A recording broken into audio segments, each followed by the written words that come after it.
кабель туда-сюда нападати?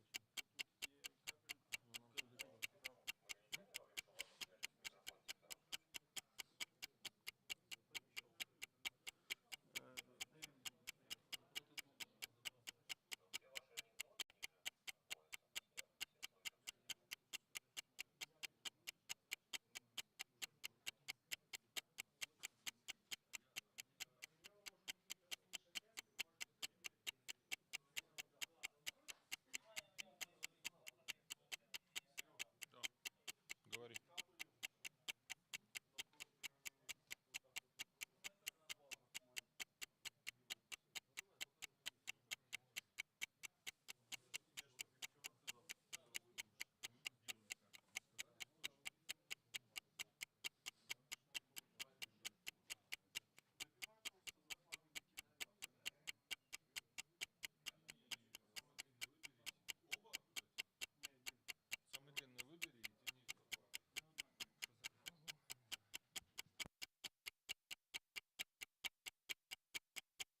Пані та панове, їх високоповажності президент України Володимир Зеленський, президент Республіки Польща Анджей Дуда та міністр закордонних справ України Дмитро Кулеба.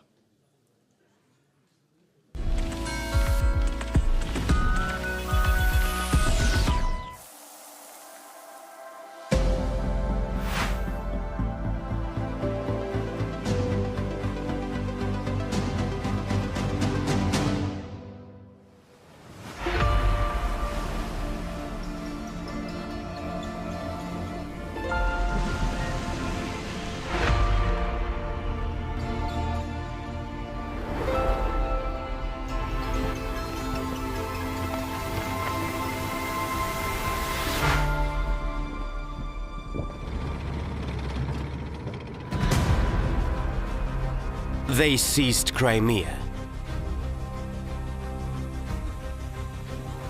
and wanted more, as ravenous appetite comes with an action.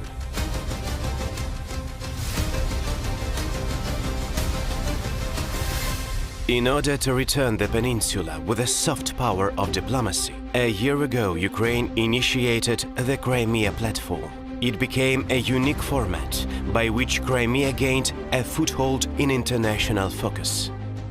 На саммите Кримской платформы 23 августа прошлого года In the summit of the Crimea platform on August 23, all European Union and NATO member nations participated.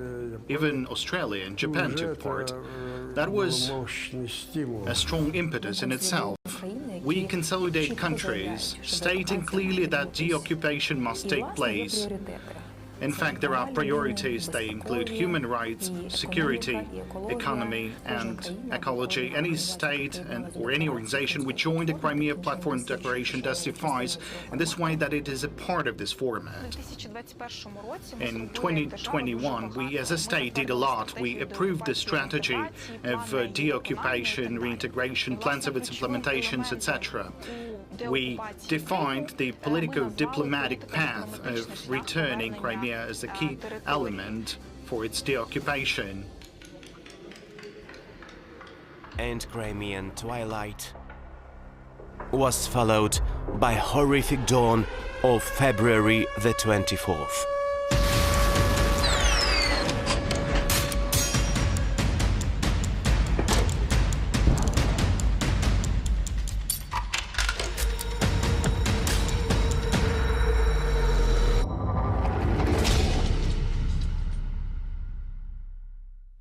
Крим до 24 лютого – це військовий корабель, Crimea який before готувався. 24 February was a warship in preparation. Crimea after 24th of February, following a month of full-scale aggression, became a warship out to sea, activated for military actions. The Crimea platform still remains such element despite the full-scale aggression. It will search for new ways and make specific steps. Цьогоріч робота Кримської платформи This буде year, не the менш activity of the Crimean вагомою platform і will be no less представницькою, significant ніж and тоді, representative коли у than Києві last year, when its відбувся first summit took перший place in саміт. Kyiv. Формат буде інший, The format will але be different, but the importance ще більше. even greater. мир будет активизироваться. The world will step up and strengthen its support towards the liberation of the occupied territories, because this is not only a support to us, but a support to themselves as well. The world must find a mechanism to put this aggressor in place. Ця російська This війна Russia's проти war України, against Ukraine проти and всієї against the entire вільної Європи free почалась Europe з Криму. started І має with закінчитись Crimea and must Кримом, end in Crimea його with its звільненням. liberation.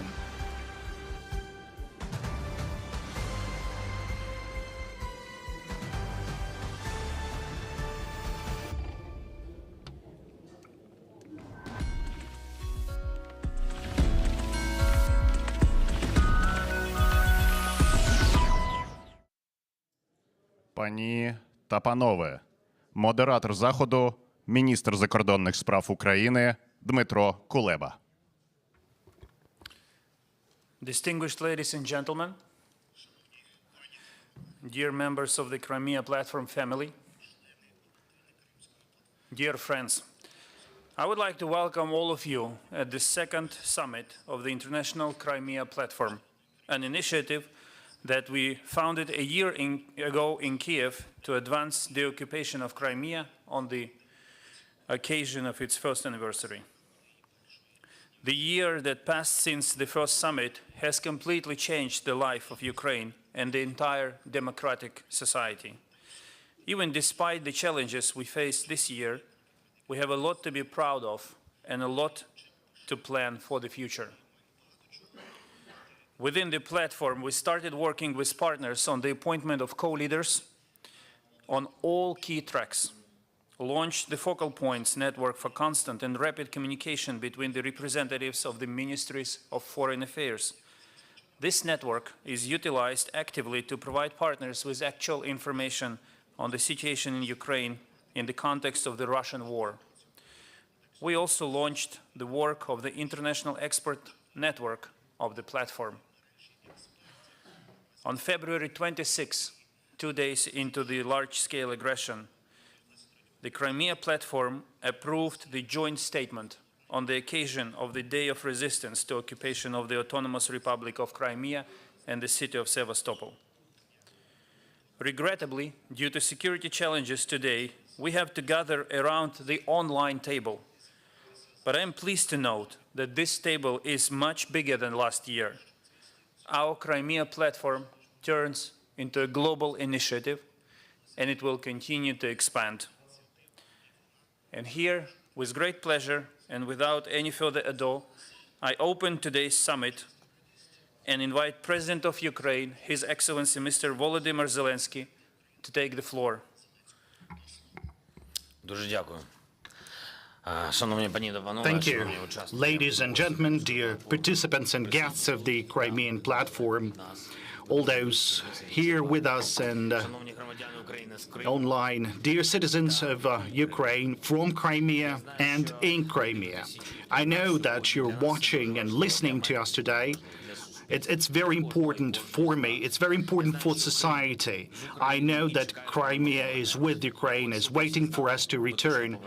I want you, all of you, to know that we will return, and we shall remedy everything that the invaders did to our peninsula, what was brought to Crimea and the entire Black Sea region, together with Russian weapons, with Russian aggression.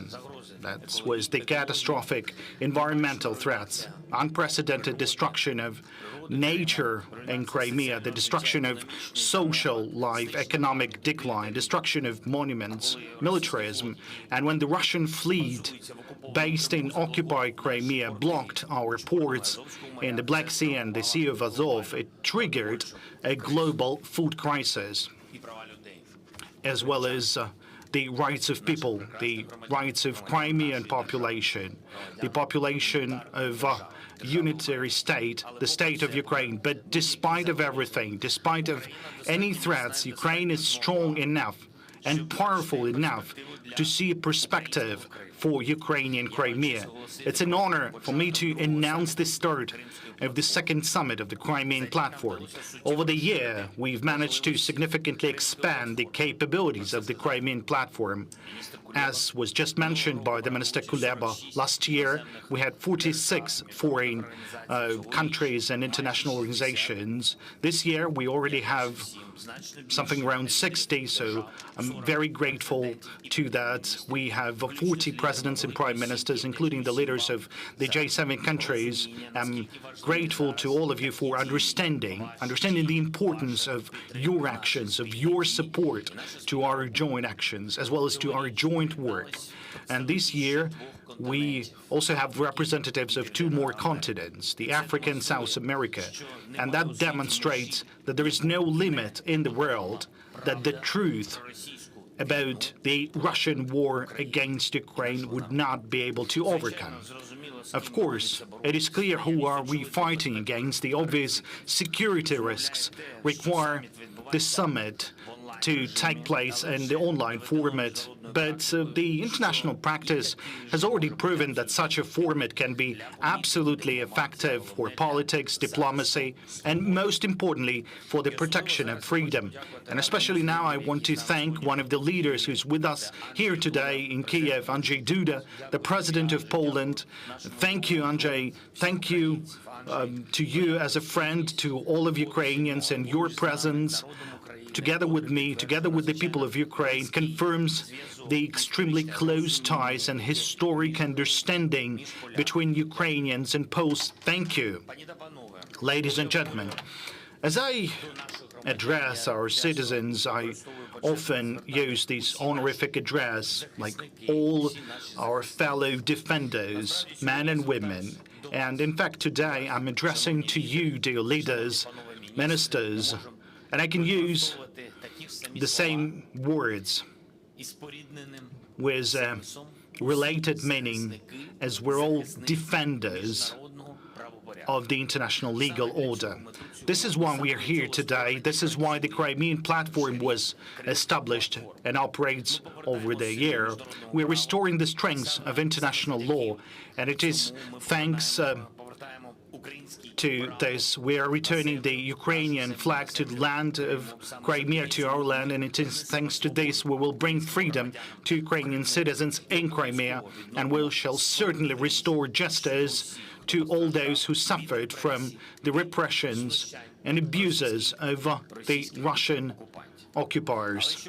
But to win, we shouldn't forget the path towards the current situation. This degradation of Russia started with the seizure of Crimea. It started with the terror against the Crimean Tatars, the indigenous people of Crimea. It started with the repressions on religious grounds, which became the largest religious persecution in Europe in the 21st century against the Crimean Muslim community. There was also the expulsion from occupied Crimea of all those ordinary people who said that Crimea is Ukraine, who were not afraid to defend Ukrainian culture and Ukrainian freedom in Crimea. Those murders, torture, humiliation, we've seen all of that, the looting, all of that the occupying forces committed and continue to commit in Crimea from the first weeks after its capture, its seizure. And then they brought those crimes to Donbas, to other countries, particularly to Syria, to African countries, where Russian banditry is present under the cover of Russian special services. This mass terror after the 24th of February has become the logical conclusion of the degradation of this state, which not so long ago was invited to sit at the G7 table, but now competes for supremacy with the most brutal regimes of the past, responsible for genocides, war of aggression, and deportation. We are grateful that many people in the world did not remain silent to all this. Many opposed, constantly, helped us, assisted, fought, but at the same time, many remained silent. That's true. Tried not to notice what was happening in Crimea. And this became one of the major reasons that I think for everything that is happening now in Ukraine and the whole world. It is important to remember that there was resistance on the peninsula. There were, and there are people, we know that, who are not silent, who defend freedom and just normal, ordinary life in Crimea. They are being repressed. But we see them, we know about them, we are grateful to them. Recently, as you know, I've received a letter from one of the Kremlin, from Nariman Jalal, and unfortunately he's now in prison. The occupiers imprisoned him on an absolutely false charges. We know this only for the fact that he is fighting for his own homeland, for the fact that he took part in the first summit of the Crimean platform last year. So last year he came to Kiev from occupied Crimea to tell the participants of the summit what is really happening on the peninsula, and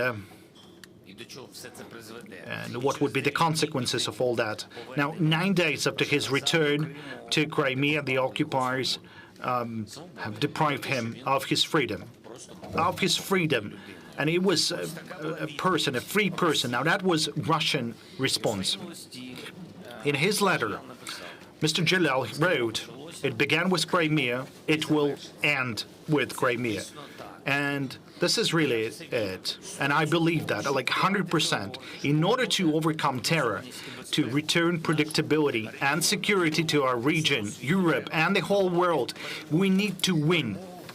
To win the fight against Russian aggression, and therefore we need to free Crimea from occupation.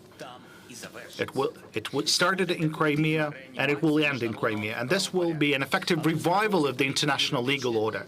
But this is not just a political and legal task. This is about the specific land, specific people living in Crimea, about cities, culture, about sites, about hopes of specific people, about the fact that someone has invested his whole life in Crimea, and after the arrival of Crimea was forced to either leave it and to seek refuge in other lands, or was forced to fear that he would be taking away of everything, like his house, land, work, or business.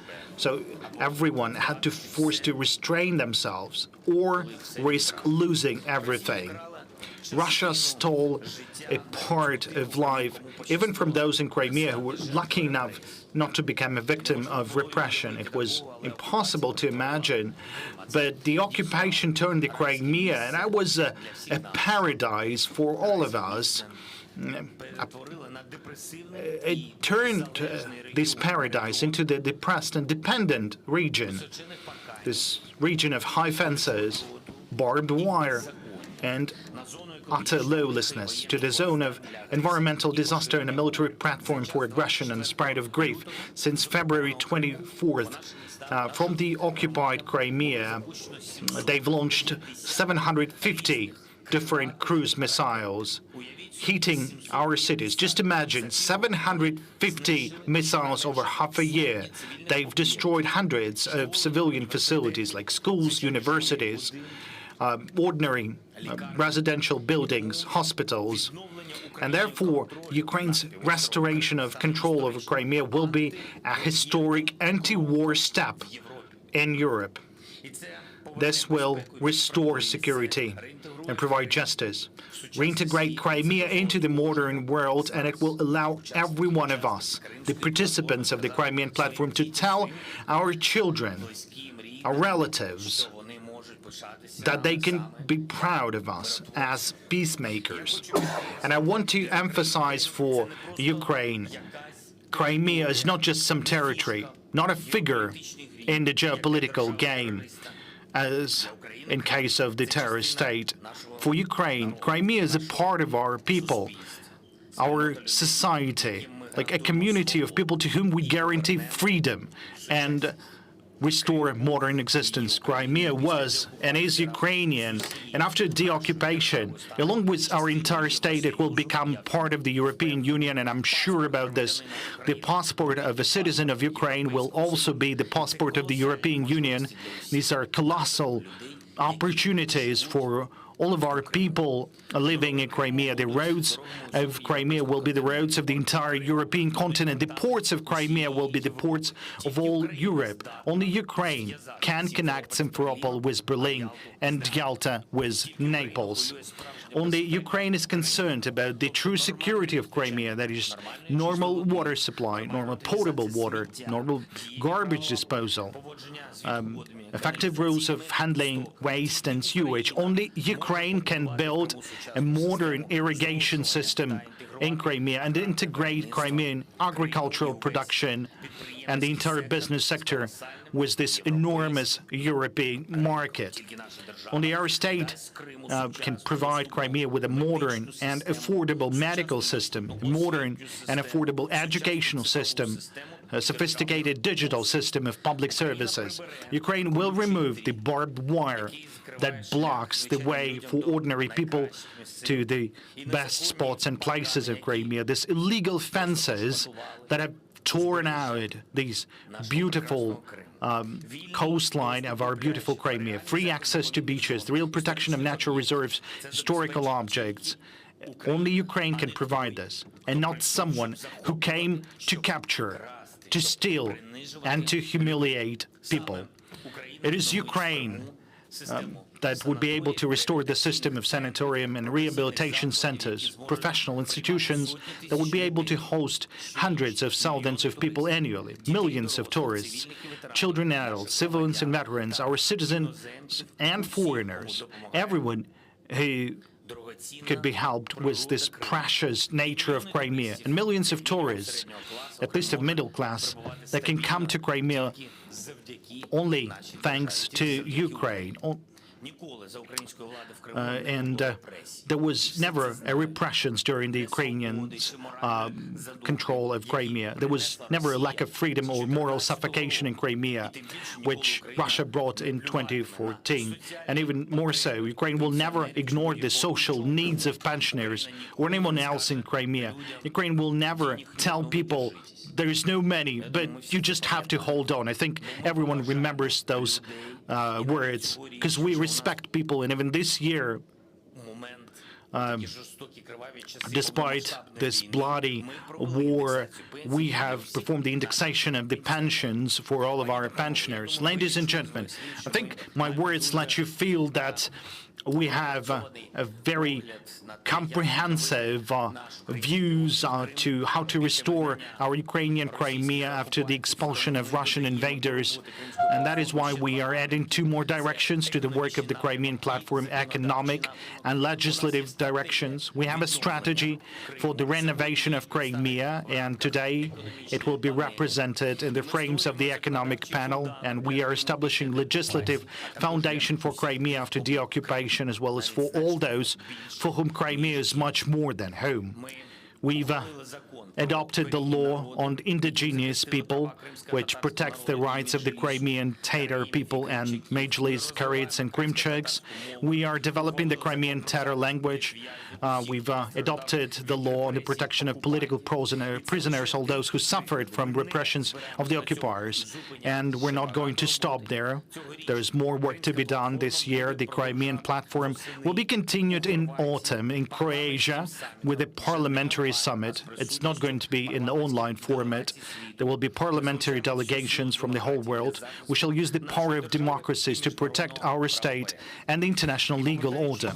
And returning to the letter of the imprisoned Nariman Jalal, I want to read several additional of his quotes. Thanks to the change in the agenda on the international arena in Europe and in Ukraine itself, because of the aggression of Russian Federation, the members of the Crimean platform are more determined and focused on the implementation of specific actions. Now, the persons whom the occupiers was sent to prison only because he was defending the truce and participated in last year's Crimean platform, hopes for specific actions from all of us, the participants of this summit. And we, all of us, we must not betray his hope. We have to be effective and strong. Thank you. I'm grateful for everyone for participating in this second summit, to all those present in this platform. Glory to Ukraine. Дякую, пане президенте. Thank you, Mr. Now I President. open the floor to our distinguished guests. I would like to appeal to everyone to respect the 3-minute time limit. If you could deliver your remarks in shorter time, it will be much appreciated, without any losses to the content of your statements, indeed. And now it's my particular pleasure to give the floor to the special guest of Ukraine today, His Excellency President of the Republic of Poland, Mr. Andrzej Duda. Mr. President, please. Thank you very much. Panie Prezydenте, Володимире, дорогий друже, пані та панове, kıymetli Kırım sakinleri, kıymetli Kırım dostlarımız. Kırım bu Ukrayna. Крим – це Україна. Так як Гданськ чи Люблін є частиною Польщі, так Крим був, є і буде частиною України. Panie i panowie prezydenci, premierzy, ministrowie, przedstawiciele państw i narodów. Zacząłem od rzeczy oczywistej, bo mam wrażenie, że w ostatnich latach była właśnie ona zbyt mało oczywista. Pamiętam doskonale pierwsze posiedzenie Platformy Krymskiej rok temu i to, że to był czas, w którym nas, prezydentów i premierów, było tutaj raptem kilka, może kilkanaście osób. Panowało wówczas zupełnie inne myślenie w Europie. Tak jak gdyby Krym po prostu przepadł i że choć my, Zachód, nigdy tego nie uznamy, to musimy się z tym pogodzić, że Krym jest pod rosyjską okupacją, dla niektórych wręcz, że Krym staje się Rosją. A ja jeszcze raz powtarzam, Krym był i jest taką samą częścią Ukrainy, jak Gdańsk albo Lublin są częściami Polski, jak Nicea jest częścią Francji, jak Kolonia jest częścią Niemiec, tak jak Rotterdam jest częścią Holandii. Myślę, że wielu z nas musi zrobić pewien rachunek sumienia za to, co stało się w ciągu ostatniego roku. Was the de facto agreement to the occupation of Crimea not a false message sent by many countries towards Russia that the appeasement policy could be applied and that such policy would somehow soften the policy of the occupier, that one could conduct business as usual? And let me remind you that Nord Stream 2 was built already after the illegal annexation of Crimea. So, ladies and gentlemen, there is no return to business as usual in relations with Russia. There is no return to business as usual in relations with Russia, for sure. In the time when Russia is conducting a war against Ukraine, which it attacked, when Russia is occupying the legally and internationally recognized lands of Ukraine. And the true moment of change in the policy of the West will be not only stopping Nord Stream 2, but also its dismantling, getting rid, liquidation of this gas pipeline. Ladies and gentlemen, I believe that today, after Mariupol, Bucha, after bombs dropping on Kiev and Kharkiv, after missiles reaching Lviv, after Irpin and Borodyanka, after crimes, after the war of Russia against Ukraine, through the destruction and degradation of Ukraine, we all have to be clear and say, Russia has the duty not only to go back to the line from the 23rd of February, it also has to take into account the right of Ukraine to liberate all of its internationally recognized territory, including Crimea. Let me share a personal reflection with you. I have never visited Crimea myself, although I always wanted to feel its exceptional magic, the magic of that place, so beautifully described by the poet Adam Mickiewicz, a common poet of Poland and Lithuania. I believed that Crimea was so close from Poland, and I believe that I always have the time to reach it. And as long as after 2014, I could just for a while think that I missed the moment, then in 2022, I believe that I will see Crimea, the Ukrainian Crimea. I believe, Volodymyr, that you will show Crimea to me. I will be there. However, today we are facing up to the Russian invasion. Ukrainian men and women are protecting Europe with arms in their hands against tyranny and totalitarianism. They are paying the highest price for Warsaw, for Prague, for Berlin, for Paris, for London. In this war, Poland is your background, Ukraine. Poland is your ally. Poland is your home. Brothers for all children and all families who will seek refuge in Poland. All those who will feel such a need will find home in Poland, and there is no dispute about this in Poland. If any of my predecessors and successors of the President of the Republic of Poland was sitting in my place, he would say exactly the same thing. As long as you need us, we are there and we will stay at your side. Шановний пане президенте, мій друже Володимире, дорогі українські браття, ще не вимерла Україна, jeszcze Polska nie zginęła. Poland has not yet perished. And Volodymyr, dear friends, Ukrainian. Thank you. Thank you, Mr. President. And now, with great pleasure, I invite Prime Minister of Canada, His Excellency Mr. Justin Trudeau, to take the floor. My friends, President Zelensky, Volodymyr, Mustafa Aga, leader of the Crimean Tatar people, partners, allies, I'm joining you today from Toronto with the German Chancellor, my friend Olaf Scholz. Last year, when Canada participated in the first Crimea Platform Summit, no one yet knew that Vladimir Putin would launch a full-scale, unprovoked invasion of the rest of Ukraine. Today, on the eve of Ukraine's Independence Day, we're here to reaffirm our steadfast support for the full restoration of your independence, territorial integrity, and sovereignty. We're here to remind the world that within Ukraine's internationally recognized borders, there is Crimea. Crimea is a part of Ukraine, not a part of Russia. In fact, we can't forget that Putin's invasion of Ukraine really started in 2014 with the attempted annexation and illegal occupation of Crimea and the city of Sevastopol. The Ukrainian people have the right to defend themselves, including in Crimea. So Canada will continue to be there to support you, and we know that our allies, like Germany, will continue to do the same. Le Canada va toujours être là pour soutenir la démocratie et le respect du système international fondé sur des règles. Quand la Russie a envahi la Crimée, elle s'est attaquée Based on the rules, when Russia invaded Ukraine, they attacked the basic principles and rights. This is unacceptable. Back in May, I was in Ukraine, and I saw all the brutality of war waged by Vladimir Putin. Since 2014, Canada, with our partners, has imposed hard-hitting sanctions against over 1,750 individuals and entities from Russia, Ukraine, and Belarus.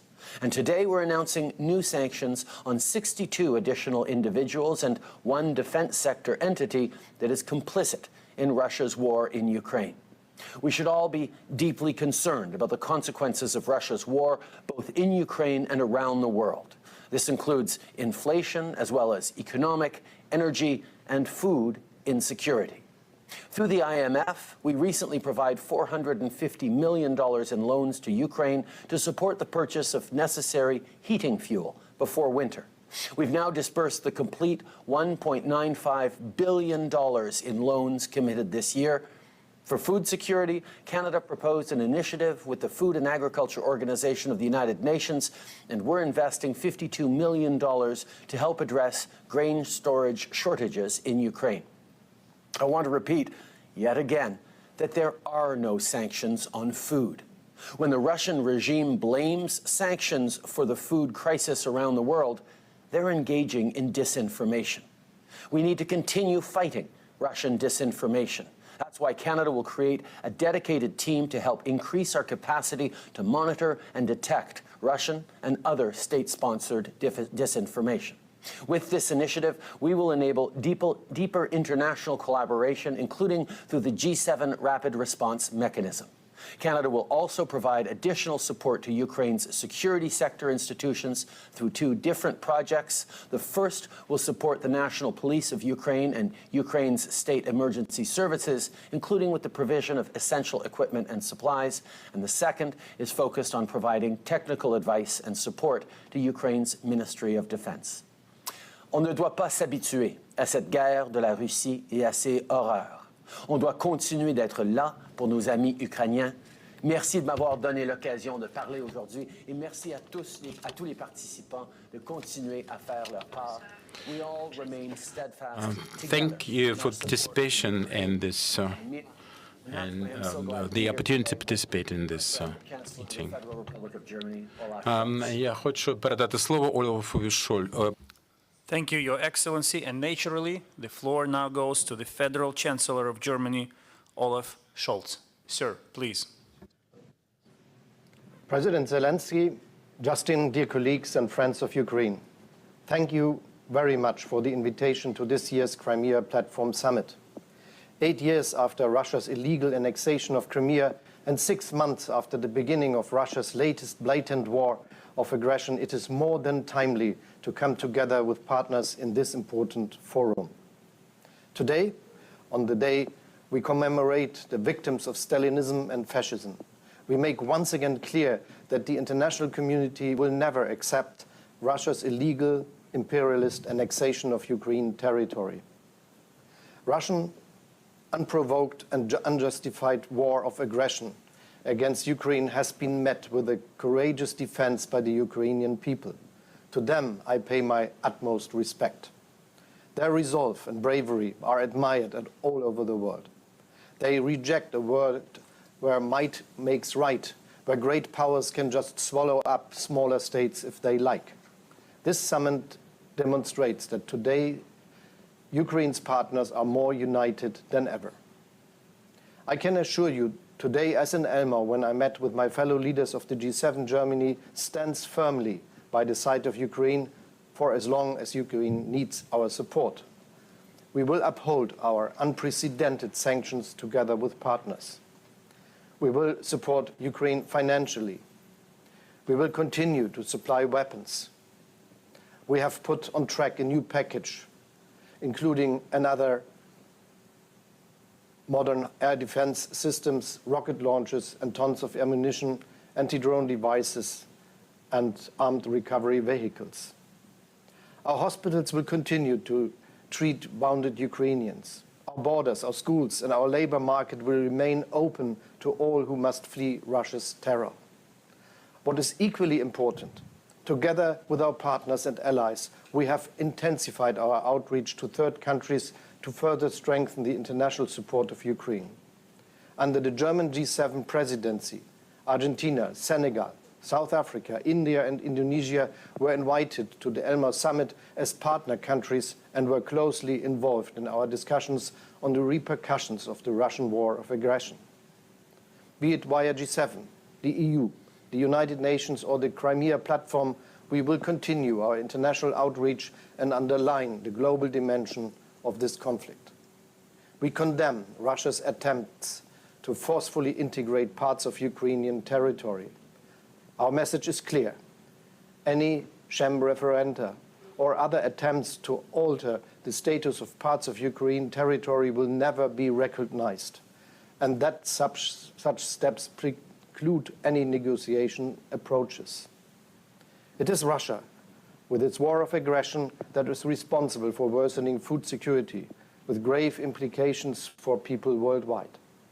As a reaction to this crisis, at this year's summit in Elmau, the G7 provided an additional $4.5 billion support for global food security. We welcome the recent United Nations agreement on grain exports via maritime safe corridors. As European Union, we have facilitated grain exports via land and rivers, thus exporting over 8 million tons of Ukrainian grain between April and early August through our solidarity lanes. We also see that storage capacities in Ukraine are still under pressure. To address this, Canada, Germany, and Japan are financing with over $60 million a new program of the Food and Agricultural Organization. This program will, in coordination with the Ukrainian government, support small and medium-sized farms with temporary and fixed storage solutions for grain and oil seeds. In addition, the international community also has to engage actively in the long-term reconstruction of Ukraine. Bearing in mind the size of the challenge, we need to accelerate the work that we started in Lugano. In support of this process, In my capacity as president of the G7 and together with the European Commission, I will host an international high-level expert conference for reconstruction in Berlin in October. We want to bring in international expertise as early as possible and take forward the proposals that are already on the table. Ladies and gentlemen, I'm certain Ukraine will overcome the dark shadow of war because it is strong, brave and united in its fight for independence and sovereignty, and because it has friends in Europe and all over the world. I wish my Ukrainian colleagues and friends a safe celebration of their National Independence Day tomorrow. Thank you. Thank you, Mr. Chancellor. And the next speaker is the Prime Minister of the United Kingdom, His Excellency, Mr. Boris Johnson. I want to congratulate President Volodymyr Zelensky particularly for bringing us together and for focusing our attention on Russia's illegal annexation of Crimea, because that land grab in 2014 was the direct precursor of today's war. And we should have the humility to acknowledge that not everybody realized the sheer enormity of what was happening at the time. All of our countries, however, reacted with strength and unity after Putin escalated his onslaught against Ukraine on the 24th of February this year. But the first act of this tragedy happened exactly 8 years earlier, almost to the day, when Russian forces began fanning out across Crimea and taking control of a peninsula which constitutes 10,000 square miles of sovereign Ukrainian territory.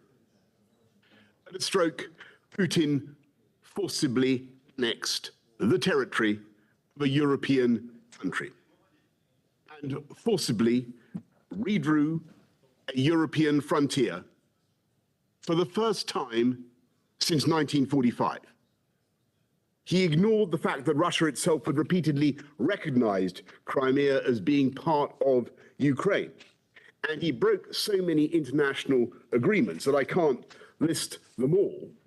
But they include Article 2 of the United Nations Charter, the Helsinki Final Act, and the Russia-Ukraine Treaty of Friendship.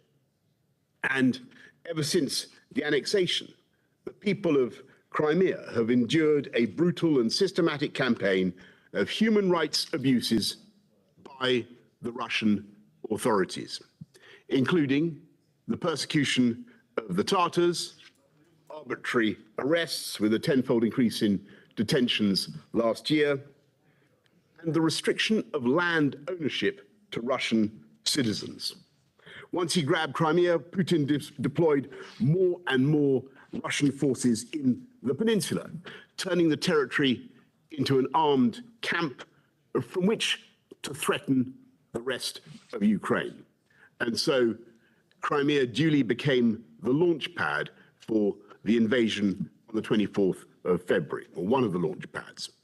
And I'm afraid that all this has even greater salience today because Putin is planning to do to other parts of Ukraine, indeed all of Ukraine, what he has done to Crimea. And he is preparing more annexations and more sham referendums.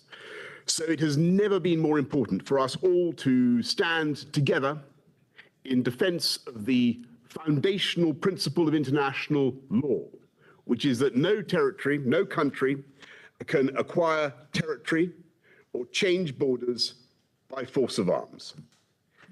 And so it follows that we will never recognize Russia's annexation of Crimea or any other Ukrainian territory. In the face of Putin's assault, we must continue to give our Ukrainian friends all the military, humanitarian, economic, and diplomatic support that they need until Russia ends this hideous war and withdraws its forces from the entirety of Ukraine. Thank you all very much. Thank you, Prime Minister. Our next speaker is His Excellency, Mr. Emmanuel Macron, President of France.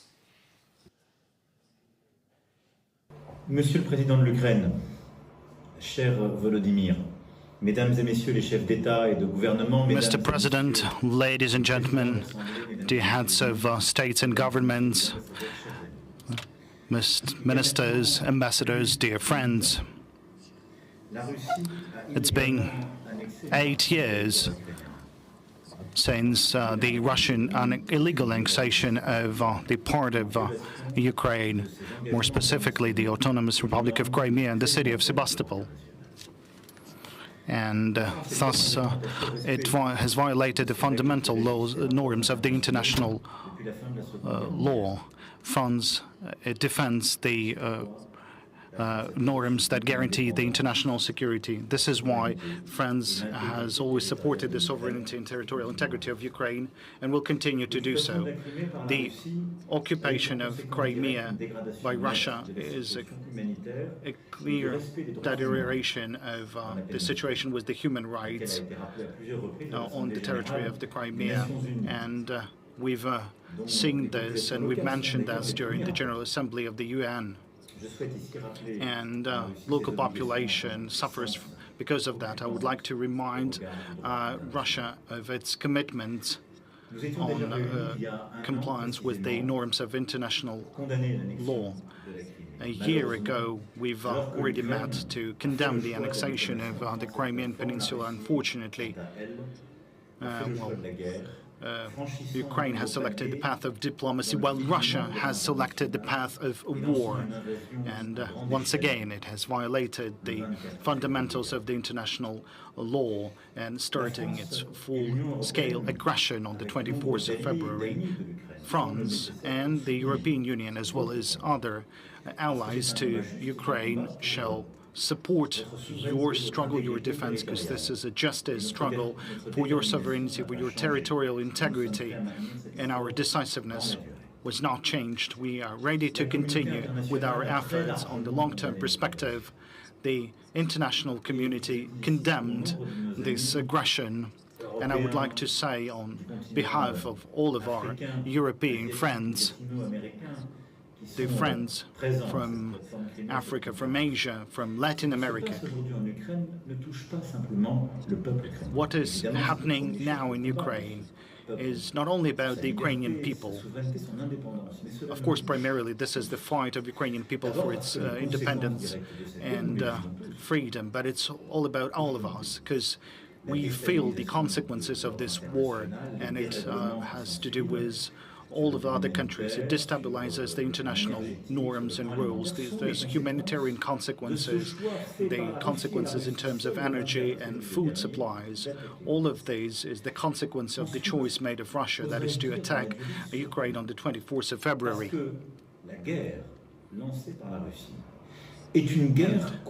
The war started by Russia is the war against the very principles of the international law that regulates our relationship. Many countries that have gathered today that struggled for its own freedom, decolonization, they're here with us today because they have protected their own rights for self-determination. What is happening today is not only a war on the territory of Europe, it's all about the universal principles. There is our ability to live in peace and friendship with respect to sovereignty, territorial integrity, which are the fundamental and major values and the principles of the international order, which serve as the preconditions for guaranteeing the peace. Russia has made choice, despite its commitments that they've taken 30 years ago. Russia has made his choice to step away from those principles, and we believe this is a weakness. It's all about the freedom of all us and the peace in all parts of the world. This is why I would like to call upon Russia to cease the military actions and to withdraw its forces from the territory of Ukraine and to use all forms of diplomacy in order to protect Ukraine, its territory, and its future. Recently, we've seen that the war is also about the Crimea, just as the rest of the Ukrainian territory of the past 6 months. Today, we've seen a lot of victims and casualties among the Ukrainian population, and I would like to express words of condolences to the families of the victims of this aggression. Mr. President Volodymyr, allow me once again to reaffirm my respect, the respect of the people of France with the struggle, with the defense waged by the people of Ukraine every day. This is the fight for your sovereignty, your future, your children, and this is the fight for our universal principles. This is what I wanted to say today in my statement through video conference. Today, the future of Ukraine is being decided, and we shall stay together with you today, tomorrow, the day after tomorrow. But I wanted to say that this is also a fight for the principles of international law that has to do Thank you, with Mr. President. the case of all of us. And our next speaker is His Excellency Mario Draghi, Prime Minister of Italy. Dear President Zelensky, dear colleagues, on the second anniversary of the International Crimea Platform, I wish to express Italy's unwavering support for this initiative and for Ukraine. Russia's occupation of the Crimean Peninsula in March 2014 was an unacceptable act of aggression, a clear violation of international law. Italy has constantly condemned Russia's illegal annexation of Crimea and Moscow's gradual militarization of the peninsula. We are deeply concerned for the worsening situation of human rights in the peninsula, and we stand with the Crimean Tatar community against the violence and injustice it suffers from. The fight for Crimea is part of the struggle to liberate Ukraine. Last February, Russian forces used Crimea as a launch pad for their attack on the regions of southern Ukraine, including Kherson. They continue to use Crimea to put military pressure on other areas, notably the port cities of Mykolaiv and Odessa. As Russia attempts to subjugate more parts of Ukrainian territory, the international community cannot look away. Russia must stop its illegal occupation, its brutal targeting of unnamed civilians. Italy will continue to support Ukraine. We are with you in your fight to resist Russia's invasion, restore Ukraine's territorial integrity, protect your democracy and independence. Thank you. Thank you, Prime Minister. Our next speaker comes from Asia, and it will be the distinguished Prime Minister of Japan, Kishida Fumio.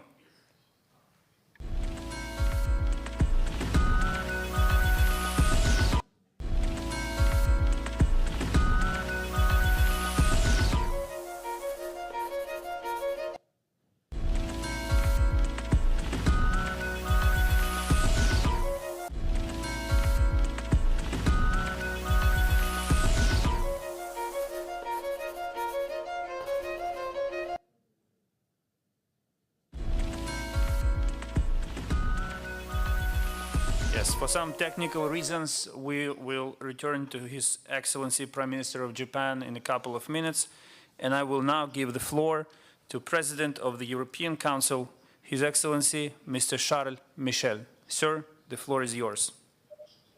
Thank you. Thank you for giving me the floor. Dear President Zelensky, Dear friends, excellencies, Crimea is Ukraine, and I start with the same and clear message I had the occasion to convey last year when I had the occasion to take part in the first Crimea platform in Kiev that you initiated, dear Vladimir. The European Union does not and will not recognize the illegal annexation of Crimea and Sevastopol. Russia's aggression against Ukraine did not start on February 24th. It started in 2014 with the illegal annexation of Crimea. And this was the beginning of Russia's aggressive and unlawful acts against your country and against your people. This war has caused unspeakable suffering for millions of Ukrainian families. And since February, Russia has used Crimea as a strategic springboard to invade other parts of Ukraine from the south and to attack Ukraine with indiscriminate missile strikes. Russia is also using Crimea as a transit point to deport Ukrainian citizens through infamous filtration camps and where acts of torture and abuse have been reported. Crimea has become a transportation hub for grain stolen from other parts of Ukraine, and Russia's military presence in Crimea has enforced his blockade of Ukrainian Black Sea ports, and we have seen the brutal consequences: damage to the Ukrainian economy and a global food security crisis, especially in vulnerable countries.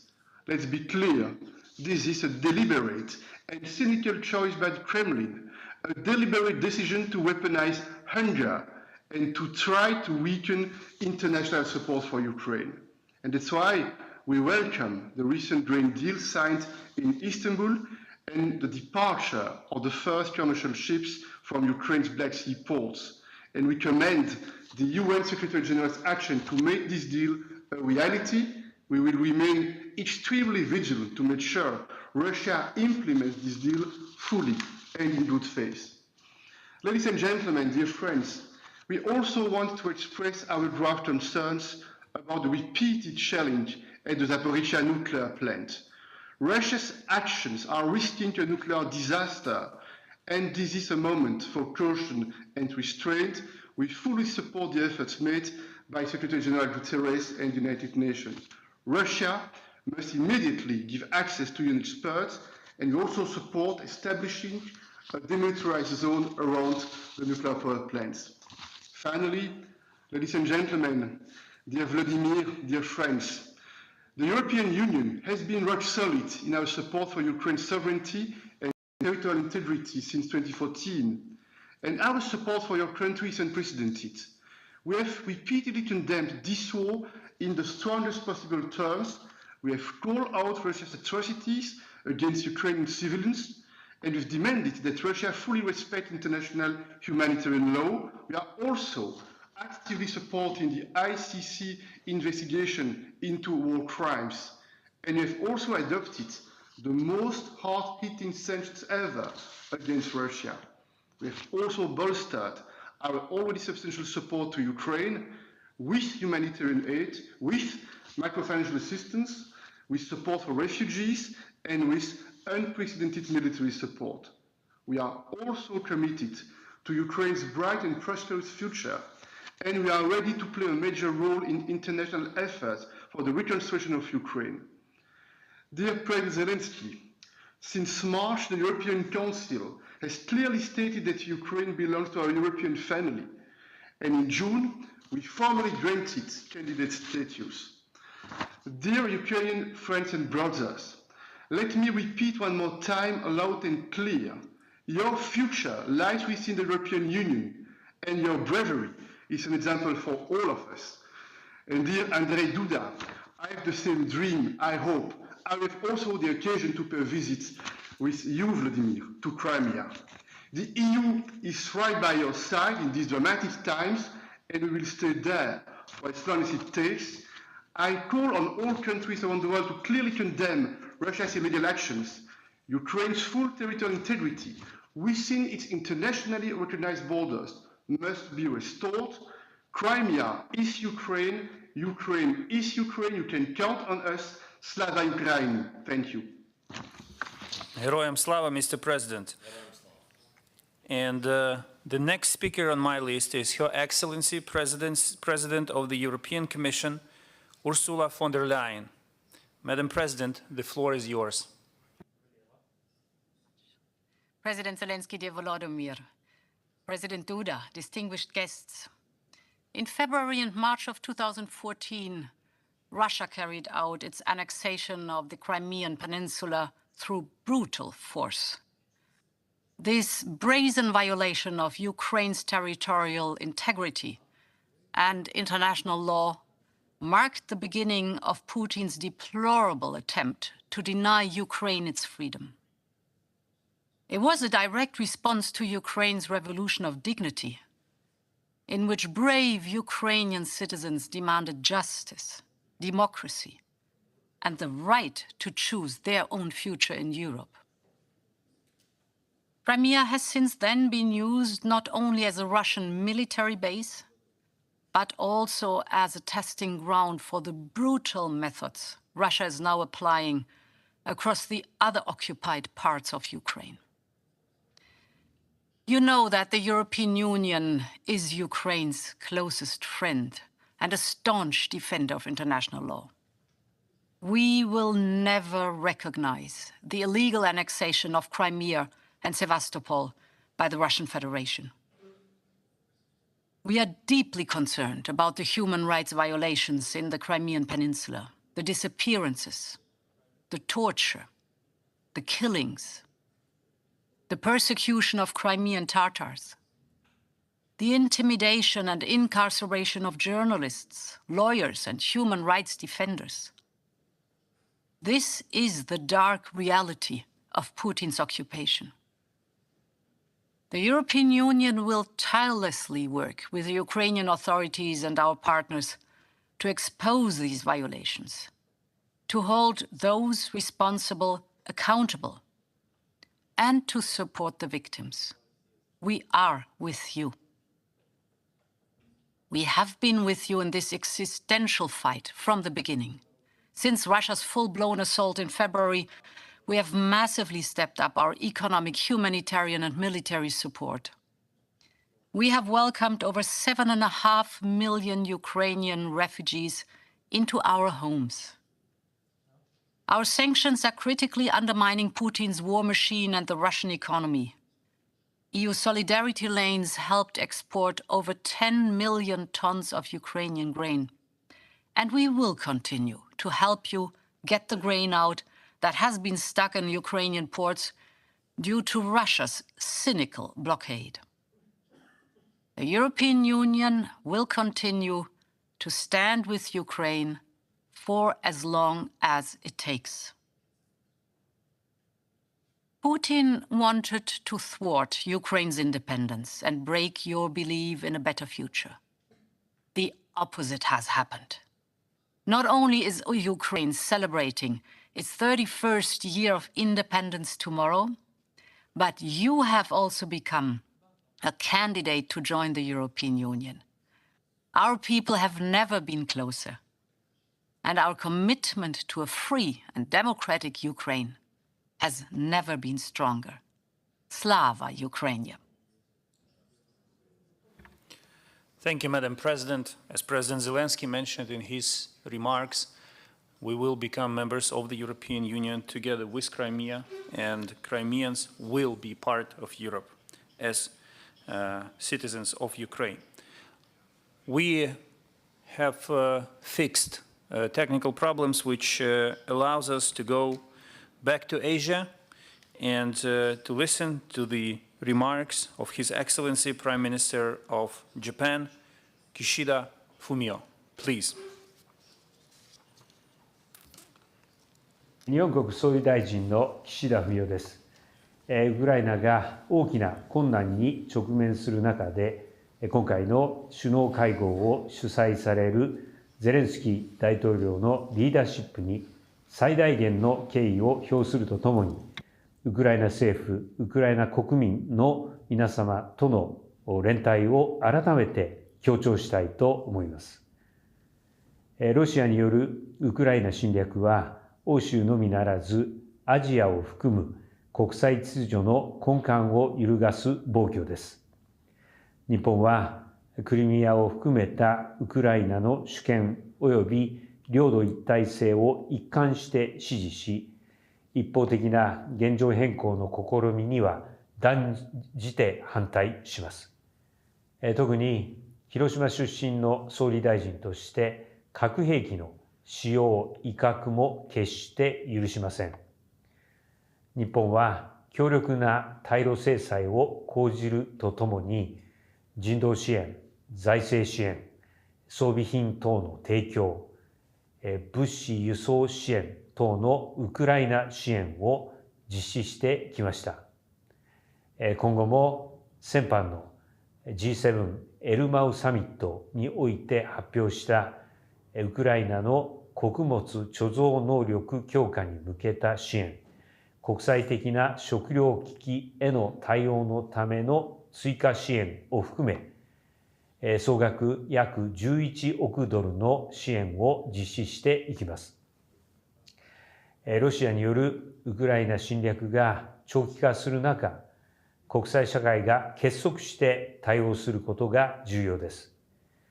アジア唯一の G7 メンバーとして私自らこれまでにインドや東南アジア諸国をはじめとする各地域の首脳との間で対話を重ね、国際社会の原則を守ることの重要性で一致してきました。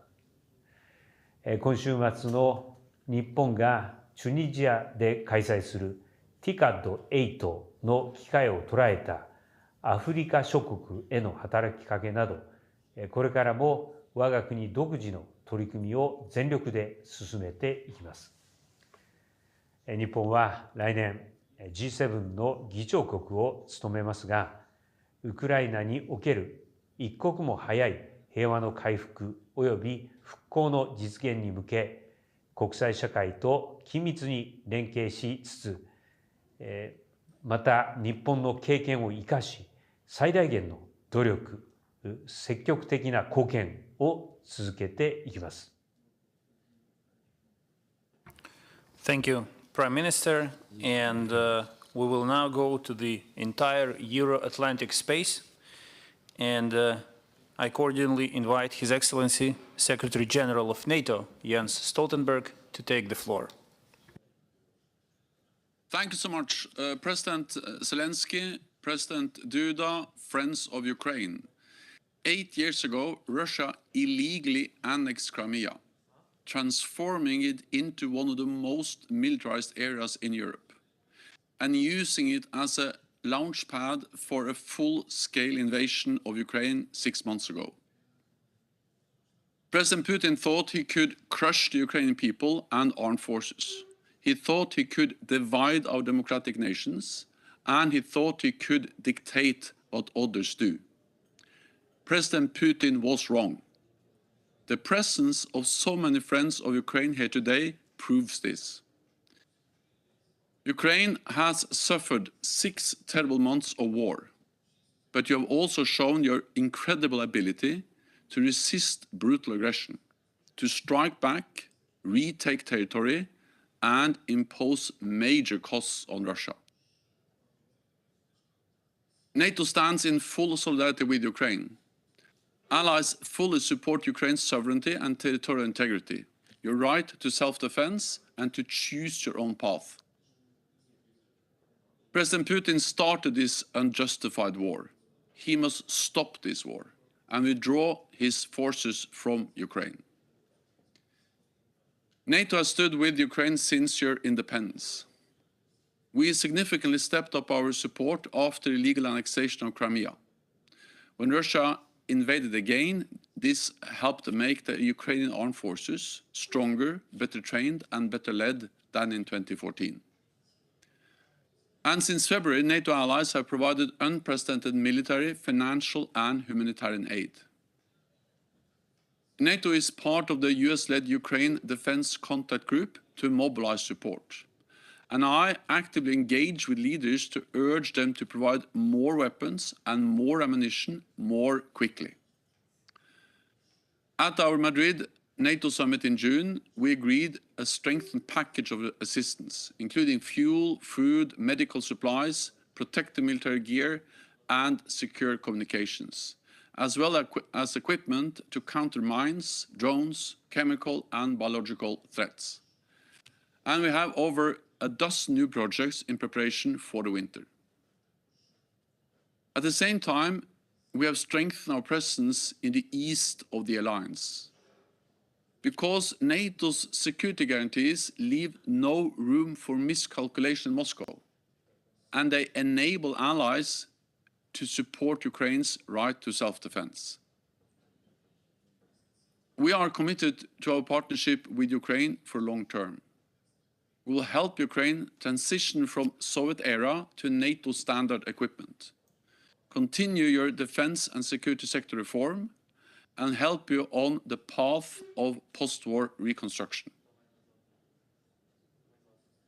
Winter is coming, and it will be hard. And what we see now is a grinding war of attrition. This is a battle of wills and a battle of logistics.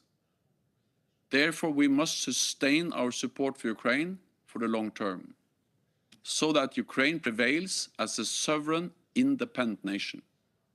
A strong, stable, and independent Ukraine is essential to Euro-Atlantic security.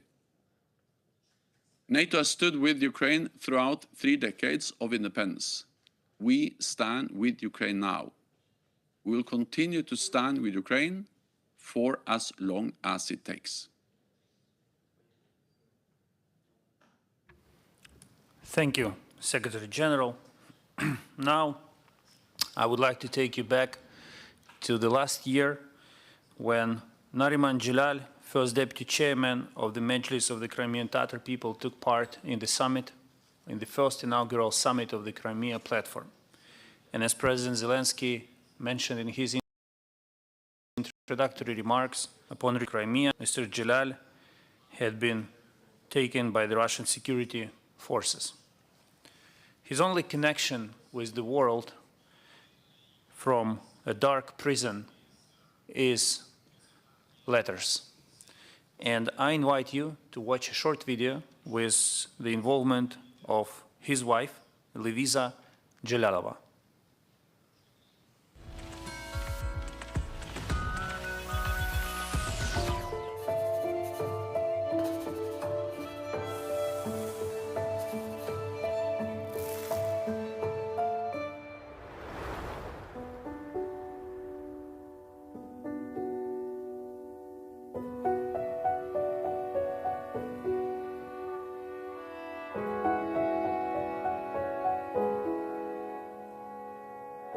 Как ты, родная?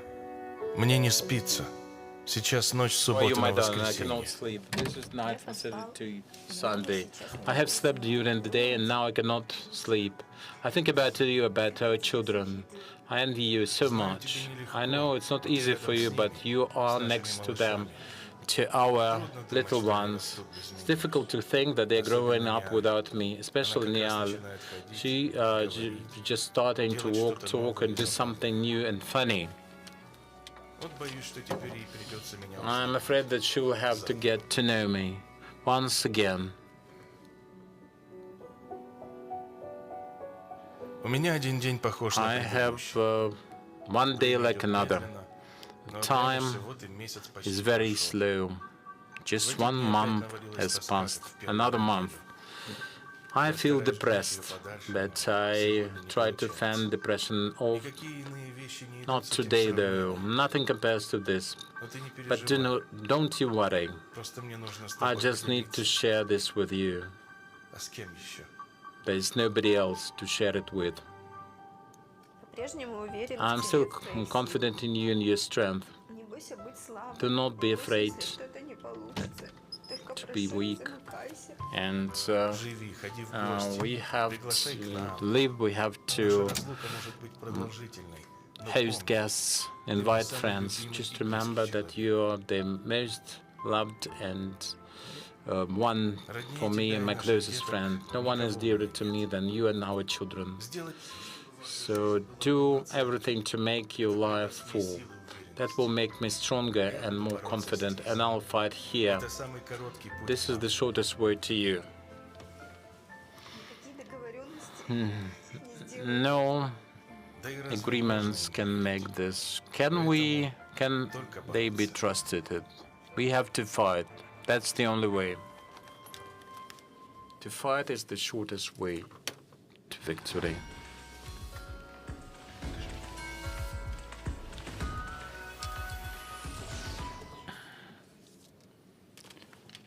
It will not be an exaggeration to say that the remarks by Nariman at the last summit of the Crimea platform were very moving.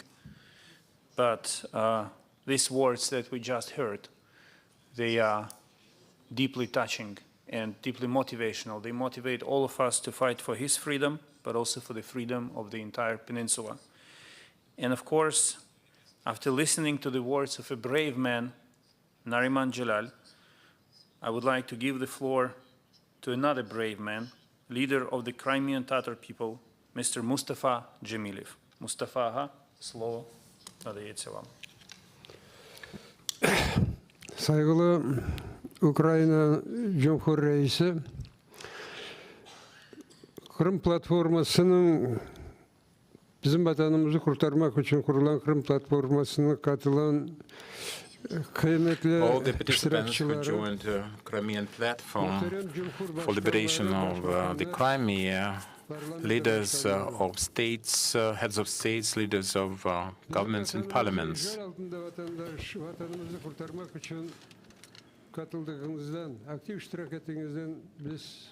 Thank you very much indeed, all of you who joined this platform for liberation of the Crimea. This year, all the countries and the international organizations participating in this platform, this year's platform, have in greater number under the occupation regime. This event brings hope to many people. A year ago exactly, to provide for the rule of law and full restoration of territorial integrity of Ukraine in order to strengthen peaceful diplomatic and sanction techniques to restore our territorial integrity, we adopted a resolution. Occupation of the territory of other countries is not just a blunt violation of the international law, but this brings threats to all the world's order and brings about great damage for the occupying power.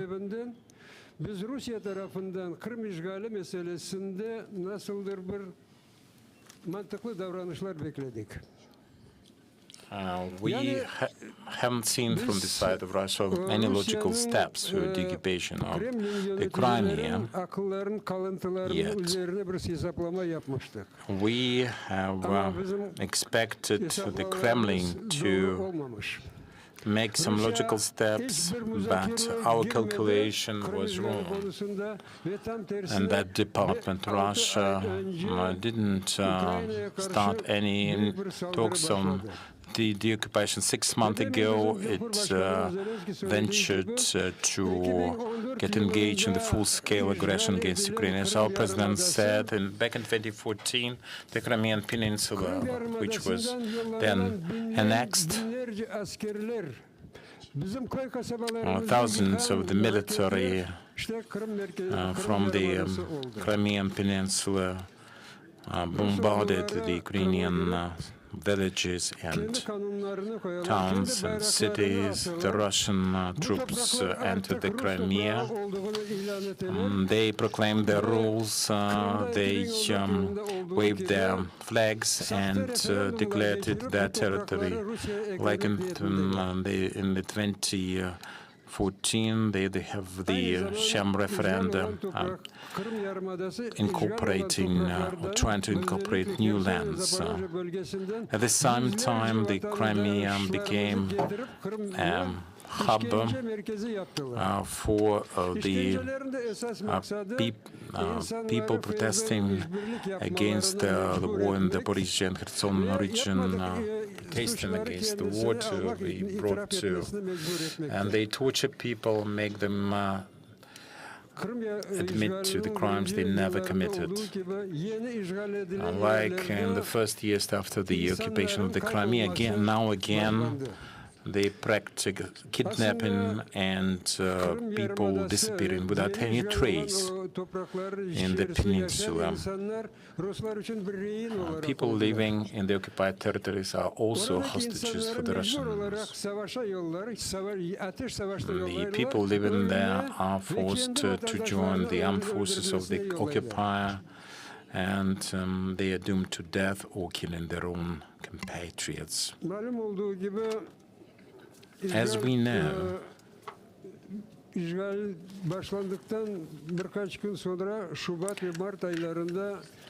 after the beginning of the full-scale invasion of Russia into Ukraine in February-March this year, they had several rounds of the Russian-Ukrainian talks, for instance, for ceasefire.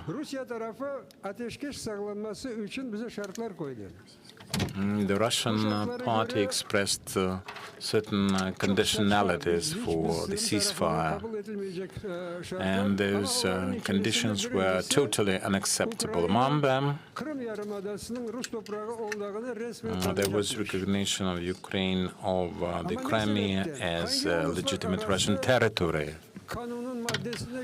And that was the reason for our resentment, because they would not explain any logic behind it or any grounds, legally and otherwise. They just use the state of play as the legitimate state. They let you know that if we do not accept their ultimatum and their arrogant demands, they just will continue taking people hostages, capturing new territories, killing people, bombarding the communities. We have this impression that this is not the 21st century. We are in the middle, back to the Middle Ages. As of lately, as we all know,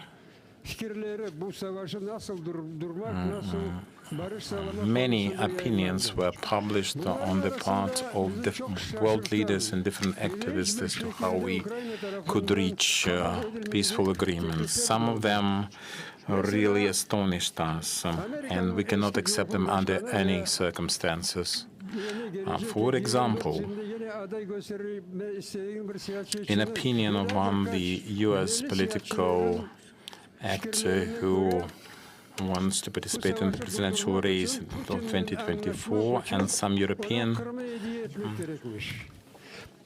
officials, Putin should be given the Crimea as a present so that Putin does not lose his faith in this war and has some exit strategy. Our people and all the our people, the Crimean Tatars and all Ukrainians, think that this is a sacrifice of the indigenous people of the Crimea for the sake of Putin. This is defying the international law and appeasing the well-armed thug. But we believe that such position will never prevail in the civilized world. Our communities are predominantly being shot and sheltered from the military bases in the territory of Crimea, from the waters of the Black Sea and the Caspian Sea. Many civilians are killed. The critical infrastructure facilities are being ruined continuously, but we cannot respond to those hubs in the enemy's territory, because we have no technical facilities for that, no capabilities, no air defense or missiles with sufficient range. Naturally, the aggressor will be defeated someday. All the occupied territories will be liberated by all means. And not just in Ukraine, but I'm sure that all this Putinism will be erased from the face of earth. It brought so much sorrow and grief to the people, not just in Ukraine, but other parts of the world. But if the world fails to provide Ukraine with the necessaries, material and technically, the war can become a prolonged one with the further devastation, killing, and grief for the people. Using this opportunity,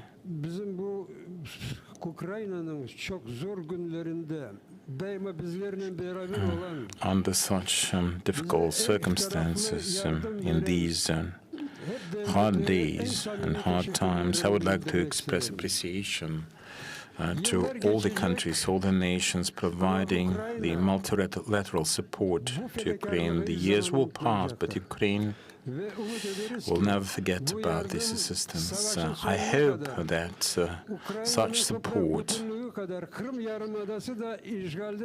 aimed at the occupation of the Crimea and the restoration of the territorial aggression, the assistance will never be relaxed to that point. Thank you very much for your attention. And now I would like to welcome His Excellency, Mr. Borut Pahor, President of the Republic of Slovenia. Dear Mr. President, Excellencies, colleagues and friends, a year ago, I participated at the launch of the Crimea platform. Today, I want to reaffirm the strongest support of Republic of Slovenia for the sovereignty and territorial integrity of Ukraine. After occupying Crimea in 2014, Russia has, 6 months ago, invaded Ukraine. We strongly condemn this unprovoked, unjustifiable attack and its war of aggression against Ukraine. We call on Russia to immediately and unconditionally withdraw its forces and military equipment from the entire territory of Ukraine within its internationally recognized borders. Russian war against Ukraine is a serious breach of international law. I wish to use this opportunity to commend the bravery and resolve of the Ukrainian people and of the country's leadership. You are fighting for universal values, freedom, independence, and democracy. We are appalled by the repeated attacks of the Russia's armed forces on the civilian population. All war crimes must be duly investigated and perpetrators brought to justice. The war in Ukraine has severe economic and humanitarian consequences on wider community, and I warmly welcome all the efforts to alleviate food prices. The same for Bosnia and Herzegovina. Mr. President, ladies and gentlemen, I see the International Crimea Platform as an important contribution towards the full restoration of Ukrainian territorial integrity with its internationally recognized borders. Our common goal is to restore peace and stability in Ukraine. And let me reassure that Slovenia will continue providing political and economic support, as well as humanitarian aid and any other assistance to Ukraine that you maybe would need. We are with you. Thank you, and I wish you all the best. Thank you, Mr. President.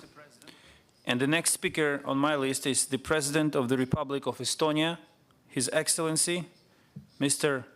Alar Karis. Dear Ukrainian friends, I would like to start by expressing my endless admirations for your courage. Your spirit is strong, and your will to defend freedom and independence and to fight against this aggression is extraordinary. To everyone who still believes in the United Nations Charter, it is our moral duty and obligation to help you to win this brutal war. Estonia condemns in the strongest possible terms the Russian war of aggression against Ukraine.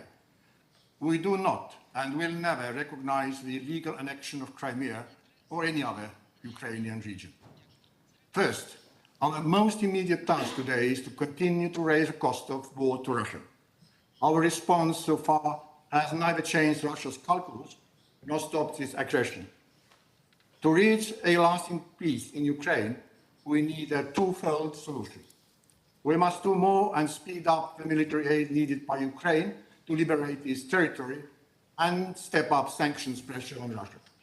We propose to toughen the travel restrictions because people's mindset only starts changing once they feel the impact of their own life and possibilities. Every single person has a moral duty to step up against the outrage and injustice against Ukraine, against the evil that Putin's regime represents. Every single Russian citizen has the duty to affect the cause of its country. Secondly, to reach lasting peace in Europe, we need to work on all efforts to ensure justice and accountability. Putin and its administration must be held accountable for crimes of aggression committed in Ukraine. We see gross violations of human rights, attacks against civilians and civilian infrastructure, filtration operations and forced deportation, preparations for so-called referendums, looting of Ukrainian grain. The list of crimes committed by aggressors is endless. Our common duty is to bring perpetrators of war crimes, crimes against humanity, and genocide to justice. As the ICC does not have a jurisdiction over the crime of aggression, serious consideration should be given to the establishment of an independent special court. Respect for international law must be restored. International peace and security for future generations. Third, I would like to highlight the importance of teaching history. Our future depends on the youth sitting in the classrooms today and on their education. We are made by history. We cannot let the lack of knowledge to define our future. To avoid such a brutality repeating and to see that peace prevails in the future, we have to start teaching history of our own nations, to evade misunderstandings caused by active brainwash through the war of spreading the false propaganda. I argue if everyone knows the history of Ukraine, even for past 100 years, it will be easier to ensure that non-recognition policy will last as long as it's needed. Because those who know history are destined not to repeat mistakes and build a better future. Today we see how ignorance makes it easy for any aggressor to put forward its false narratives and build the evil empire of lies on them. I call everyone to join initiative Learn History. We should invite our historians to record history lessons in all languages and create a space History Changes the Future for these lectures to help the teachers all over the world to find the credible material of our past.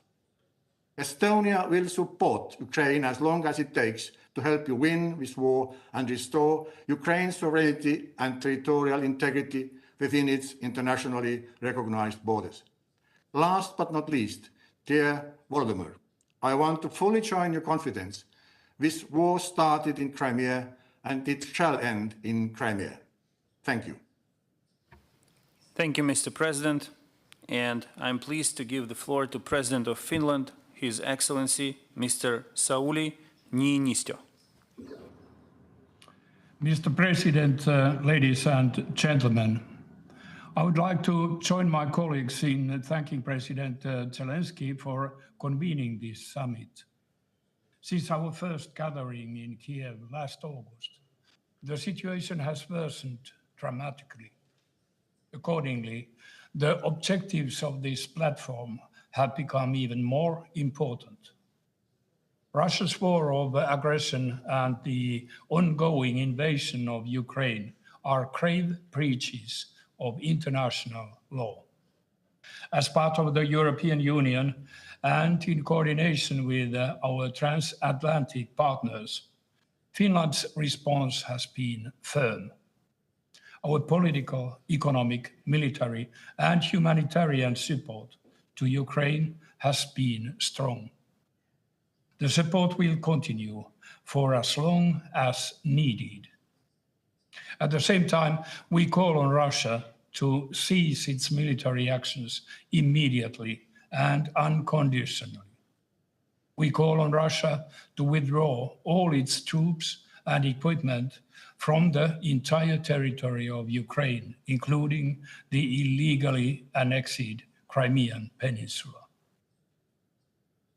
Mr. President, Finland's commitment to Ukraine's independence, sovereignty, and territorial integrity within its internationally recognized borders is unwavering.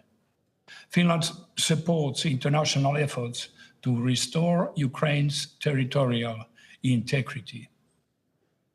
All Ukrainians, including the Crimean Tatar people, need to fully enjoy their right to self-determination. I would like to congratulate Ukraine for its European Union candidate status. Ukraine belongs to the European family. Finland firmly supports Ukraine's European path and the reforms to which Ukraine has committed itself. Mr. President, on behalf of the people of Finland, I send my best wishes to the people of Ukraine on the eve of your National Day. Your brave fight for freedom and for European values and principles deeply touches us. Ordinary Finns have shown exceptional eagerness to help you, Ukrainians. I look forward to continuing to strengthen our partnership and cooperation. Finland stands with Ukraine. Thank you, Mr. President.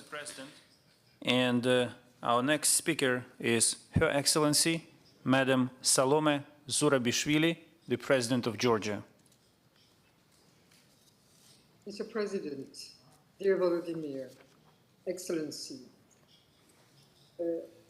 we are here united for the second time around the Crimean platform. Last year, Georgia was represented by its Prime Minister, and it is a great honor for me today to be representing Georgia and its people at this summit. For it is essential to stand together in defense of the values that unite us and which I'm confident will shape our common future.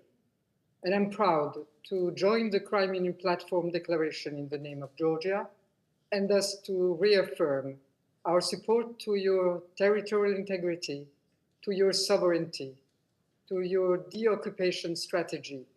Crimea is Ukraine. Joining you today in this event, we remember all too well that tomorrow Ukraine is celebrating its Independence Day and will be marking 6 months of its valorous resistance to the Russian aggression. This is just not a coincidence of dates. We all know that the Russian aggression in Ukraine did not start last February, and that Crimea was indeed the initial challenge, reminding us too well that unanswered challenges to peace and security, unanswered aggressions to one's country's territorial integrity leads only to more aggression and to more instability. For Georgia, the events that have unfolded in Ukraine are unfortunately well known and have reopened many wounds. For Kremlin's aggression against its peaceful neighbors follows a pattern that Georgia has experimented in 1992, and 2008. We hence know only too well what it means to see one's own territory invaded and occupied. We understand only too well the price your soldiers and your whole civilian populations have paid and are paying.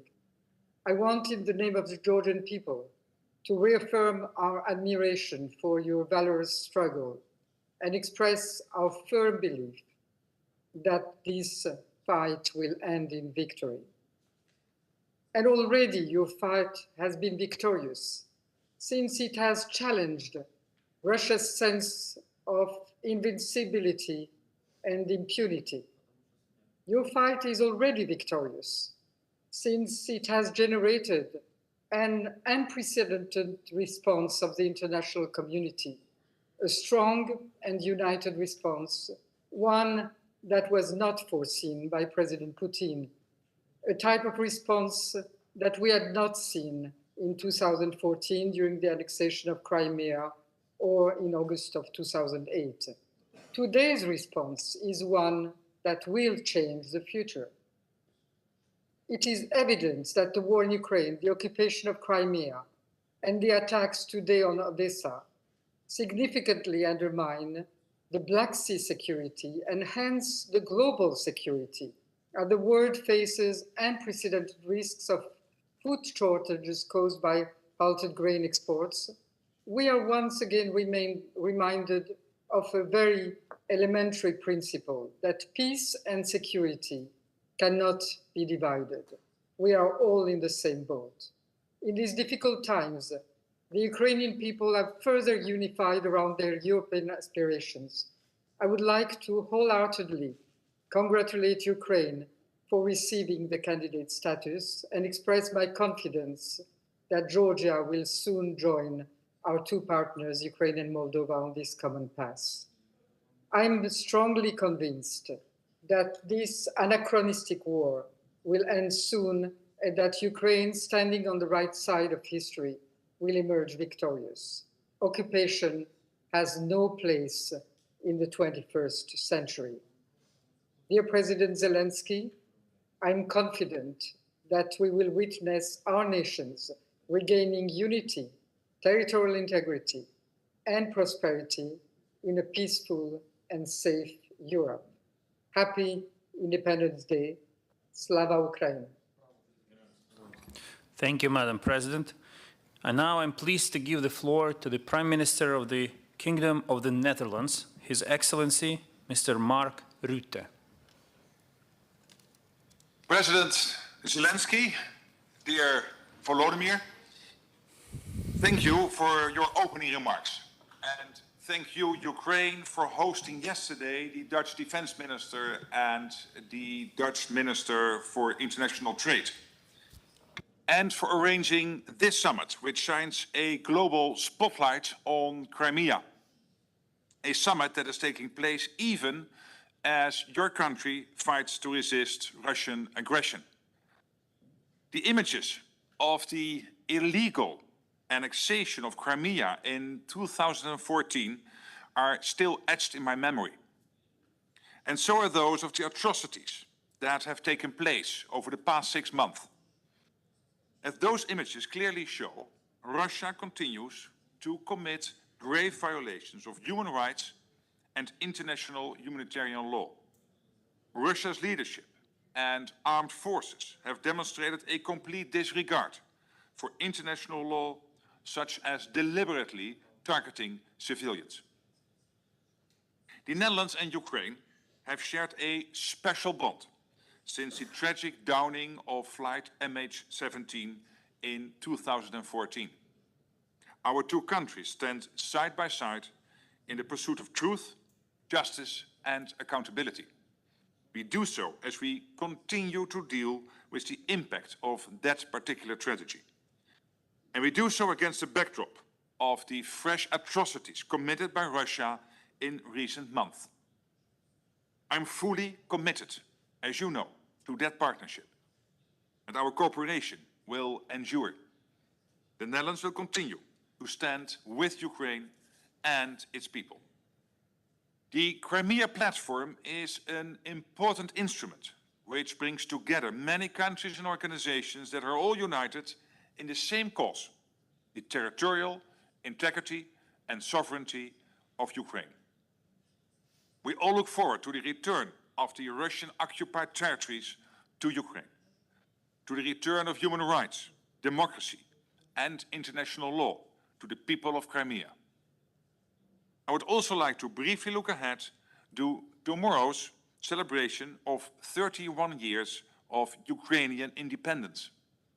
An Independence Day that will take place in difficult circumstances, but one that is more significant than ever for Ukraine, for Europe, and for the entire world.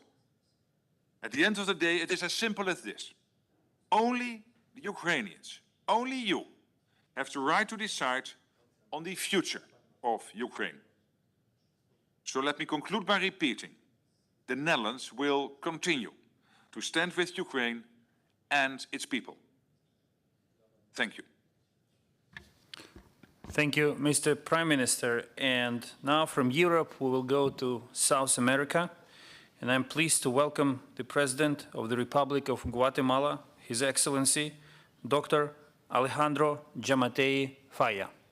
Estimado pueblo ucraniano, reciban un fraternal saludo en nombre del gobierno y el pueblo de Guatemala. Esteemed ladies and gentlemen, let me greet you. Warm greetings from the Guatemalan people. We would like to express our sympathy because of the hardship you have to undergo. And we are very proud.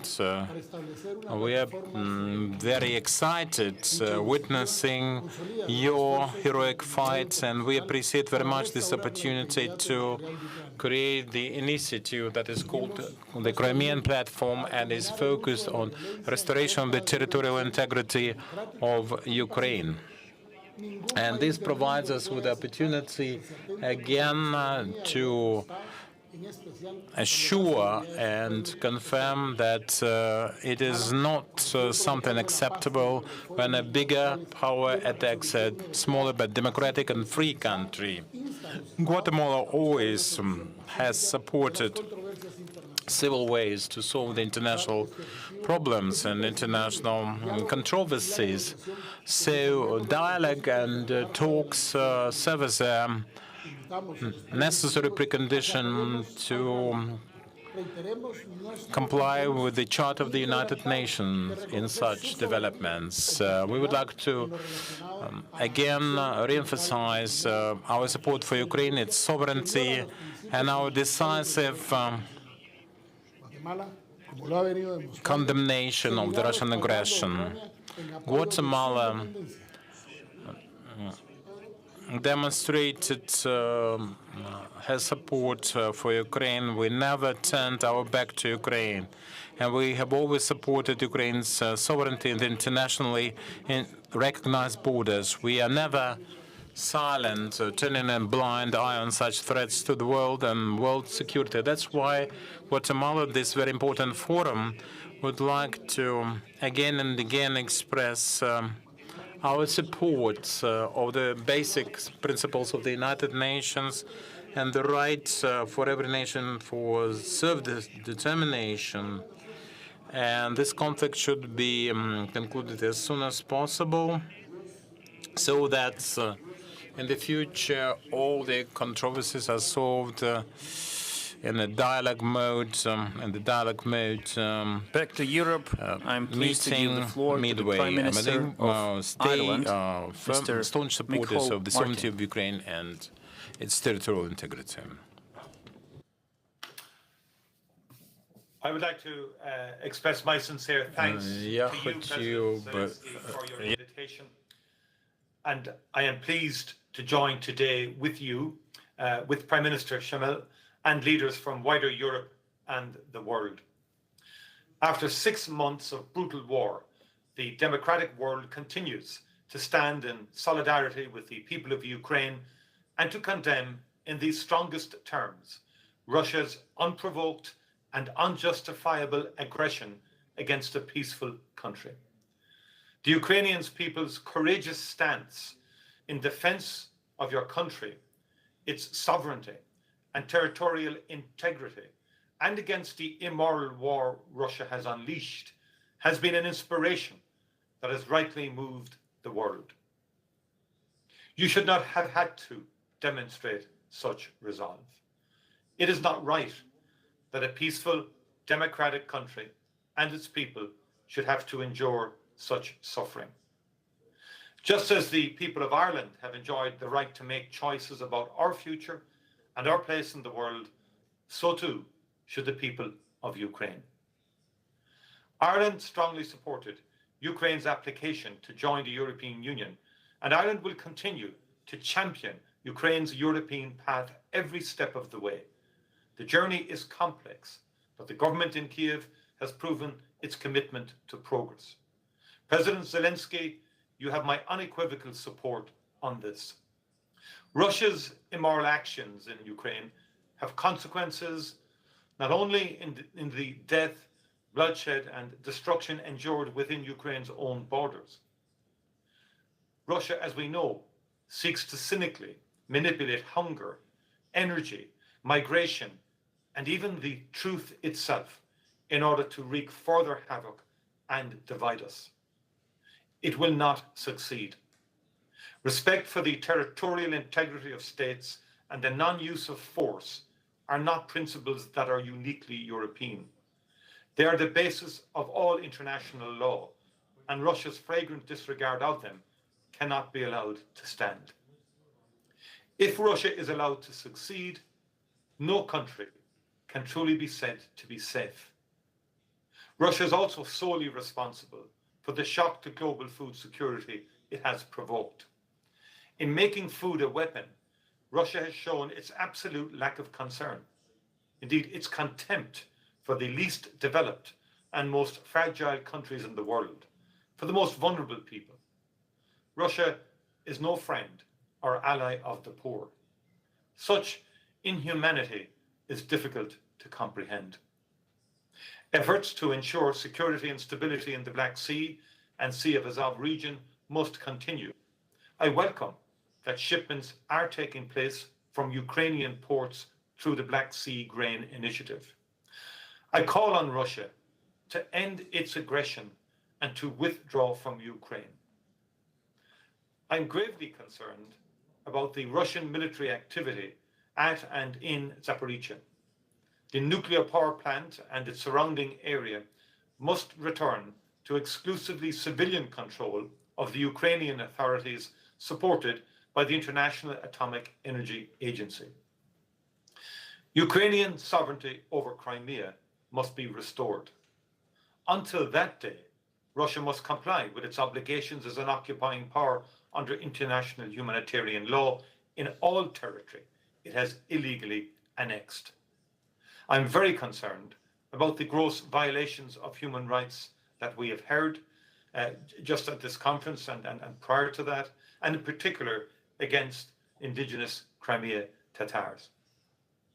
Today, all of us stand in solidarity with the people of Ukraine and those who value respect for international law, democracy, and human rights.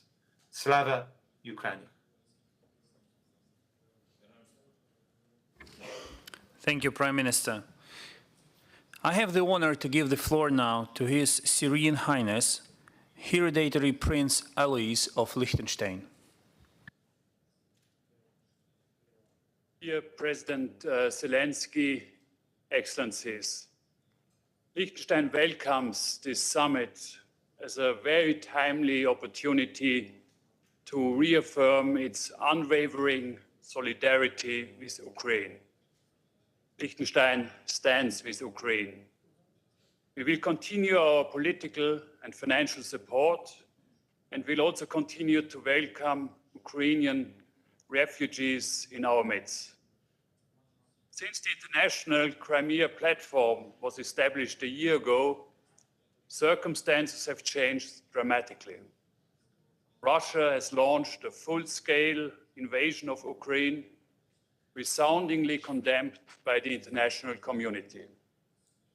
This unprovoked war of aggression is a continuation and further escalation of the previous aggressions against Ukraine, resulting in the occupation of Crimea, among other things. Ending the aggression against Ukraine and ensuring full accountability for it must be our highest priority, both in the interest of peace and security on the European continent and to safeguard the post-World War II order.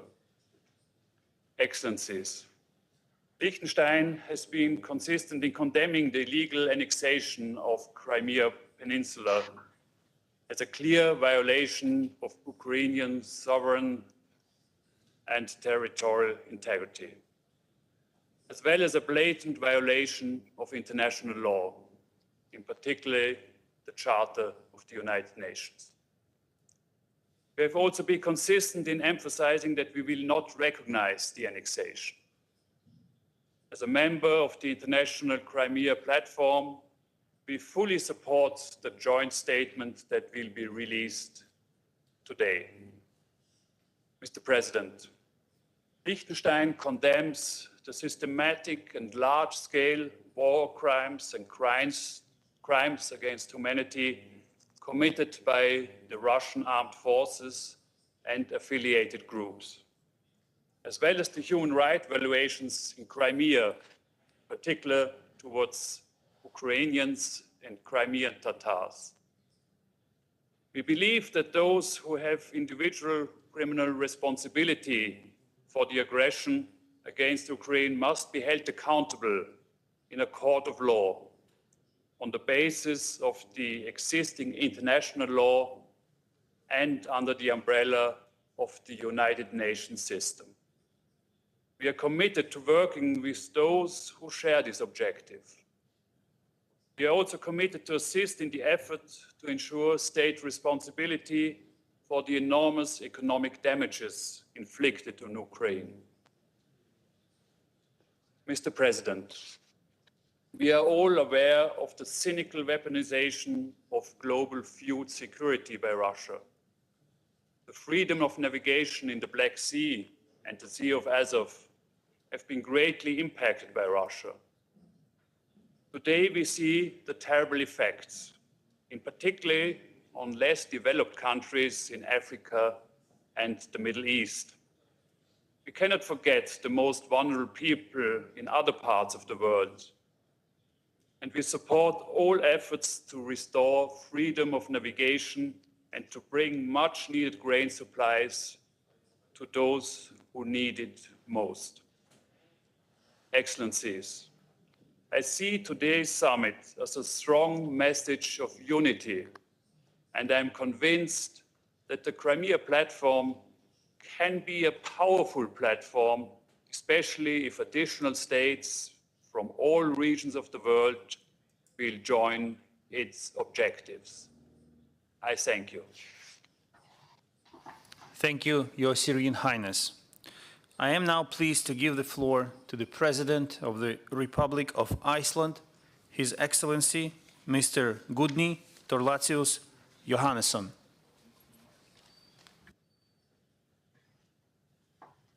President Zelensky, Excellencies, dear friends of Ukraine. Iceland stands with Ukraine. We have done so and will continue to do so.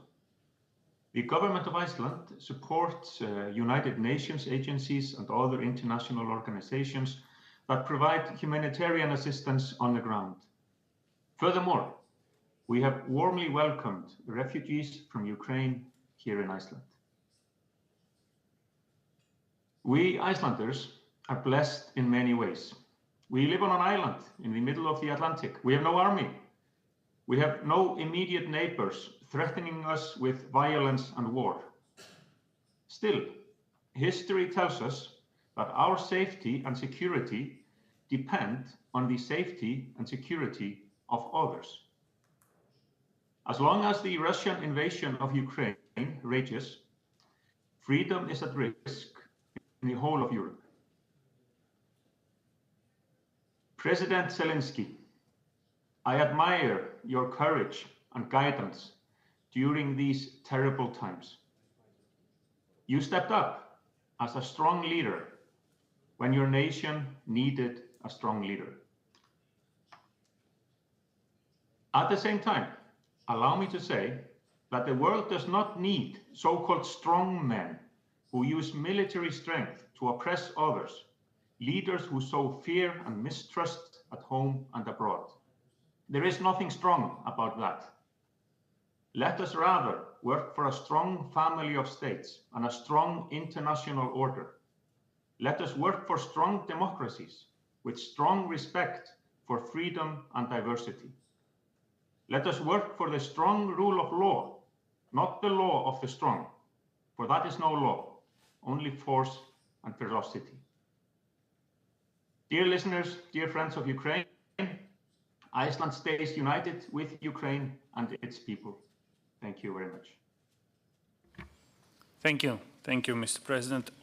And now I'm pleased to invite to take the floor the President of the Republic of Latvia, His Excellency, Mr. Egils Levits. President Zelensky, Excellencies, dear friends of Ukraine, 8 years have passed since the autonomous Republic of Crimea and the city of Sevastopol have been occupied and illegally annexed by Russia. In Crimea, the world has seen Russia following its traditional algorithm of occupation.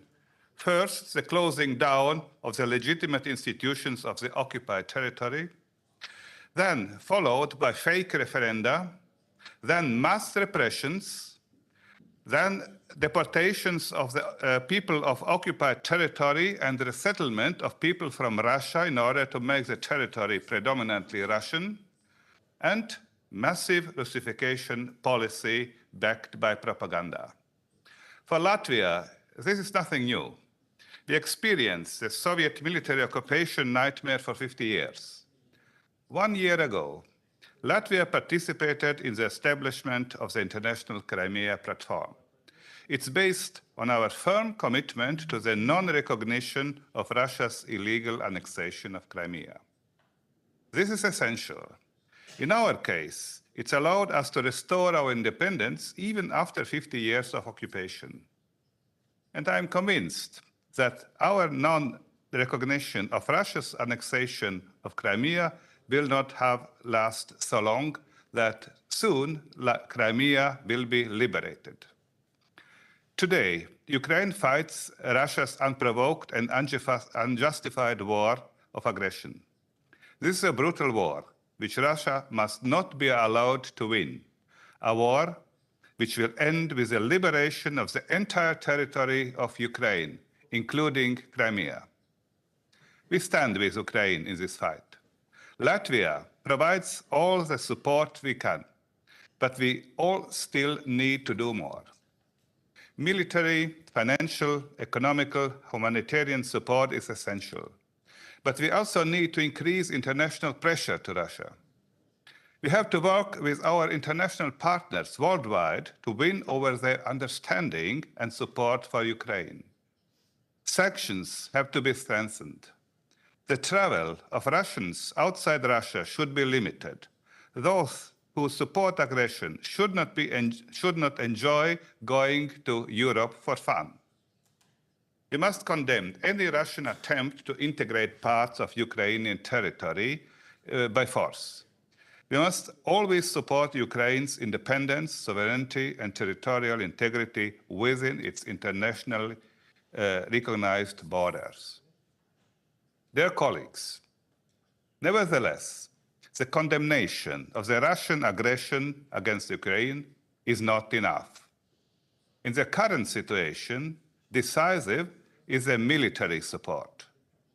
As Secretary General Jens Stoltenberg just said, more weapons, more ammunition, and more quickly. Ukraine must win this war. This is necessary for the future of Crimea. This is necessary for the future of Ukraine. This is necessary for the future of Europe. This is necessary for the future of international law and international peace order.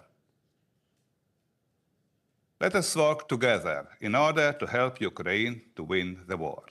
This would be also the victory for freedom and democracy. Slava Ukraini. Героям слава. Thank you, Mr. President. And now I invite to address the summit the President of the Republic of Lithuania, His Excellency, Mr. Gitanas Nausėda. Dear Volodymyr, Excellencies, ladies and gentlemen, much has changed since our last meeting a year ago in Kiev. In the last 6 months, we have seen Russia launching a full-scale war against Ukraine and perpetrating numerous atrocities. This assault is instigated by an extreme aggression towards the independent state of Ukraine and its brave people. Russia is trying to undermine the very existence of Ukraine. Russia also challenges the global security architecture and norms-based international order. Russian war constitutes a crime of extraordinary proportions. The international community is united. The war must be stopped. Our duty is to support Ukraine's sovereignty, independence, and territorial integrity. This is where the international Crimea platform becomes of great importance. It is to keep our attention focused on Crimea, a place where the Russian invasion started 8 years ago. In Crimea, the earlier failure of the international community to act in a more assertive way is most clearly visible. Even today, Russia uses the illegally annexed peninsula as a base for new military offensives against Ukraine. Local people, in particular Ukrainian freedom activists and Crimean Tatars, suffer disproportionately under the occupation. Crimea must therefore also become the place where this senseless war ends. To stop further attacks against the Ukrainian statehood, the peninsula must be returned to its rightful owners. Ukrainians who were captured and imprisoned under the occupation must be set free. Otherwise, no one, including Russia itself, can guarantee the safety of the occupiers and colonists living there. It should be clear by now that Russian actions can bring only more depth and destruction. Appeasement does not work. Only our firm and united response may disperse the bloody vision of restoration of the Russian Empire. Therefore, it is vital to strengthen the international sanctions, continue Russia's political and economic isolation, and limit its ability to prolong this war. To boost our own resilience, we must collectively get rid of the dependence on Russian energy resources, the way Lithuania has done it when this war began. Our assistance is critical in supporting both Ukraine's military efforts and the effective functioning of its economy. We must be ready to help rebuilding the country now. Finally, we must always remember that Ukraine is fighting for all of us. The outcome of this war will define the future of Europe. It must be Ukraine who wins for the right cause. Thank you very much, dear friends. Thank you, Mr. President. I have the honor to welcome President of the Slovak Republic, Her Excellency, Madam Zuzana Chaputova.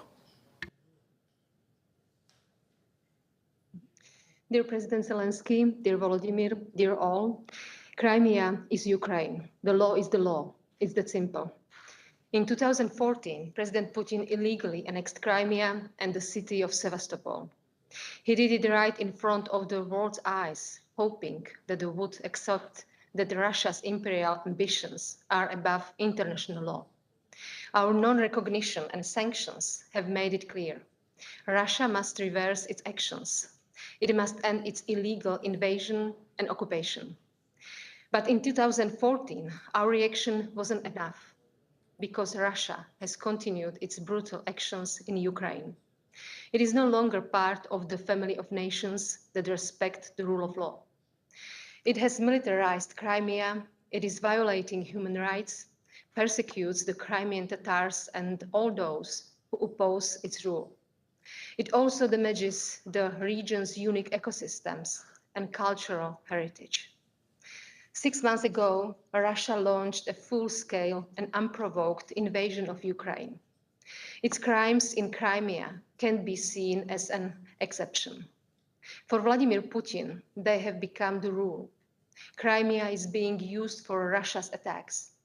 Thousands of civilian casualties, thousands of destroyed homes, destruction of civilian infrastructure. This is how Moscow treats its neighbors. What Russia did to Ukraine, it can do to others in the future.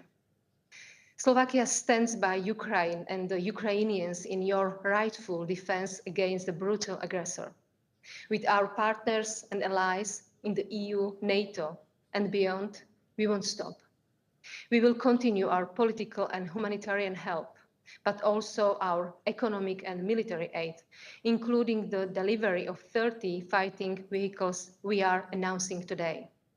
We must also keep increasing the costs of this war for the Russian regime and expand our sanctions and cut the money Russia uses for war. Ukraine's fight is a just fight.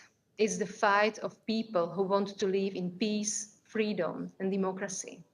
It's the fight for Ukraine's future. But only the brave Ukrainian nation has the right to decide what this future will be. No one else can. And no one else can force you to make choices you don't want to make. We will continue to support you in your efforts. Thank you. Thank you, Madam President, for your strong words. We all know that the Black Sea is currently the only sea in the world where a full-scale war is taking place.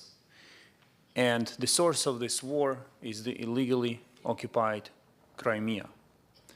So in this context, we invite you to watch a short video dedicated to security consequences and threats of the Russian illegal occupation of Crimea.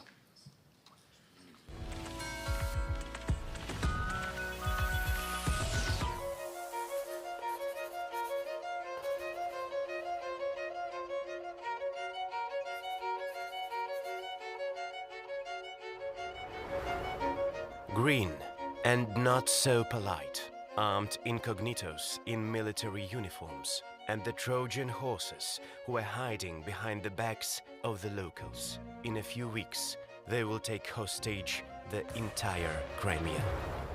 Що так підступно буде в лютому 2014 року, ми дійсно не знали. Єдине, що ми встигли зробити, це своєчасно весь свій флот спустити на воду і вийти з порту Керч до порту Бердянськ. Later, the commander of the Kerch border detachment, Yuri Loshak, will head to the maritime guard of Mariupol, and he will recall how he slipped out of the embrace of the Russian world without betraying either his oath or himself. У мене не виходили, тому що, мабуть, знали, що ні на які пропозиції я не піду. Нічого мені не обіцяли, там, ні квартири, ні машини, ні якісь там гроші. Тому що, мабуть, знали, що я не такий. Росіяни, опять же, вони ж оцю всю кампанію, вони ж її планували заздалегідь. Andriy Rozhenko is from the well-known naval dynasty in the Crimea. In 2014, he was the deputy chief of staff of the Navy in Sevastopol. After the occupation, he moved to Odessa, and he has never seen his father again. Ну, я пам'ятаю, як я крайній раз йому потиснув руку, от батько. Оце я пам'ятаю. То, що він мені казав, все було правдою. Він казав, що то, що росіяни залишились в Криму, це дуже погано. От так воно і вийшло. The Kremlin referred to the geographically well-placed peninsula as to an unsinkable aircraft carrier, and it began to pump it up with arms. Вони почали будувати підводні човни, надводні кораблі. Вони перекидали авіацію сучасну, як винищувальну, так і бомбардувальну. Вони перекидали ракетні комплекси, вони перекидали системи ППО. Дуже багато зараз флоту і багато військовослужбовців, які прийшли на нашу землю через Чангар, через Чаплинку і в район Херсона, в район Мелітополя і в район Маріуполя. Це були звідти війська із Кримського полуострова. For 8 years, Russia has been stubbornly ignoring the rights and freedoms of the Crimeans, by hook or by crook turning them into powerless vessels and into cannon fodder. Всі мешканці Криму, які були там на момент 2014 року, пройшли через дивну процедуру примусової паспортизації. Вони можуть бути призвані до армії, і за ухиляння від цього призову вони підпадають під юридичну відповідальність, тобто вони можуть бути ув'язнені. Мілітаризація йде в дитячих садочках, мілітаризація є в школах, є юнармія, яка абсолютно по моделі відповідає Гітлер-Югенту. Оголтелая такая пропаганда против крымских татар, все это наталкивало на мысли, оно, видимо, так и было, направленные на то, чтобы вытеснить коренной народ из Крыма, поскольку они поняли, что с ними не договорятся.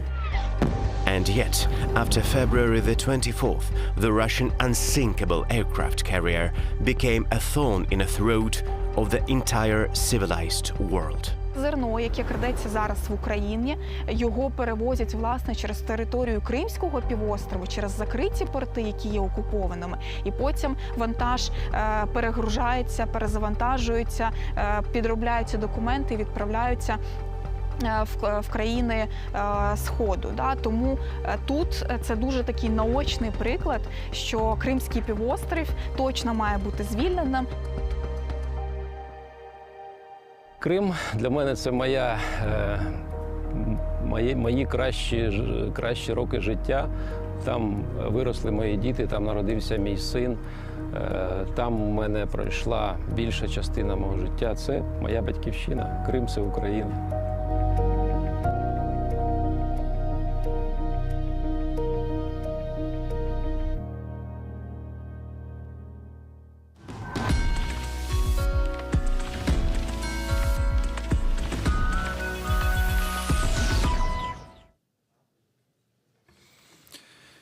And now we will continue our summit and we will go back to South America. I am pleased to give the floor to the President of the Republic of Suriname, His Excellency, Mr. Chandrik Kapersad Santohi.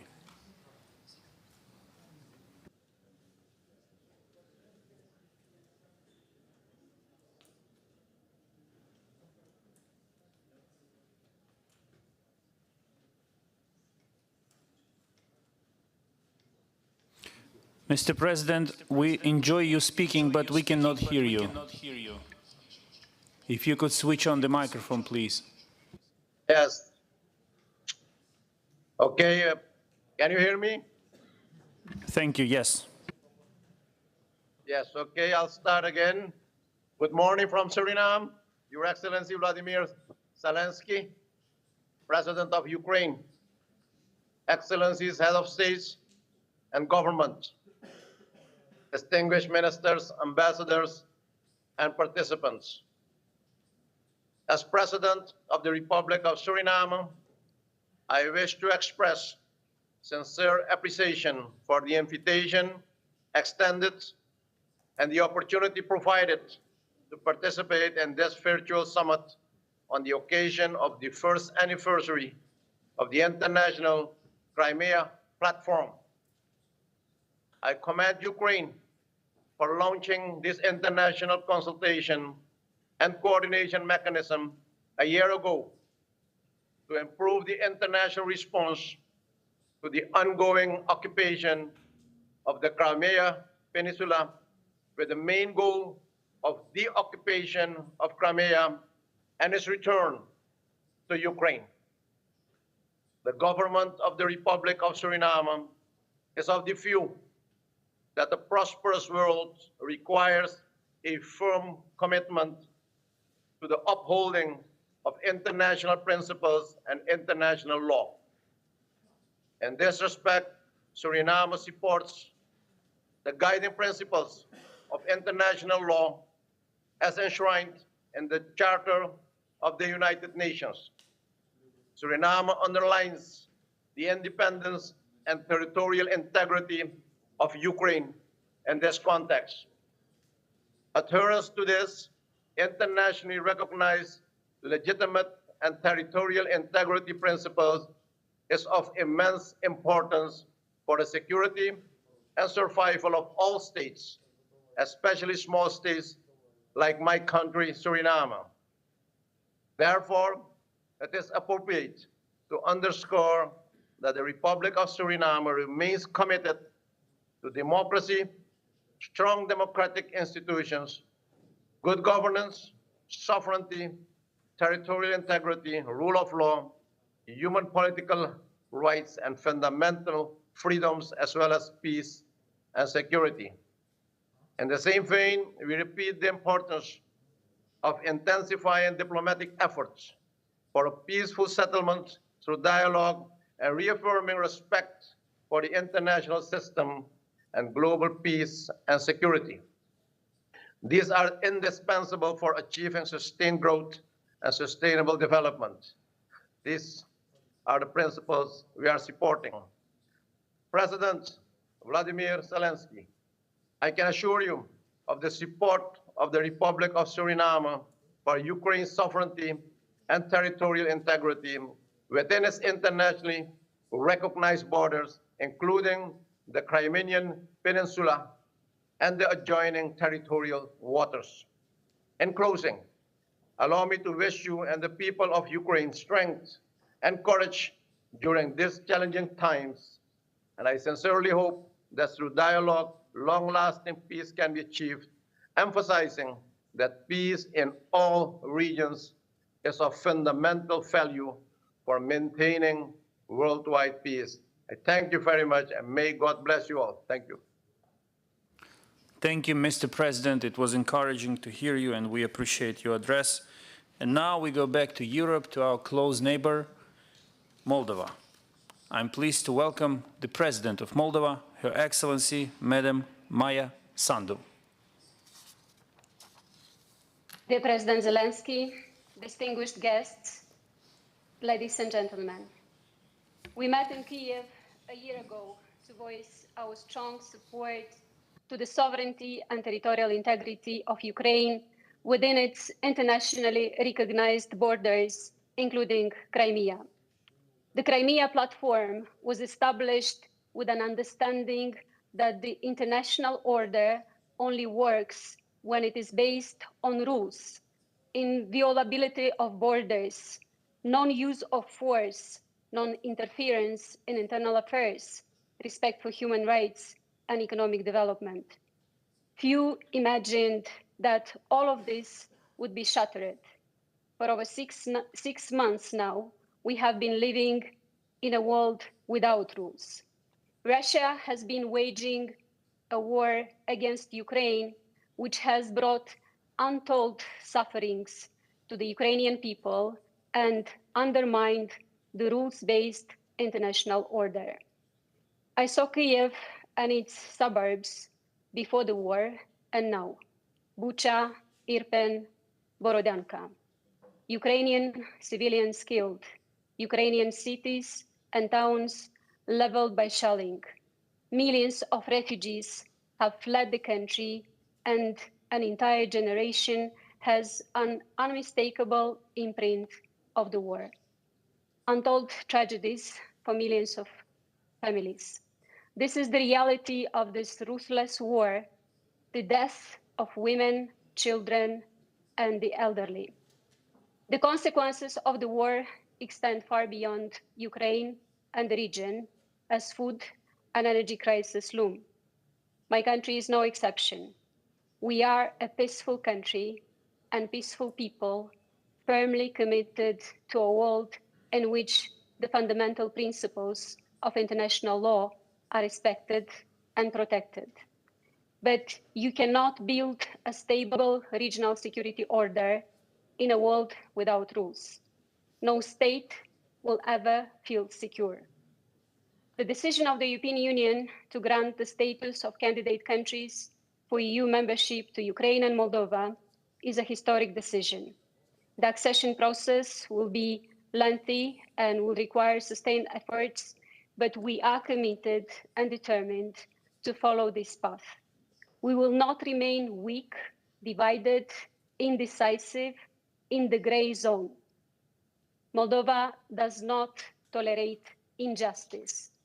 From the very beginning, Moldova joined an international community in condemning Russia's war against Ukraine and called for an end of the aggression. President Zelensky, the Moldovan patriots, and they are an absolute majority in Moldova, are on the side of Ukraine and firmly condemning Russia's war against the Ukrainian people. Moldova provides assistance to Ukraine, focusing our efforts on supporting a large number of Ukrainians who have found refuge in Moldova, as well as on rendering humanitarian aid. My country is firmly committed to continue providing international protection for Ukrainians who are seeking refuge in our country. We have received and will receive with open arms the Ukrainians who had to leave their homes. We will further assist with any arising humanitarian issues and will help as many people as we can who find themselves in need for protection and shelter. Allow me to congratulate the Ukrainian people on your 31st Independence Day, which you made fighting for your independence, for your existence as a sovereign nation. Moldova reiterates once again its unwavering support for the independence, sovereignty, and territorial integrity of Ukraine within its internationally recognized borders, including Crimea. Ukraine protects us today. Ukraine protects the free world. Slava Ukraini! Thank you, Madam President. We will now go to Switzerland, and I'm pleased to welcome the President of the Swiss Confederation, His Excellency, Mr. Ignacio Cassis. Dear Mr. President, dear Mr. Speaker of the Parliament, Excellencies, on behalf of Switzerland, I would like to thank Ukraine and President Zelensky for holding this year's Crimea platform despite the enormous difficulties and suffering caused by Russia's military aggression.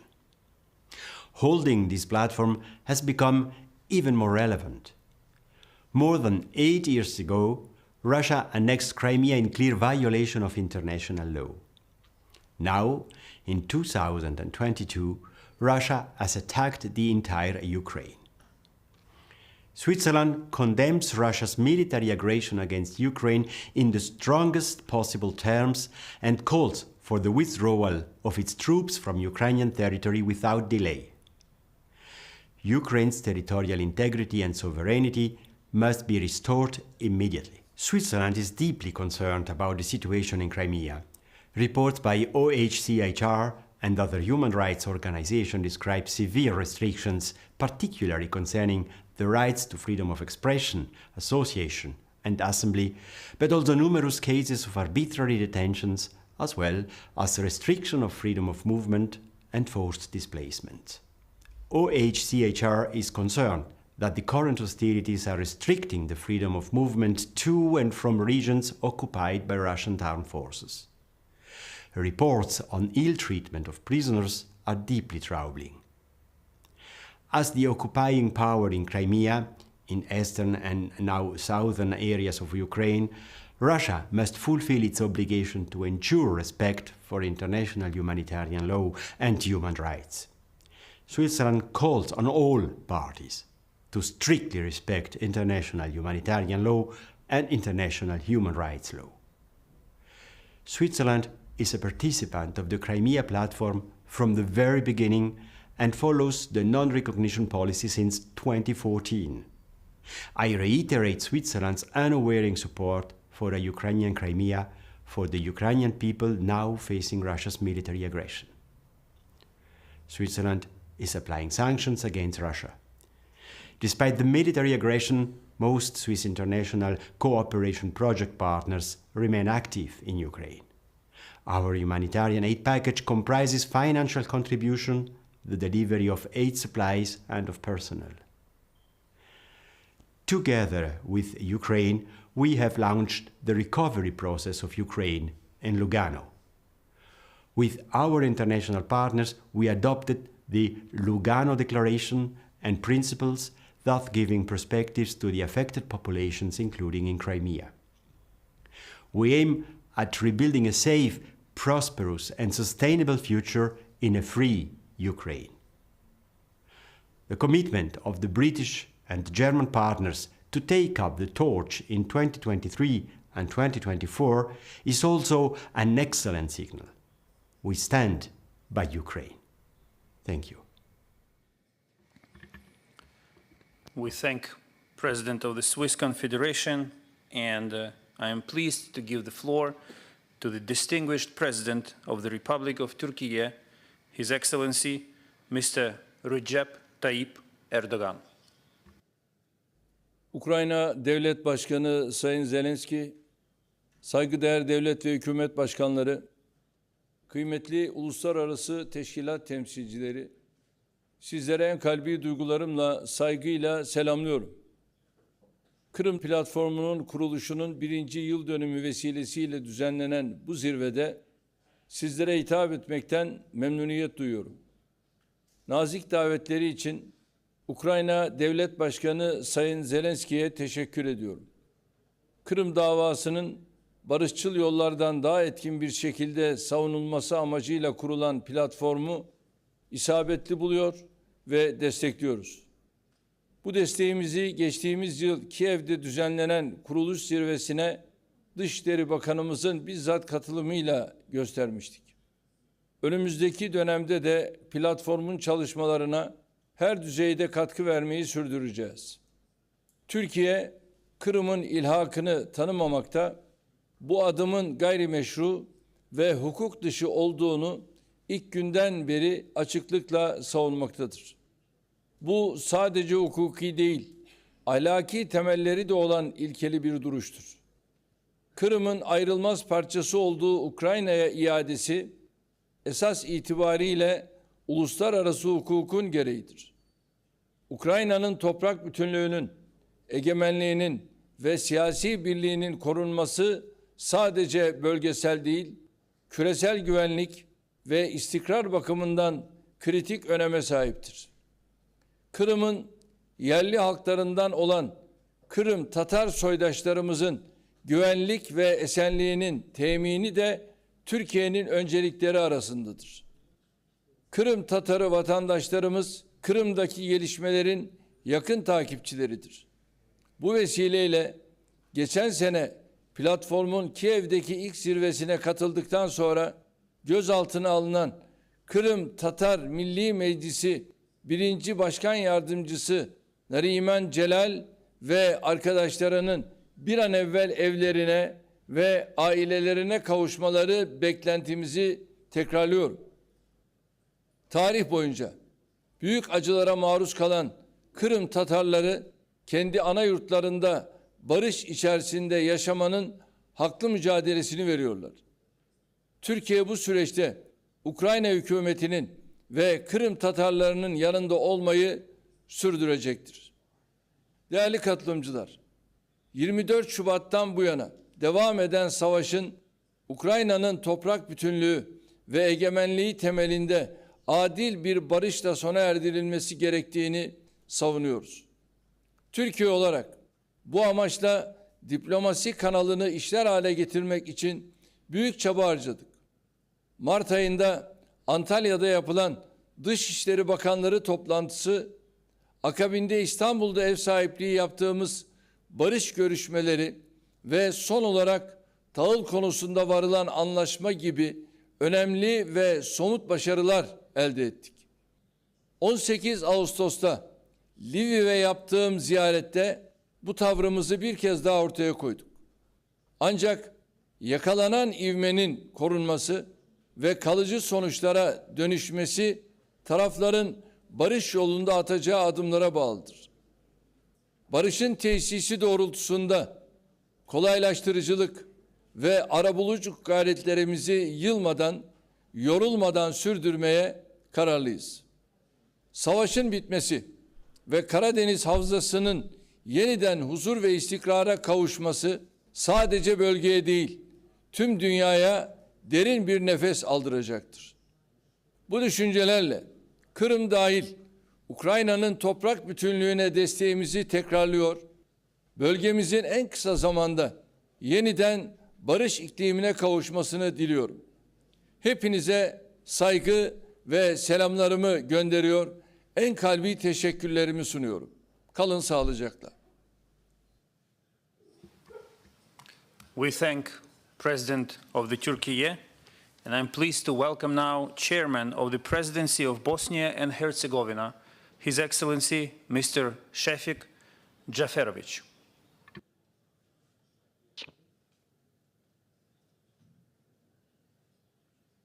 Predsjedniče President Zelenski, dame i gospodo. Ladies, Vanjska politika Bosne i Hercegovine prema međunarodnim partnerima, što uključuje i prijateljsku Ukrajinu, zasniva se na otvorenosti i ravnopravnosti, uzajamnom poštovanju suvereniteta i teritorijalnog integriteta, principu miroljubive saradnje, poštovanju međunarodnog prava i uvažavanju obostranih interesa, što je izričito navedeno u strategiji vanjske politike Bosne i Hercegovine, koja je u potpunosti u skladu sa paviljonom Ujedinjenih nacija. Predsjedništvo Bosne i Hercegovine je 6. marta 2014. godine usvojilo posebnu izjavu o situaciji u Ukrajini.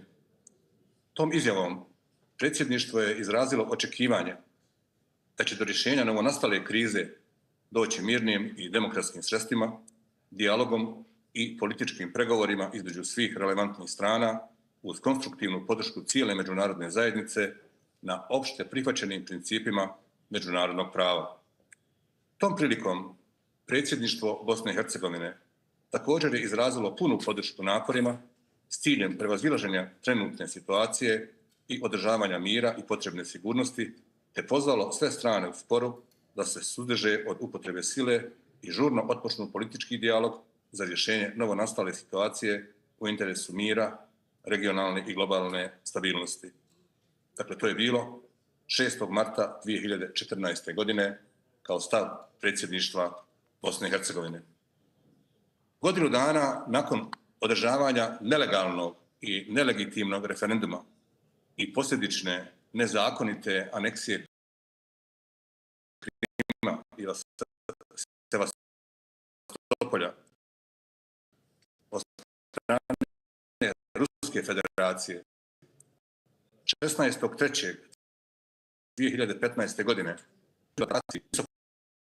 za suverenitet i teritorijalni.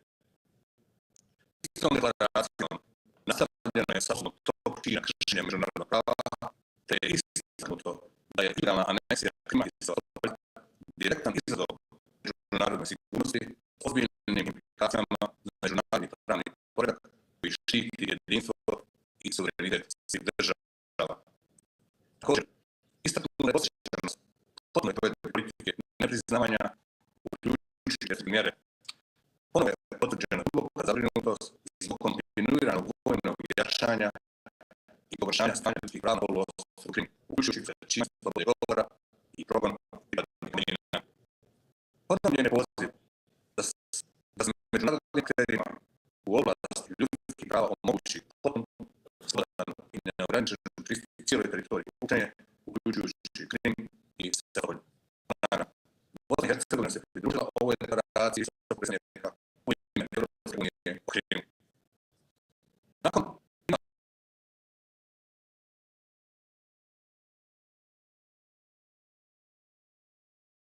prethodno navedenog pridružila brojnim međunarodnim dokumentima kao što su Rezolucija Generalne skupštine Ujedinjenih nacija, agresija na Ukrajinu, odluka Vijeća Europe o suspenziji predstavništva Ruske federacije u Vijeću Europe, deklaracija visokog predstavnika u ime Europske unije o invaziji oružanih snaga Ruske federacije na Ukrajinu i nizu pratećih deklaracija, kao i nizu odluka drugih međunarodnih institucija i organizacija. Prethodno izneseno su stavovi Bosne i Hercegovine doneseni slijedom odluka institucija te međunarodnih obaveza, uključujući sporazum o stabilizaciji i pridruživanju Bosne i Hercegovine sa Europskom unijom i druge akte. Poštovane dame i gospodo, na kraju, uprkos vanjskim i unutrašnjim pritiscima, kao predsjedavajući predsjedništva Bosne i Hercegovine, mogu reći da nisu promijenjeni navedeni zvanični stavovi države Bosne i Hercegovine o podršci suverenitetu i teritorijalnom integritetu Ukrajine i o osudi postupaka kojima se povređuje suverenitet i teritorijalni integritet Ukrajine. Hvala vam na pažnju. Thank you, Mr. Chairman. For 8 years now, the words human rights and fundamental freedoms in the occupied Crimea have been an empty sound. Human rights and freedoms were replaced with repressions, persecution, and torture. Currently, more than 120 citizens of Ukraine are detained by Russia in the illegally occupied Crimea for political reasons. I invite you to watch a short video dedicated to this topic.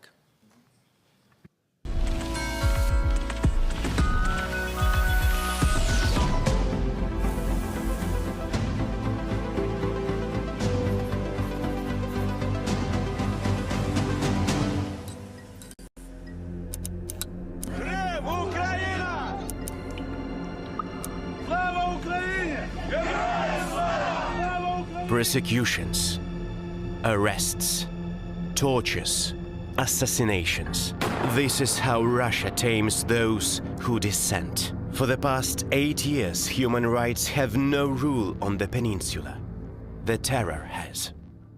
Можливо, історики колись визначать, скільки людей було вбито через використання Росією Криму для терору. Десятки тисяч, сотні тисяч. Сейчас оккупационный режим в Крыму, он такой же тоталитарный, жестокий, как и советский, но в значительной мере отличается, потому что в советское время хоть что-то можно было. Це було дуже зворушливо. Це ж Владислав тримав його в руках, цей лист. Це лист з тої бетонної сірої камери, в якій він знаходиться 18 місяців. These rare letters are the only joy for Katerina and the 7-year-old Stefania. They are the only connection with the dearest, Vladislav Yesepenko, the journalist from Radio Liberty, who was on his business trip to Crimea in spring 2014. His wife and his daughter never saw him again. Владислава майже місяць не могли знайти і побачити. Ми не знали, в якому він стані, де він. Адвоката просто крутили за ніс по всьому Сімферополю. То Владислав в СІЗО, то він в управлінні ФСБ, то він ще якомусь там КПЗ. Це слідчий це все, в принципі, ці всі маневри прокручував. І він спеціально не казав, де він, тому що Владислав пережив тортури. Вибивання так званих свідчень і так званих різноманітних зізнань – це традиційна практика для окупанта. Це те, що робили колись чекісти, НКВДісти, КГБісти, зараз це роблять ФСБшники. Vladislav Yesepenko, a journalist, was detained for the alleged making and storing of a grenade. Through tortures, they have got his confession.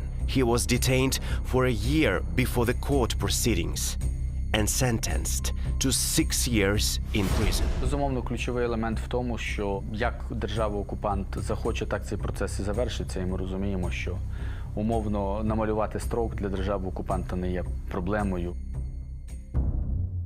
Вони мене, до речі, запрошували, слідчий по нашій справі, що Катерино, приїжджайте, я вам дам побачення з чоловіком, з дитиною, приїжджайте, все буде добре. Ну, але ж ми розуміємо, для чого це робилося. Тобто це ще один важіль впливу для них був би в їх руках. Тобто Владислав би зізнався не лише у зберіганні і виготовленні вибухівки, а він би там зізнався в тому, що він папа римський, що він бив Кеннеді. Katerina and Stefania Yesipenko are fighting desperately for Vladislav to be released. They communicate with journalists, advocates, participate in protest events. The mother doesn't hide anything from little Stefania. Her dad is her hero. Коли це трапилося, ми для Стефанії придумували різного роду сказочки, типу там синичка в клітці, знаєте, так і папа в полоні. Вона пише татові листи, вибачте, туди. Ми не кажемо це слово, саме те, яке ми розуміємо. Ми кажемо, тато в полоні. Але вона дуже сумує, вона знає, що тато робив добру справу, що тато працював на свою батьківщину, і що тата просто затримали в полоні, тримають погані дядьки, і тата потрібно визволяти.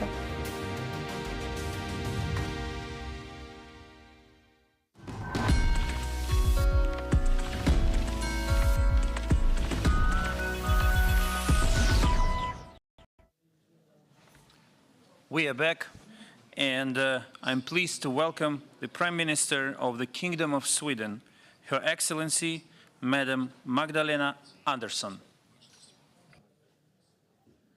President Zelensky, Excellencies, colleagues, and friends.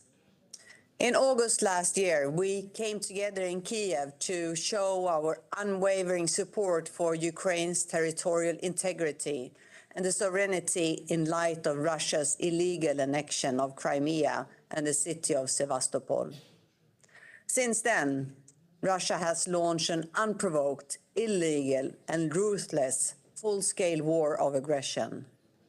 This has made an already dire situation in Crimea even more alarming. For instance, Russia uses the peninsula as a launching pad for attacking other parts of Ukraine. Sweden is deeply concerned by the countless violations of human rights and international humanitarian law committed by the Russian authorities in the Crimean Peninsula and elsewhere on the temporarily occupied Ukrainian territory. And I was shaken by what I saw and heard during my field visits to Bucha and Borodyanka in July. Russia's aggression is primarily about Ukraine. It is also an alarming consequences elsewhere, in Europe and globally, including as regards energy and food supplies. And for this, Russia bears full responsibility. Sweden does not and will not recognize Russia's illegal annexion of Crimea or any future attempts to unlawfully annex Ukrainian territory. We must continue to stand united in our support for Ukraine now and in the long term. We must ensure that the international community continues a coordinated and principled response to stop Russia's aggression and hold those responsible accountable. We owe it to Ukraine and its people, and we need it to prevent similar aggression from being repeated elsewhere. Might does not make right. Sweden will continue its steadfast support to Ukraine, and my government will shortly present additional comprehensive support packages that will strengthen Ukraine's resilience. The stronger Ukraine is, the safer the rest of us are. Thank you. Slava Ukraini. Героям слава. Thank you, Madam Prime Minister. And our next speaker will be the Prime Minister of Belize, His Excellency, Mr. John Antonio Briceño.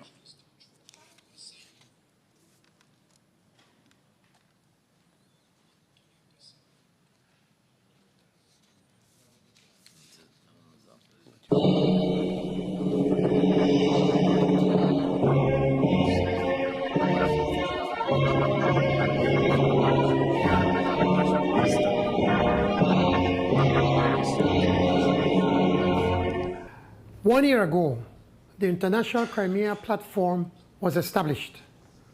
The platform affirmed the Ukraine's full exercise of its sovereignty and political independence. It also affirmed that Ukraine's full territorial integrity cannot be achieved without ending the Russian Federation's temporary occupation of the Autonomous Republic of Crimea. Today, we remain committed to the Ukraine's sovereignty, political independence, unity, and territorial integrity within its internationally recognized borders, including territorial waters. In March of this year, we condemned Russia's unprovoked and unjustifiable full-scale invasion and unprecedented war of aggression against Ukraine.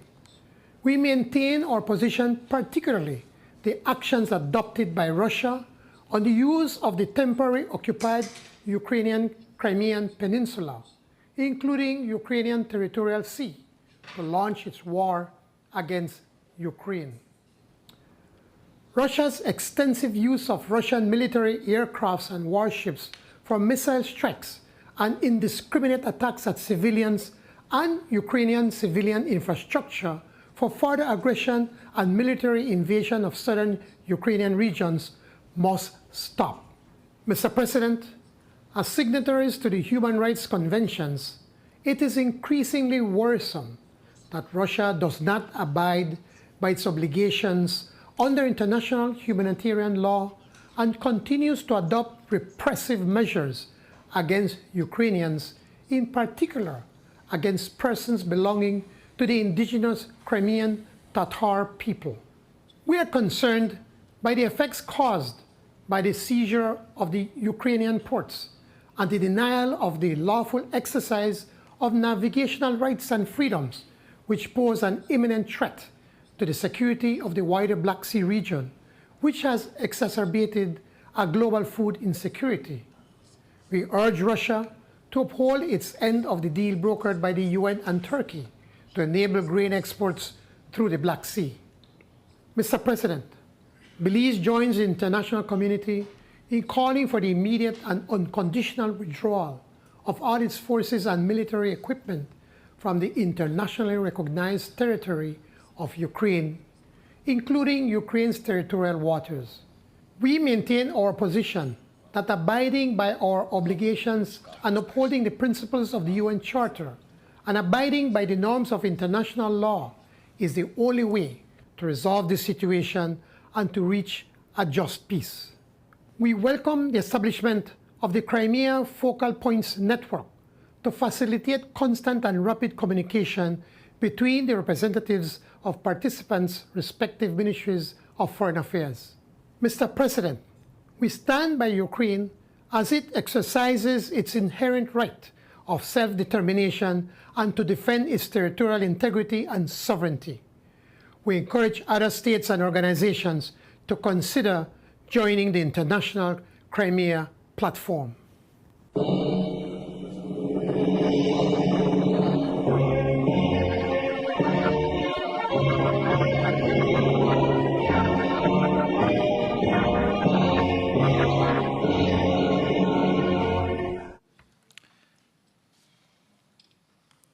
We thank Prime Minister, and now I'm pleased to welcome the Prime Minister of the Kingdom of Denmark, Her Excellency, Madam Mette Frederiksen. Excellencies, dear colleagues, friends of Ukraine. Tomorrow it will be exactly 6 months since Putin's brutal attack on Ukraine. It has been half a year of terror, of unspeakable suffering for the people of Ukraine. Attacks on civilians, women, children, elderly. And we will never forget the horrible crimes committed by Russia. And we need to ensure that Putin pays a high price for his war of aggression. A war that started 8 years ago in Crimea. Today we are together to reaffirm a simple message. Crimea is Ukraine. And the borders of Ukraine are internationally recognized, no matter the lies from Putin or anybody else stating the opposite. And there can be no doubt, it is up to Ukrainians to decide their own future, not an autocrat from Russia.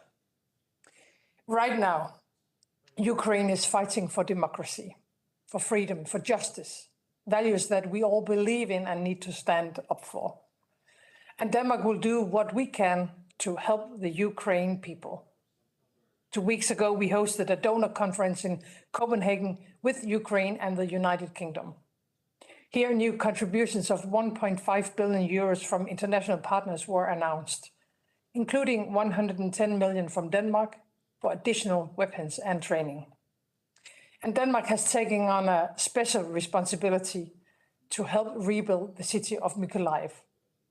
We continue to support the return of all currently occupied territories of Ukraine, including Crimea and the city of Sevastopol. And we are, of course, ready to do more, because Ukraine, all of Ukraine, belongs to the Ukrainians. Thank you, President Zelensky, for your brave leadership. And thank you all present here today for doing the right thing and helping our friends in Ukraine in these dark times. Thank you.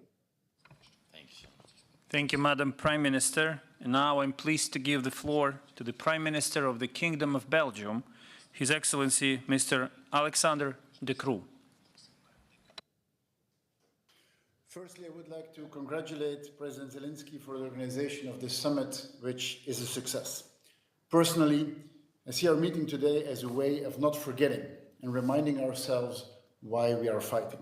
Even if we are consumed by what is happening every day, the daily bombings that you are subjected to in Ukraine, the international concerns about the Zaporizhzhia nuclear power plant, the indirect consequences of the war that we are facing throughout Europe, notably in terms of energy supplies this winter, we need to strive to keep in mind.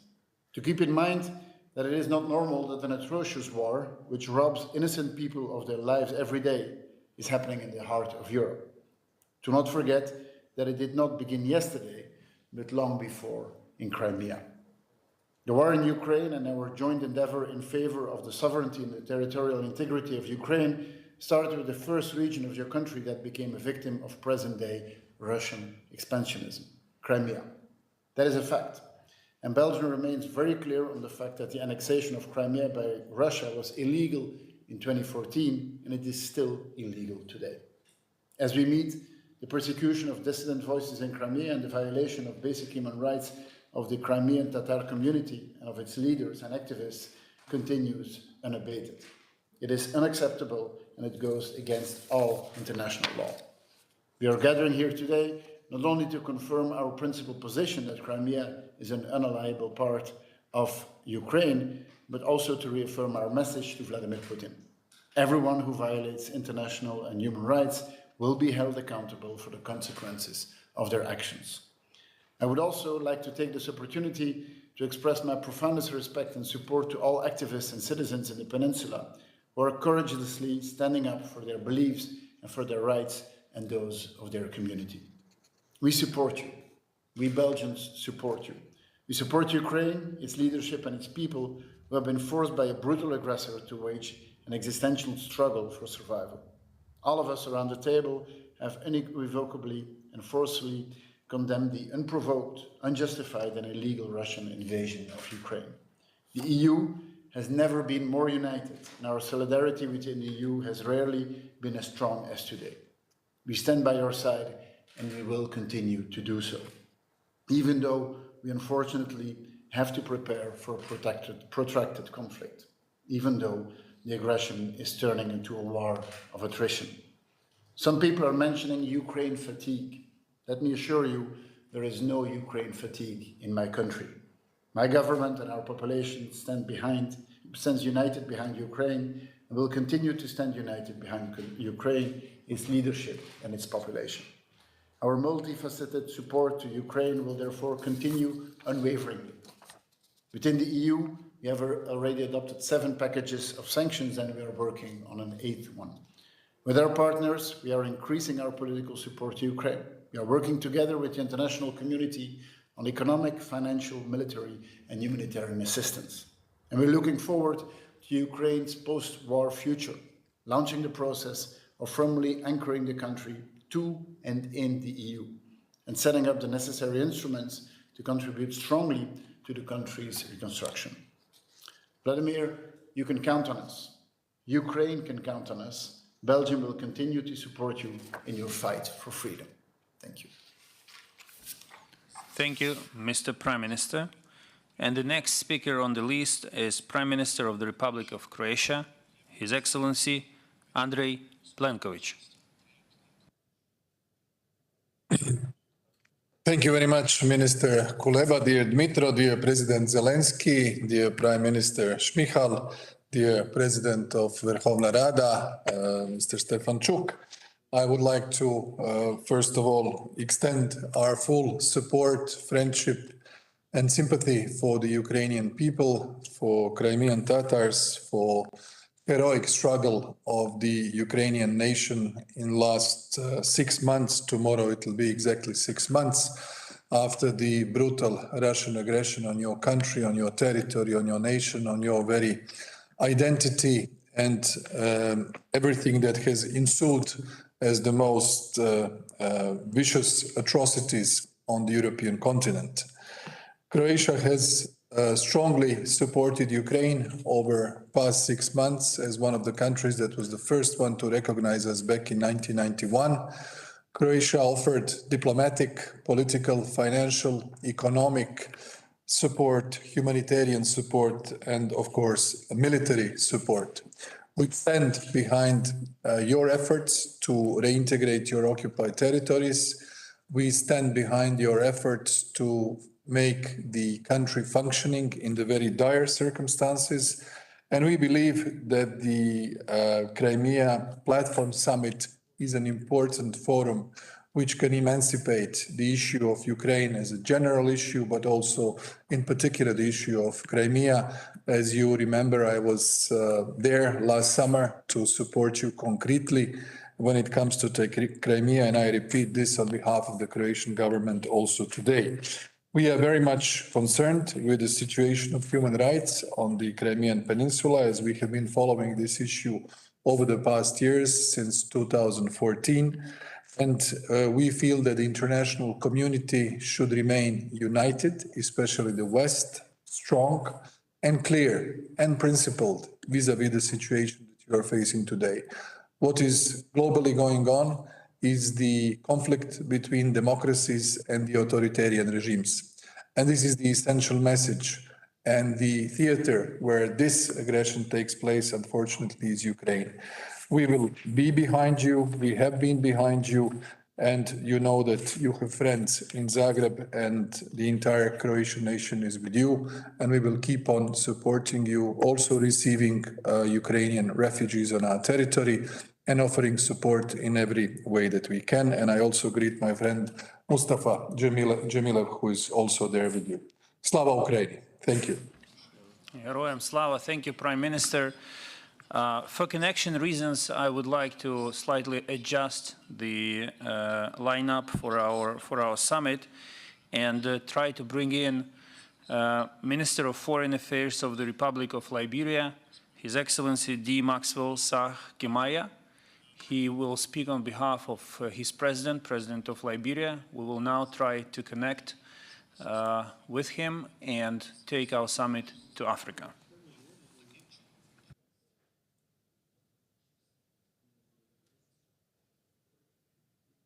Okay, I'm hearing from the editors that the connection has been lost. So while they are trying to restore the connection, I will give the floor to Prime Minister of the Czech Republic, Petr Fiala. Prime Minister, the floor is yours. Dear friends, dear colleagues, the Crimea Platform is meeting at the highest level only for the second time. The situation has escalated significantly, but our goals have not changed. We are here again to discuss justice and to talk about the future, not only for Crimea, but for Ukraine as a whole. Our interests are moral, as the freedom of Crimea and the rights of its people are at stake, and also pragmatic, as stability in the Black Sea region is in everyone's interest. The Russian regime violates human rights dramatically in many territories it controls, and it's always trying to grab more. Our common mistake is that we fail to take a tougher stance against the violations of international law. We were ignoring many warnings and choose to remain passive. I say it is not only as the Prime Minister of a country that just a few days ago commemorated the Soviet invasion in August 1968.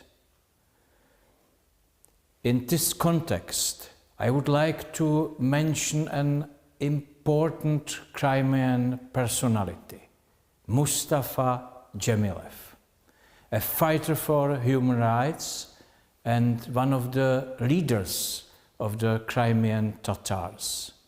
He bravely protested against the occupation of Czechoslovakia and was put in prison for that.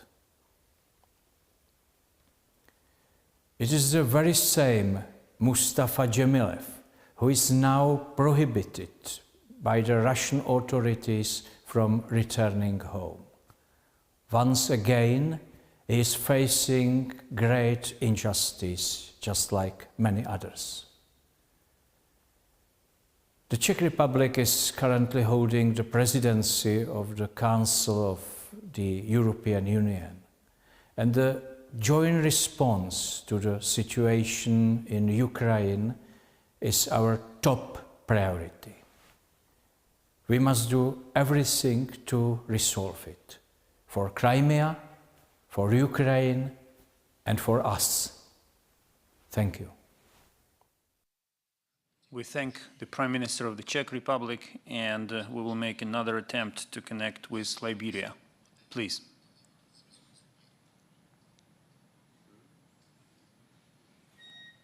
Minister, the floor is yours. We are happy to see you on the screen. Thank you for connecting with us.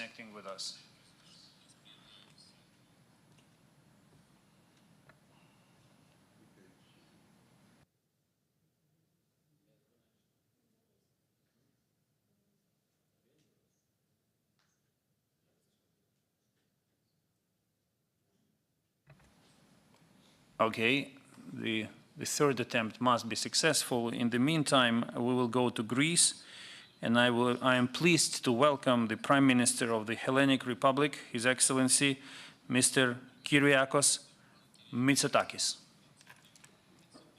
Dear President Zelensky, dear all, I'm very happy to be with you all today, even if virtually, on the eve of the National Day of Ukraine. 8 years have passed since Russia occupied and illegally annexed Crimea and the city of Sevastopol. And tomorrow, we mark 6 months from Russia's unprovoked invasion and war of aggression against Ukraine. These were not expressions of self-determination. They were textbook violations of basic rules and principles of international law. The inviolability of borders has been the foundation of post-Helsinki Europe. The occupation of Crimea in 2014 marked the first step. The 24th of February was the next step, a revisionist plan to redraw the borders of Europe. We have earlier similar experience with the Turkish invasion and occupation of a large part of Cyprus in 1974. This wound is still open after almost 50 years. We know the pain and the cost this brings to a country. We have all seen the consequences of the Crimea occupation and annexation. Human rights violations, in particular towards ethnic Ukrainians and Crimean Tatars, destruction of critical infrastructure, sharp deterioration of the freedom of navigation in the Black Sea and the Sea of Azov. The Crimea, historically the home of many peoples and cultures, including my own, is now being absorbed by Russian expansionism. And since February, Russia has also used Crimea for its military operations during the full-scale aggression against the territorial integrity of Ukraine. What lessons should be drawn from 2014? First and foremost, that revisionism and disrespect for basic principles of international law should be stopped from the start. If not, the aggressors are emboldened to pursue their agenda. At the end of the day, next to the heroic Ukrainian citizens whose lives were shattered by the war, our societies also face dire consequences because of the Russian aggression. Greece has unconditionally stood with Ukraine from the outset, consistent with our long history of standing against authoritarianism, against those who abuse their power to impose their will to their neighbor. We will continue to stand by Ukraine. As a matter of principle, Greece will not accept the change of borders Russia is trying to impose on Ukraine. Greece will be there once this war is over to support the reconstruction of Ukraine and help Kiev on its European path. Mr. President, you and your people are an inspiration to us all. Thank you for standing up for those values that are most dear to our peoples and our countries. And my warmest congratulations for tomorrow's celebration of the National Day of Ukraine. Thank you. We will make the third attempt to connect with Liberia. Yes, I see my colleague, Foreign Minister, on the screen. Please, the floor is yours.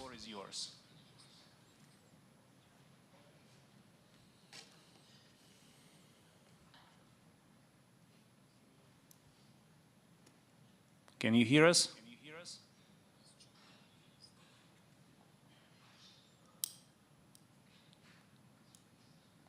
This doesn't seem. Can you hear us?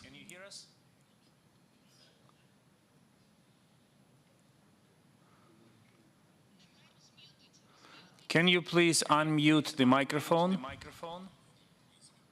We cannot hear you. We see you speaking, we cannot hear you. Unmute the mic, please.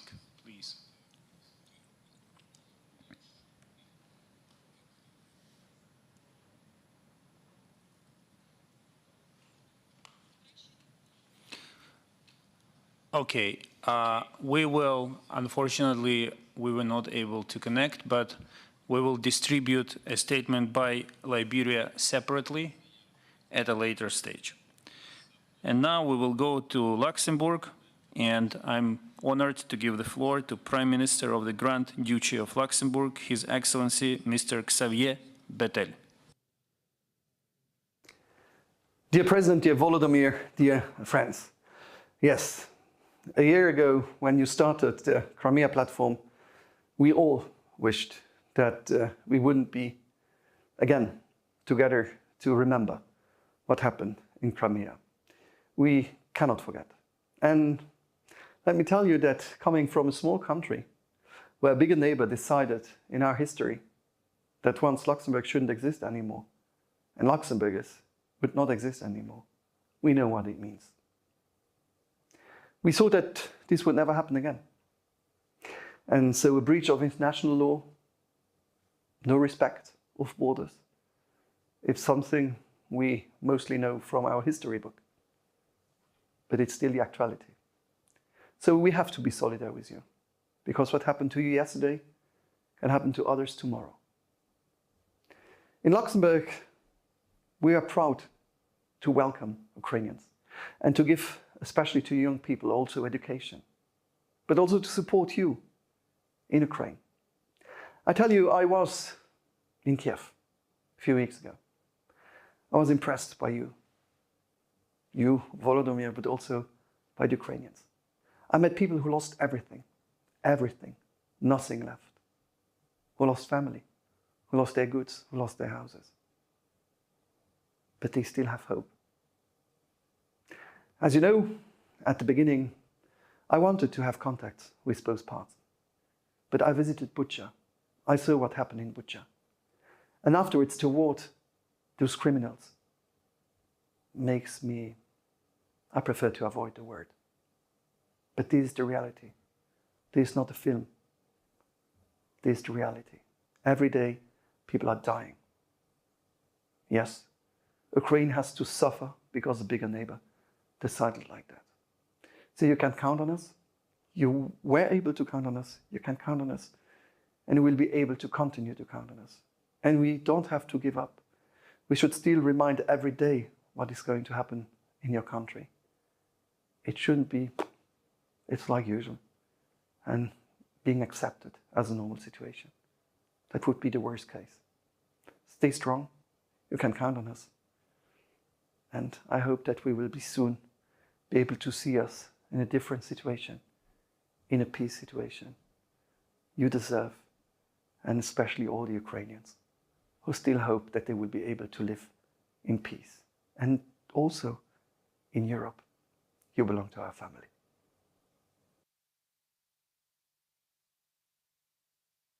Kind and touching words.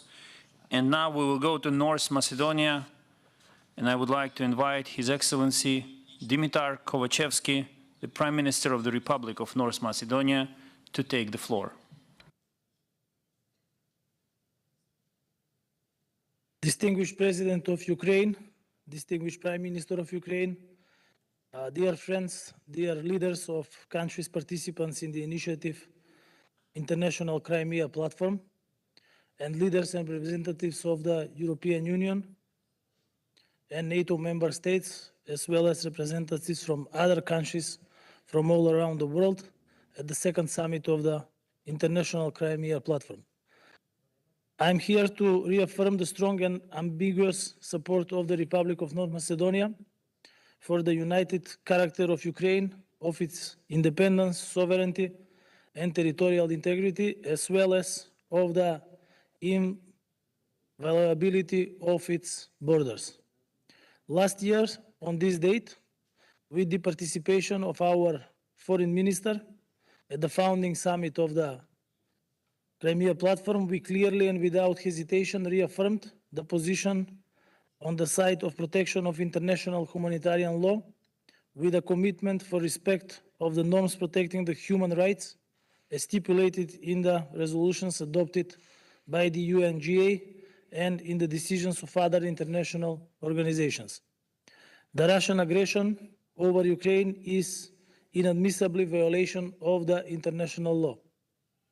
We strongly condemn the military attacks over Ukraine undertaken by the Russian Federation and the crimes of Russian forces over civilians.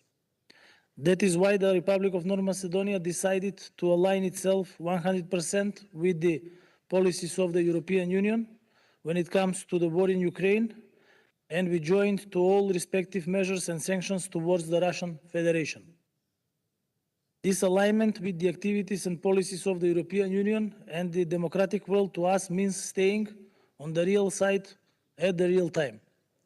1 year after the establishment of the Crimea Platform, whose purpose is to increase the effectiveness of the international response to the ongoing occupation over Crimea, and similar intentions for the other parts of Ukraine proved to be the right united efforts for jointly opposing to the increasing safety threats.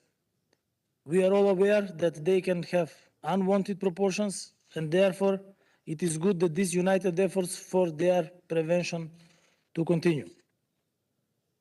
This platform was the result of such united efforts, but also of the solidarity between the European Union and NATO member states, and it is particularly good that the message of the democratic world is well understood. Yes, we are together and we are united in our efforts to prevent further violation of human rights in Ukraine in order to protect the Ukrainian people and Ukraine from the occupation regime. This presentation of force from one geographically larger country towards geographically smaller country that is determined to share democratic values is a dangerous and inadmissible example that must not turn into practice. Guns and tanks must remain in the history. Diplomacy and pens are the means for understanding of dialogue masses in the 21st century because, yes, peace is the most powerful weapon of humanity. The end of war in Ukraine will not bring victims to life, but the cease of this war day sooner will prevent new victims. Also, it will give a chance for rehabilitation of the economies, and this is necessary, and this is what the citizens expect from political leaders.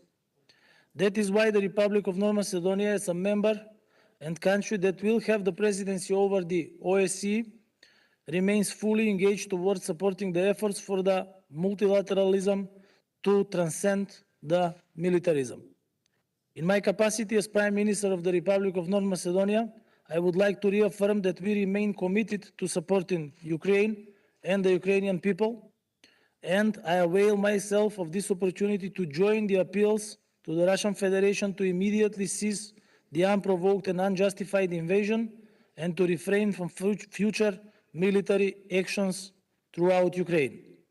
The future of the world depends on what is being done today, and the world, that is all of us, that are all countries without exceptions. Thank you. Thank you, Mr. Prime Minister. We will now go to Montenegro, and I invite to take the floor Prime Minister of this country, His Excellency, Mr. Dritan Abazovic.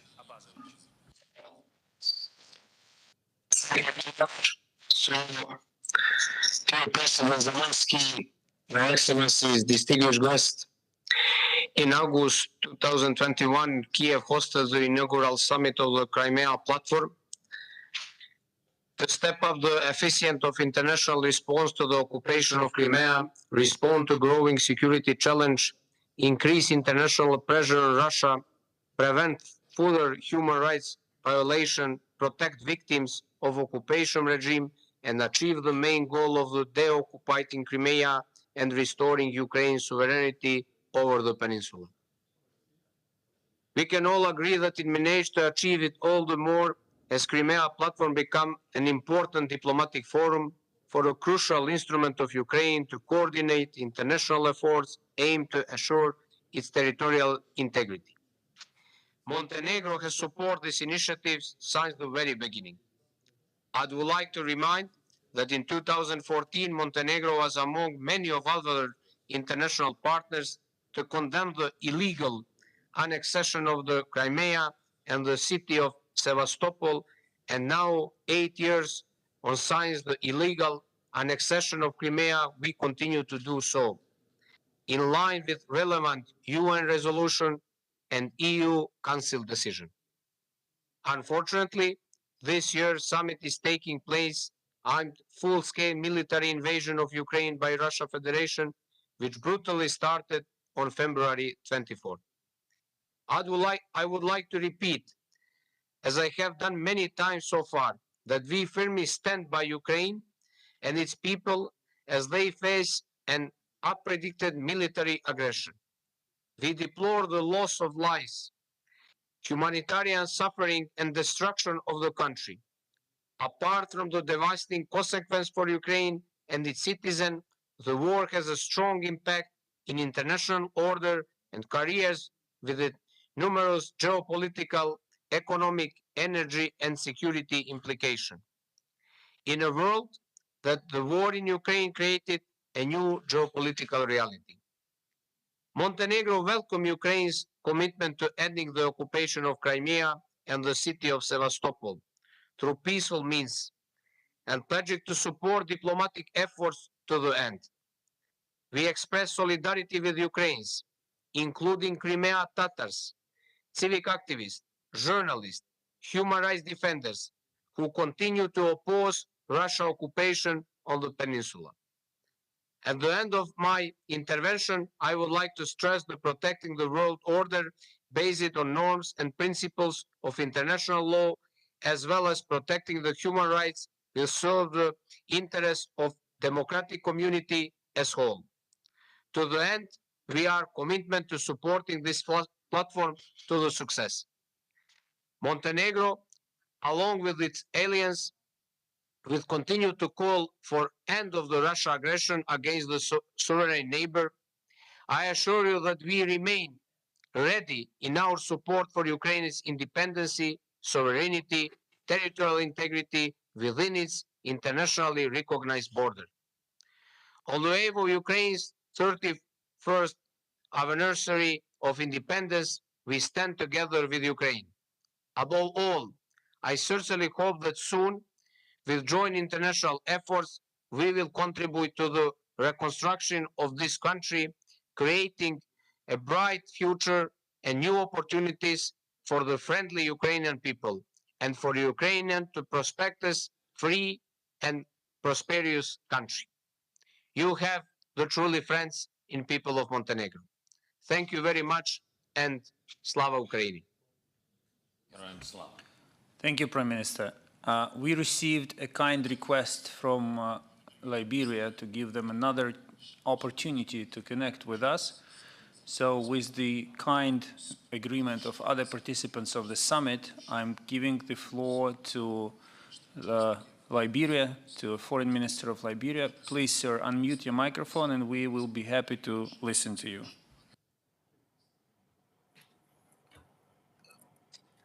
Thank you very much. Do you hear me? Hello? Yes, we can hear you. Please continue. Okay, thank you. Thank you.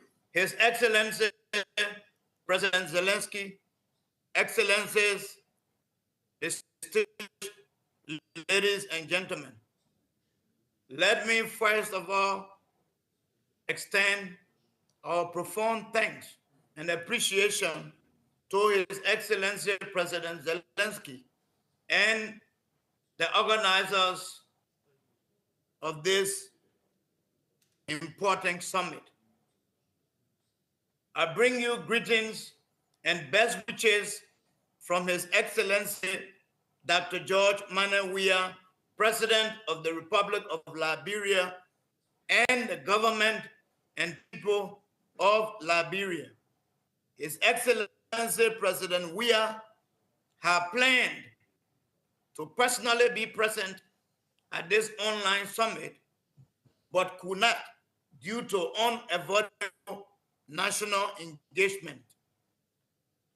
I am pleased to join you in commemorating the first anniversary of the International Crimean Platform.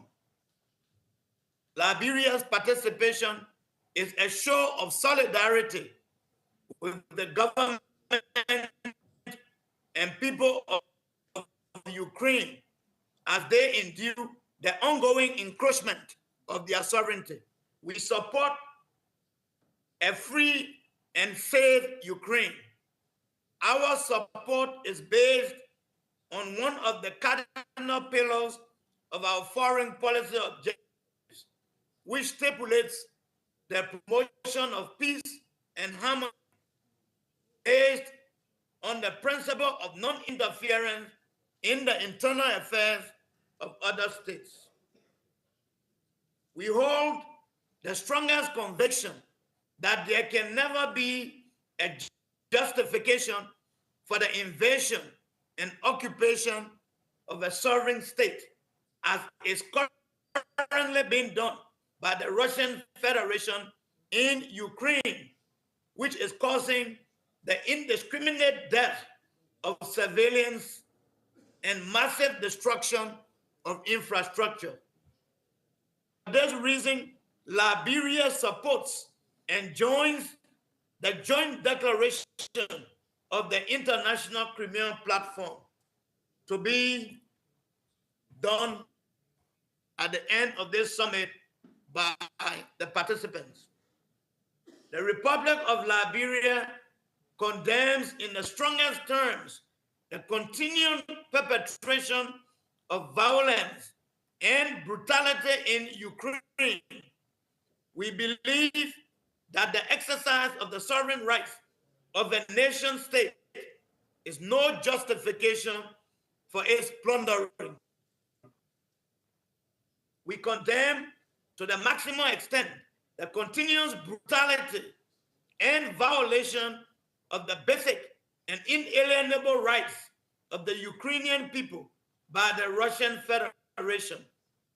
Liberia will continue to champion and defend the cause of self-determination and self-administration without external interference.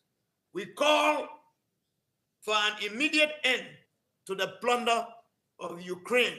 I thank you. Thank you. Thank you.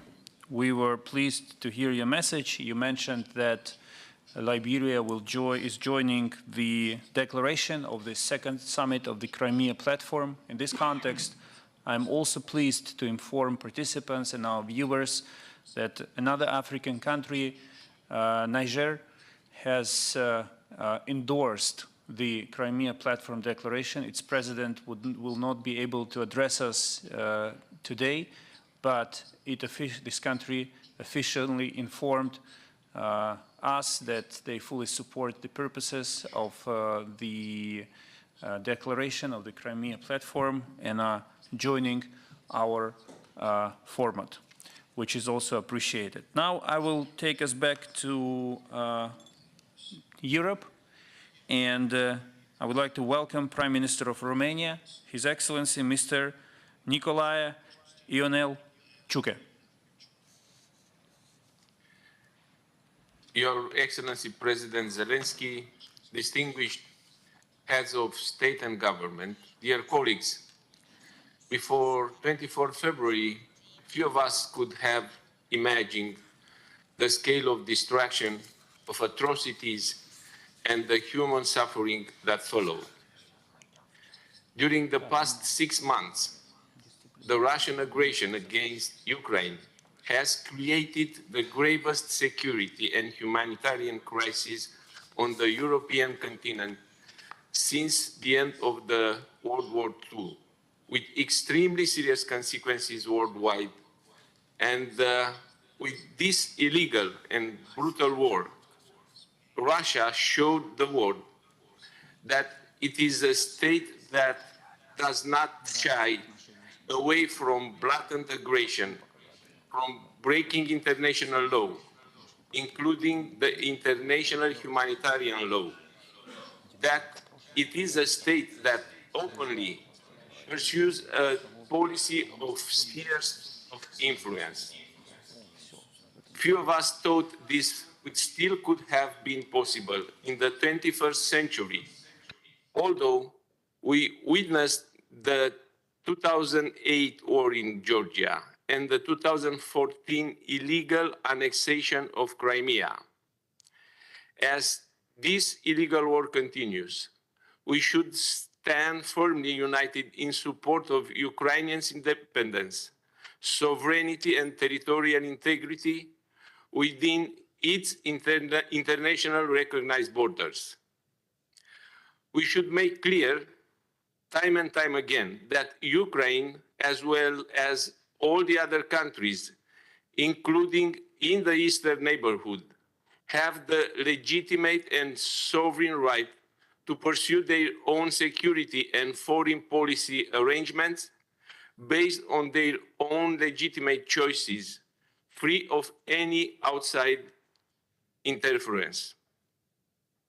Our unity and solidarity in providing concrete multidimensional support to the heroic struggle of the Ukrainian people has been and remains our strongest asset.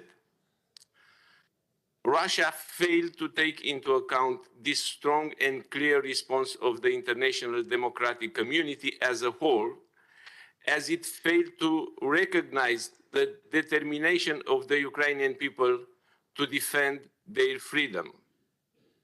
We should continue to strengthen our collective stance and redouble our joint effort in support of Ukraine.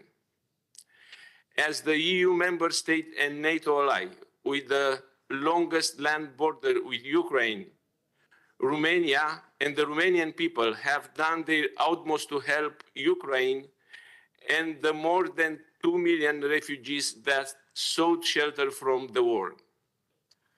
Our support to Ukraine continues to be manifold and advancing on several tracks: political, economic, financial, humanitarian, diplomatic, and in the field of international law, in order to ensure accountability and fighting impunity.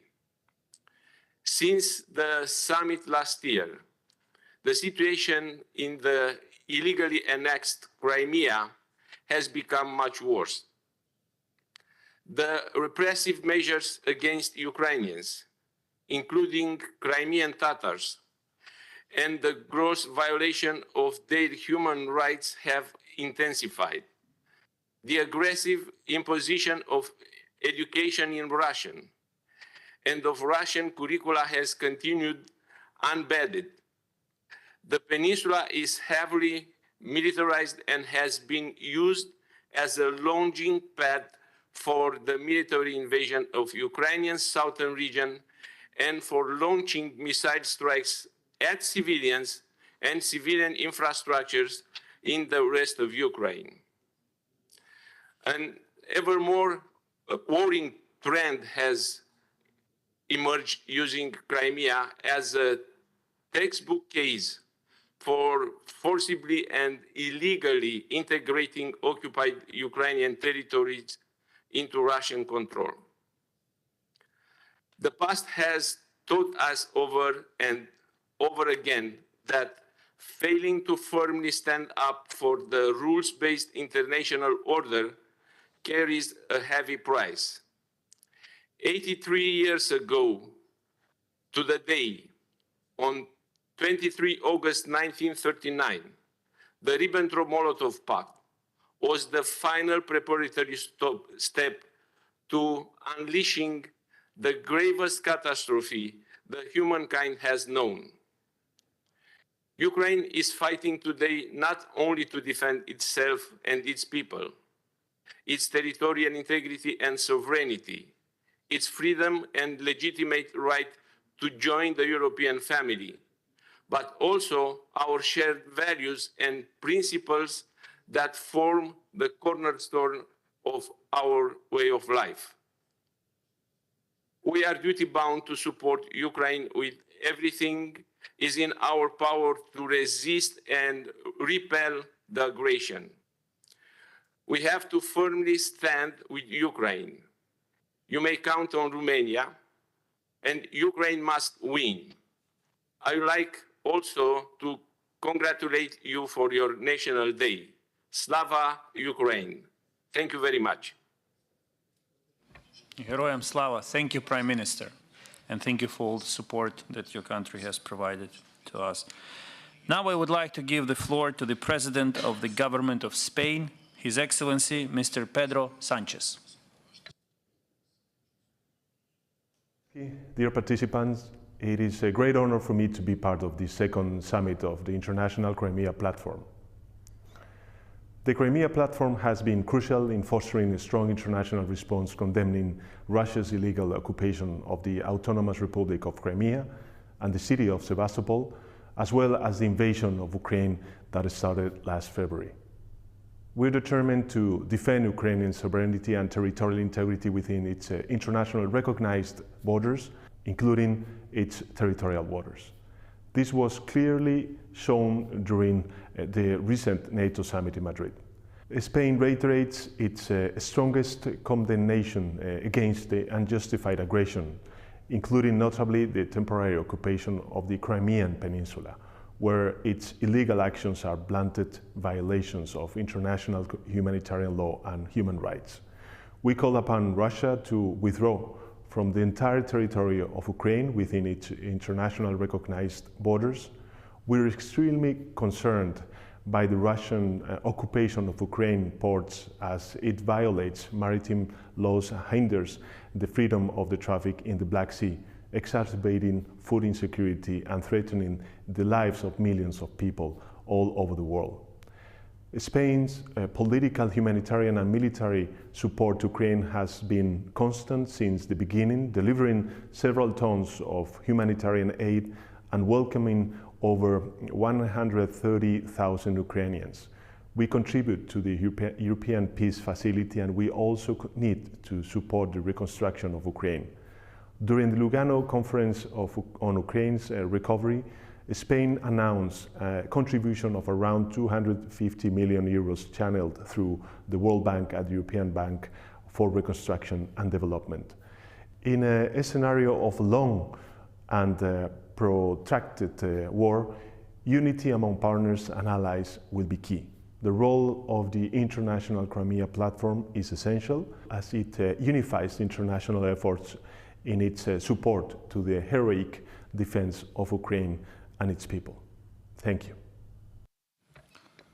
We thank Prime Minister of Spain, and now I would like to take you to another part of the world, namely to New Zealand, and give the floor to Her Excellency Prime Minister Jacinda Ardern.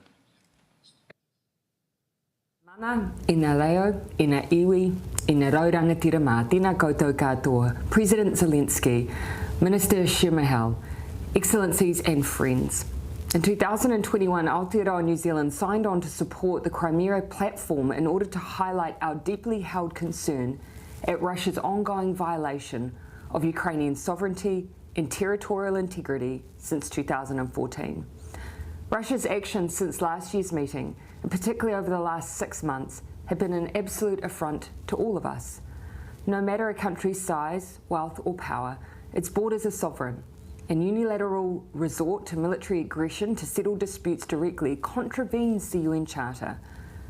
Our presence here today demonstrates that we stand in unity with Ukraine. The Crimea platform provides us with an important opportunity to continue to use our collective voice to hold Russia to account for its actions. We must stand firm in our commitment to the rules-based order, continue to call for diplomatic engagement at every opportunity, and demand the fulfilment of international human rights obligations. Aotearoa New Zealand condemned Russia's annexation of Crimea in 2014 and continues to condemn unequivocally Russia's unprovoked and illegal invasion of Ukraine since February 2022. We stand with Ukraine in complete solidarity for its sovereignty and territorial integrity. New Zealand is playing our part and will continue to do so. We've sanctioned more than 900 Russian and Belarusian individuals and entities and imposed substantial trade restrictions. We plan further sanctions to reinforce our opposition to the conflict, to exert pressure on Russia, and to complement sanctions imposed by other countries. We've provided humanitarian assistance and a special visa for family members of our Ukrainian community wishing to enter New Zealand.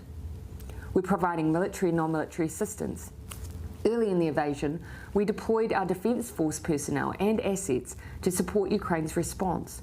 We sent logistics specialists in a C-130 Hercules aircraft to carry much-needed equipment and supplies to key distribution centres in the United Kingdom. We've sent intelligence officers, an artillery training team to support Ukrainian troops, and last week we announced a further 120 Defence Force training specialists to also help train Ukrainian soldiers in the United Kingdom. We're also making significant contributions to the international legal effort to hold Russia accountable, including by joining Ukraine's case against Russia at the International Court of Justice and by supporting the International Criminal Court to investigate war crimes in Ukraine. In total, New Zealand has provided more than $45 million in different forms of assistance to Ukraine this year. Although New Zealand is distant geographically, we stand shoulder to shoulder with Ukraine. We see the devastating human toll of the war and Russian occupation. We feel strongly that Ukraine's peace and security affects all of us, and we remain committed to lending our support. Our message for Russia is simple. The time has come to change course. Russia must act in a manner consistent with all of its international obligations, withdraw its troops, and end this war immediately. Thank you, Madam Prime Minister. During this summit, we dedicated a lot of time to discussing the issues with human rights in the occupied Crimea and systemic persecutions arranged by the Russian authorities against all dissidents in the peninsula. To wrap up on this important issue, I would like to invite to take the floor Mr. Nathan Sharansky, Chair of the Supervisory Board of Babin Yar Holocaust Memorial Center, former Deputy Prime Minister of the State of Israel, and most famously human rights activist and political prisoner in the Soviet Union. Mr. Sharansky, the floor is yours. Thank you. Dear President of Ukraine, Vladimir Zelensky, distinguished leaders of the free world, I am very glad to have an opportunity to talk to you. I am especially glad to welcome my old friend and comrade in arms, Mustafa Jamilov. More than 40 years ago, I was among those who demonstrated demanding his release. I was among those who were sending documents to all the world about tragic life of Crimea Tatars who were expelled from Crimea. Half of them died in Siberia and Kazakhstan. And then, until the last years of the Soviet Union, they were not permitted to come back. That was the awful example of the genocide against people in Crimea, and definitely crime against humanity. For our struggle for the rights of all the people, different nationalities in the Soviet Union, we were accused to be in high treason, and I spent many years in prison. But we did hope that after the fall of Soviet Union, these problems are behind us. And we were very glad to see that in new Ukraine, the people like Crimea Tatars have full rights, and the memory about the Holocaust is also restored. Unfortunately, our hope that now the suffering of people in Crimea is finished were not justified. 8 years ago, this cruel aggression and occupation of Crimea created strange situation. On one hand, the world understood what a crime it is. On the other hand, we heard the voices that maybe we should not be too active in resisting to Russian aggression. Maybe it is a separate episode. And of course, this shy reaction of the free world encouraged Russian imperialism. It encouraged Russian aggression. In fact, Crimea was used as a launching pad for the continued aggression. Today, Ukraine is paying a very heavy price, but it's fighting for its right to exist as free nation, and also it fights for the future of all the free world. And we understand it very well. I'm really very sorry that my government is not participating in this important conference. I'm sorry that there are some voices which call to be cautious, but I want to assure you that public opinion of Israel, that Israelis not only full deep solidarity with Ukraine, but we understand how kindred are, how similar are our faiths, that we were fighting for many years for our right to be Jewish democratic state, and Ukraine is now fighting for its right to be Ukrainian free democratic state. And our hearts and our solidarity is with you. Slava Ukraini. Thank you, Mr. Sharansky. Online summits always require certain cautiousness and time adjustments. So now, before wrapping up on this part of our distinguished gathering, I would like to go back to the other part of our planet and give the floor to the Foreign Minister of Australia, Penny Wong, who will deliver a message on behalf of the Prime Minister of Australia, Anthony Albanese. Please, the floor is yours. Thank you, Chair. It has been 8 long years since Russia's illegal annexation of Crimea and 6 long months since Russia's full-scale invasion of Ukraine. These are gross violations of international law, and they fly in the face of Russia's commitment to Ukraine's territorial integrity under the 1994 Budapest Memorandum. This is not the first time we have seen such flagrant disregard for international law and human rights from Russia. We have seen it before in Crimea. The oppression of hundreds of thousands of Crimean Tatars, a hostile force imposing its will on peaceful local populations, persecuting and exiling a people, repressing culture, religion and language, destroying cultural relics and holding sham referenda. In February, Russia sought to replicate this reprehensible strategy throughout Ukraine. It continues these brutal actions across the Donbass, in Kherson and elsewhere in southern Ukraine. 6 million Ukrainians are seeking refuge in Europe and countries like Australia. Another 6 million are internally displaced. There is clear evidence of Russia committing egregious war crimes, torture, mass executions, rape, shelling civilians, and forced deportations, including of children. Australia deplores Russia's suppression of human rights in Crimea, including arbitrary detentions and arrests, torture and forced disappearances, including of the Medjlis of the Crimean Tatar people. Australia condemns the Russian government's limitations on freedom of religion and belief, and freedom of expression and association, through the suppression of internal opposition and protest by Russian people against this war. We call on Russia to immediately withdraw its forces from Ukraine, comply with its obligations under international law, release all Ukrainian prisoners unjustly detained in Crimea, and allow access by international monitors. Since 2014, Australia has maintained an autonomous sanctions regime that includes targeted financial sanctions and travel bans against people and entities responsible for or complicit in the illegal annexation of Crimea. Australia has proudly committed $388 million Australian dollars in military assistance and $65 million in humanitarian assistance to Ukraine. We believe in political freedom, human rights, the rule of law, and the rules-based international order. Prime Minister Albanese's visit to Kyiv on the 3rd of July was the first by an Australian Prime Minister, and it demonstrated the strength of our commitment to those shared values. We pay tribute to the incredible courage and resilience shown by the Ukrainian people. Australia stands with them. Thank you. Thank you. Ukraine is unimaginable without Crimea, and in Ukraine, Crimea is unimaginable without Kherson region.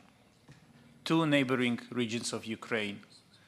They are deeply interconnected, and after the illegal occupation of Crimea by Russia, Ukrainian Crimean authorities moved to the Kherson region along with many refugees. Therefore, I invite you to enjoy a short video dedicated to Kherson region and its future. Thank you.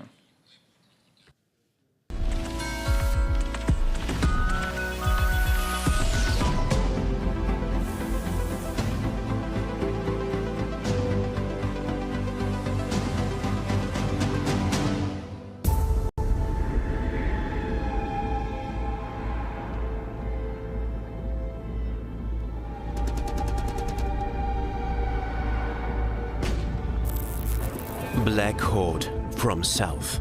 Following Crimea, parts of Kherson and Zaporizhia regions found themselves in occupation. Thousands of people are forced to flee, to abandon their homes and everything they had in them. Again. Я не медик, у меня нету навыков, я не могу пойти, там, допустим, воевать, у меня маленькие дети. Мне нужно было сделать свой вклад в помощь моей стране. Crimean resident Irina Makucha makes her contribution in a simple field kitchen. She cooks for the military and elderly people living nearby in Kiev's cheap old apartment buildings called Khrushchev. 2022 год научил нас понимать, что случится может все что угодно. Даже то, чего ты в страшном сне себе не предполагаешь. Her nightmare began back in 2014, when Irina fled from the occupied Crimea with 3 kids and an infant in her hands. Out there, she was a successful businesswoman. In Nova Kakhovka, she became a seamstress. В 2014 году швейка нужна, то есть все швейки были заняты на оборонку. Все, хоть кто-то умел хоть 2 куска ткани сложить, все шили туда. Нужно было все. Конкретно мы шили спальники, потом мы шили наколенники, потом мы пробовали даже разгрузки шить. Yet, 8 years later, the war has come after her even to the lands of Kherson region. She had to flee again. Ты видишь, как эти долбанные вертушки летят над рынком, вообще на низкой-низкой высоте, ты их номера видишь, эти звездочки, и они летят на ГЭС. И ты понимаешь, что ты ничего не можешь с ними сделать.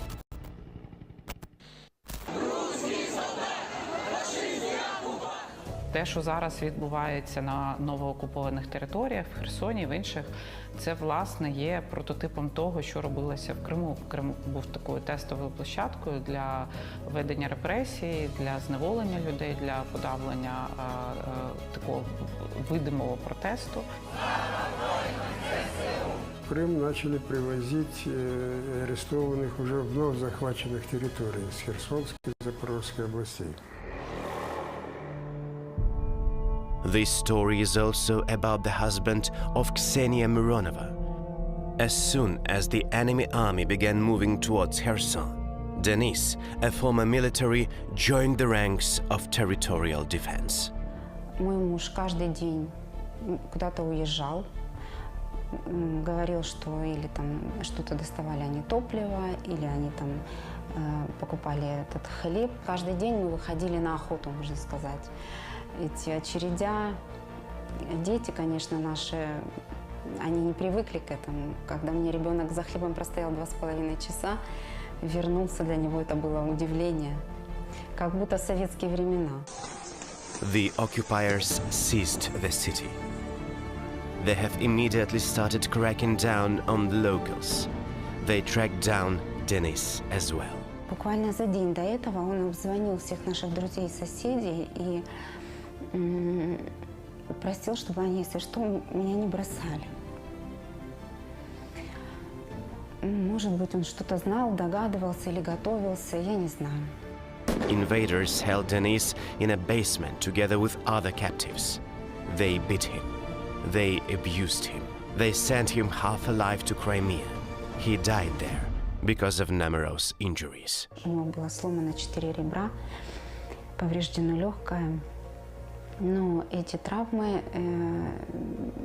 не смертельны, если бы вовремя оказывалась медицинская помощь, которой не было. И вот он просто умирал в этих муках. She made no secret to her son, but he has understood something on his own. His father would have been proud of him. У него планы моего ребенка, он уже хочет отстраивать ее. Он хочет куда-то поступать в строительный, какие-то планы строить дома красивые, мосты. У нас очень большая беда и потеря в семье. Но это не значит, что мы перестали любить Украину, там, родину свою. Наоборот, мы теперь только и живем в надежде на эту победу.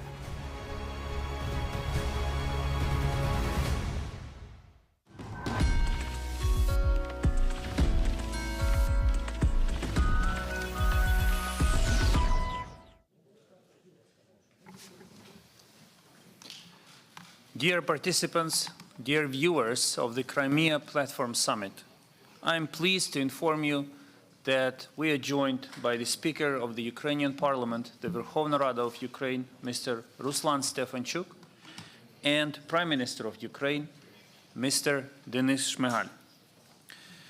With this, we will proceed to the next part of our summit, and I would like to invite you to watch a short video dedicated to the economic recovery of the Autonomous Republic of Crimea after its liberation.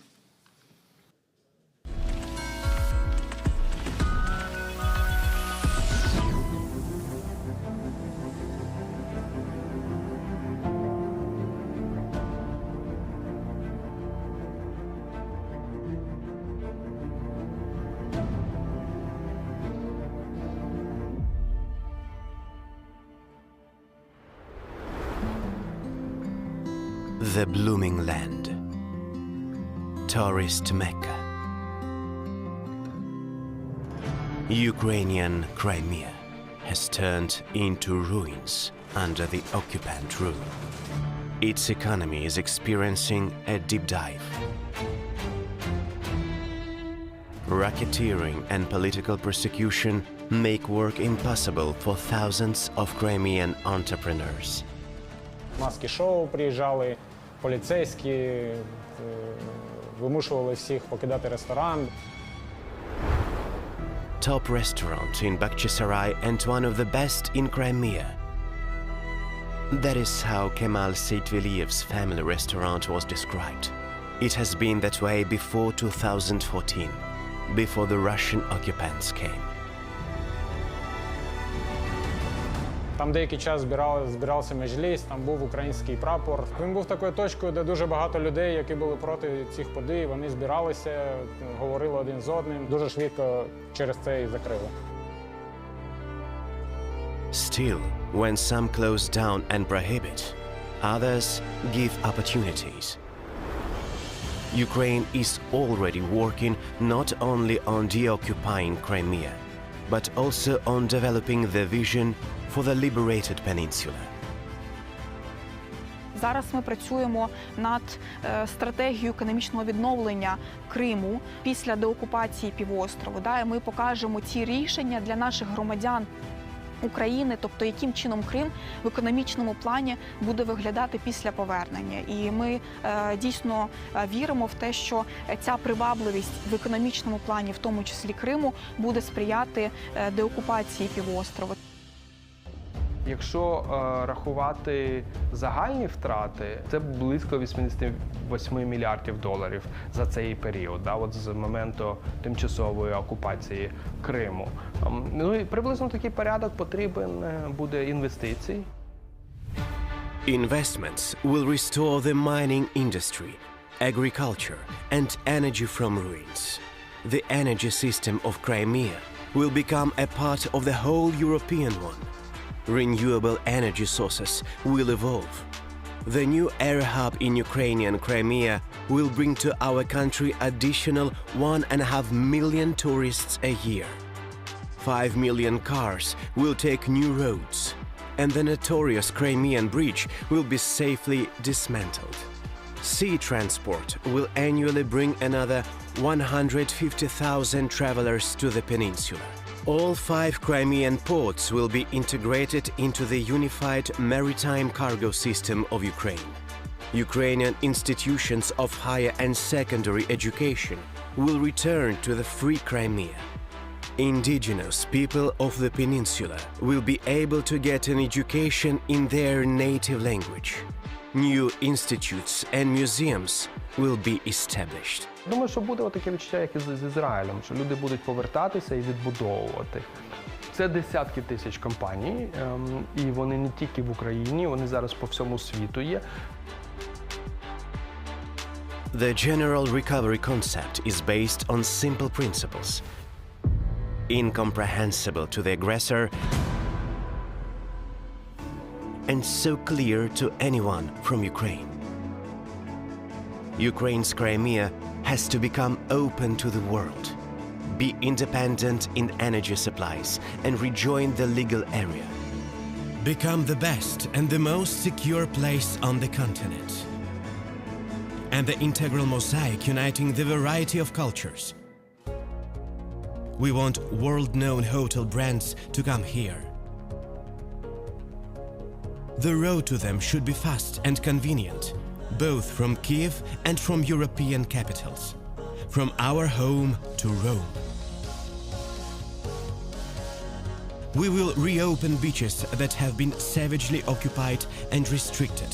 The protected area will host modern rehabilitation centers for the soldiers who defend our state and political prisoners who will be released. Само кримськотатарське суспільство, воно дуже активно і до анексії. Якщо Крим повернеться, буде дуже швидке відновлення кримськотатарського бізнесу в тому числі. After being ousted from Crimea, Kemal Seytveliev opened a restaurant chain in Kiev. Here it feels like a part of his native Crimea. These restaurants are adored by the guests, but the biggest dream of the restaurateur is to return together with his family and his business back to Bakhchisarai, back home. Ми маємо відноситися до Криму, як він був би в Україні, і він буде в Україні. Все, що є в ресторані, воно робиться так, як ми б хотіли, щоб воно було в нас вдома. Може, в цьому і є якийсь секрет.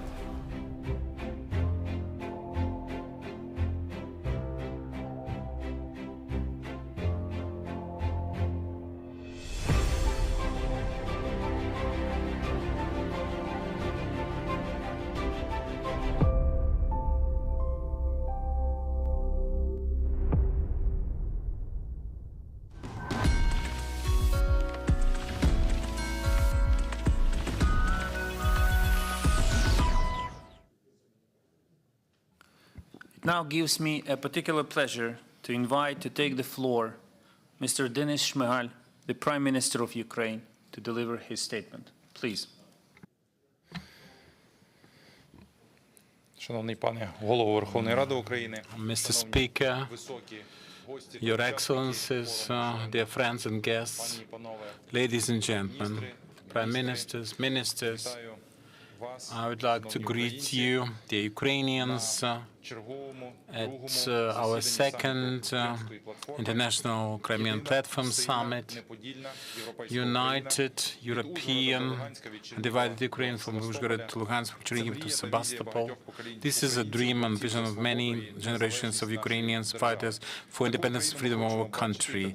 That's the way we want to see Ukraine, and that's the way we will rebuild it for all, by all means. 4 years of the occupation, the peninsula is turned into a big military based by Russia. The rough losses from the temporary occupation amount to $118 billion. Presently, the Crimea is one of the hubs from which they launch missiles against the Ukrainian communities. The military infrastructure of Russia and the Crimea has become a legitimate target for Ukraine, so we're prepared for demilitarization of the Crimea and the removal of the threats for Ukraine as well as whole Europe. And we would like to greet voluntary withdrawal of the forces, fallback from the Crimea and other territories temporarily occupied. We have no doubts that the day is near at hand when the uninvited guests leave the Ukrainian peninsula. Now they have choice of formats in which to do it. After the occupation, the Crimea will become part and parcel of the big plan for Ukraine's reconstruction. This plan has been developed. It was presented in Lugano. For transformation of all our country, there is a section dedicated to the Crimea and its reconstruction. This stage we present the basic concept, which is to be improved in more detail, but the strategic areas will stay unchanged, just specified, and some meat will be added to the gist of some projects. We remember our trips to the seaside, the highlands, the sun. After 2014, the Crimea is associated with the Russian troops, political persecution, environmental problems, and the war. We have to turn the Crimea into a blossoming orchard. This is our strategy for the European Ukraine, the European Crimea. And the Crimea open for the world. This is a new European resort with a new infrastructure. The Crimea will become part of the European transportation space. The Crimea will be integrated into the European TNT road network.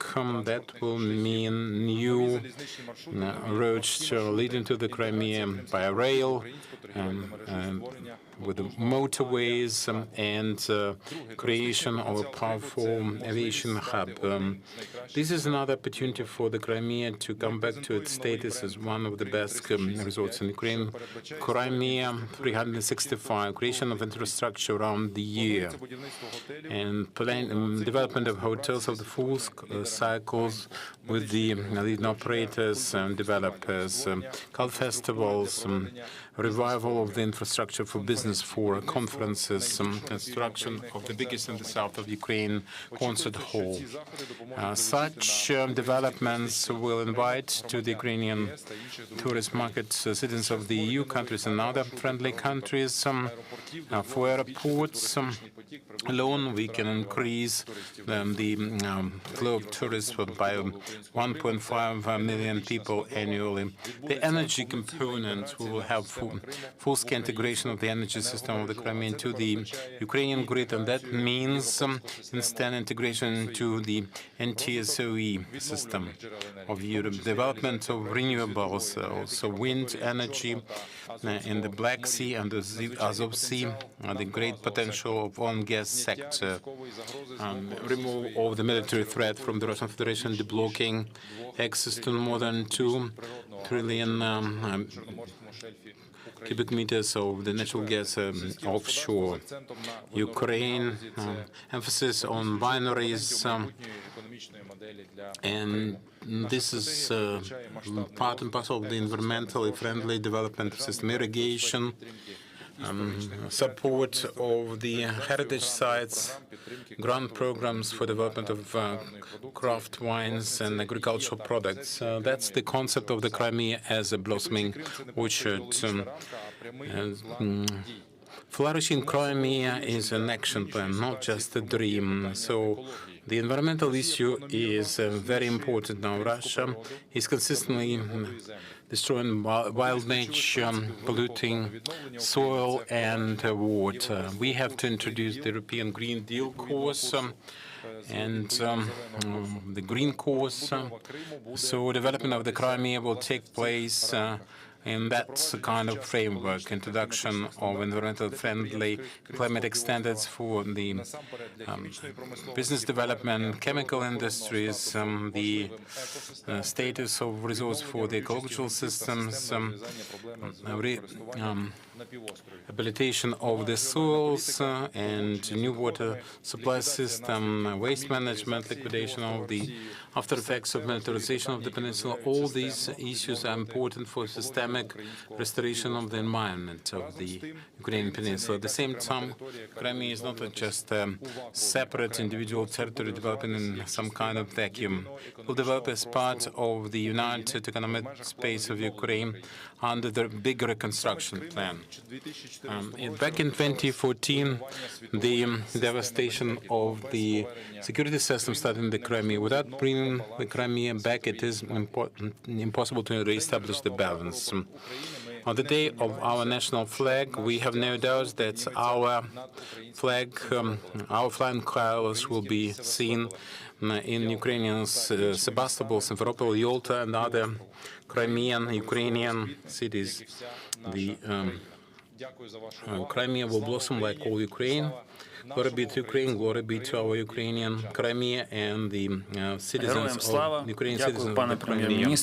Well, thank you, Prime Minister. You've outlined the perspectives for the renovation of Crimea. This is crucially important for the Crimean people, for Ukrainian people, to understand what the life would like after the end of the occupation. Of our summit, where distinguished secretaries general of international organizations will address us, and I would like to begin by giving the floor to the United Nations Secretary General, His Excellency Mr. Antonio Guterres.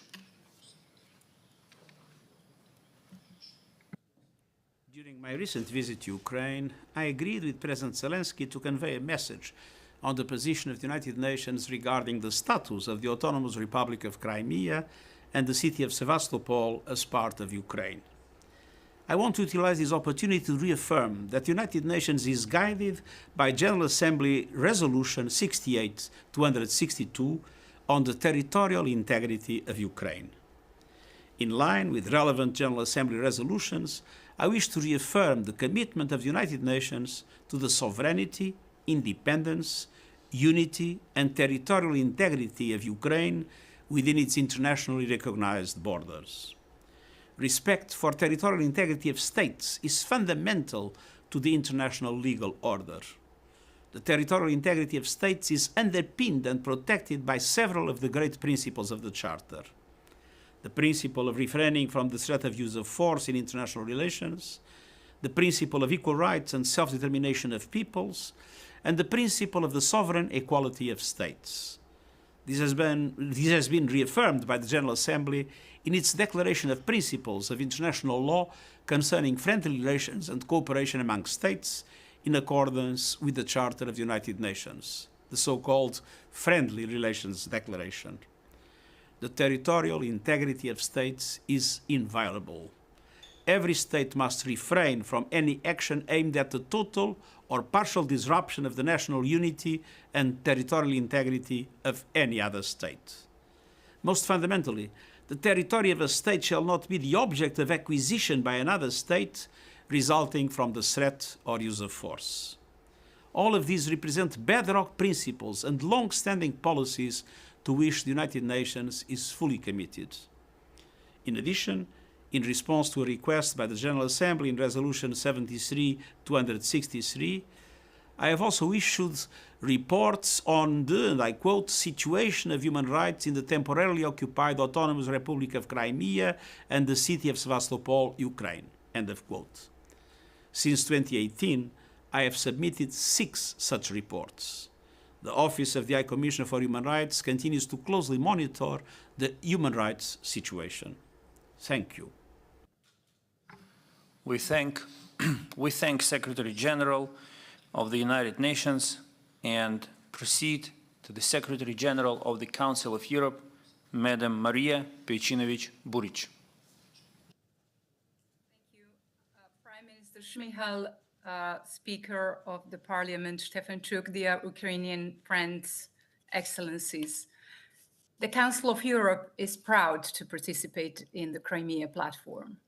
Our commitment to Ukraine's sovereignty and territorial integrity is steadfast and includes our long-standing opposition to the Russian Federation's illegal annexation of Crimea. But this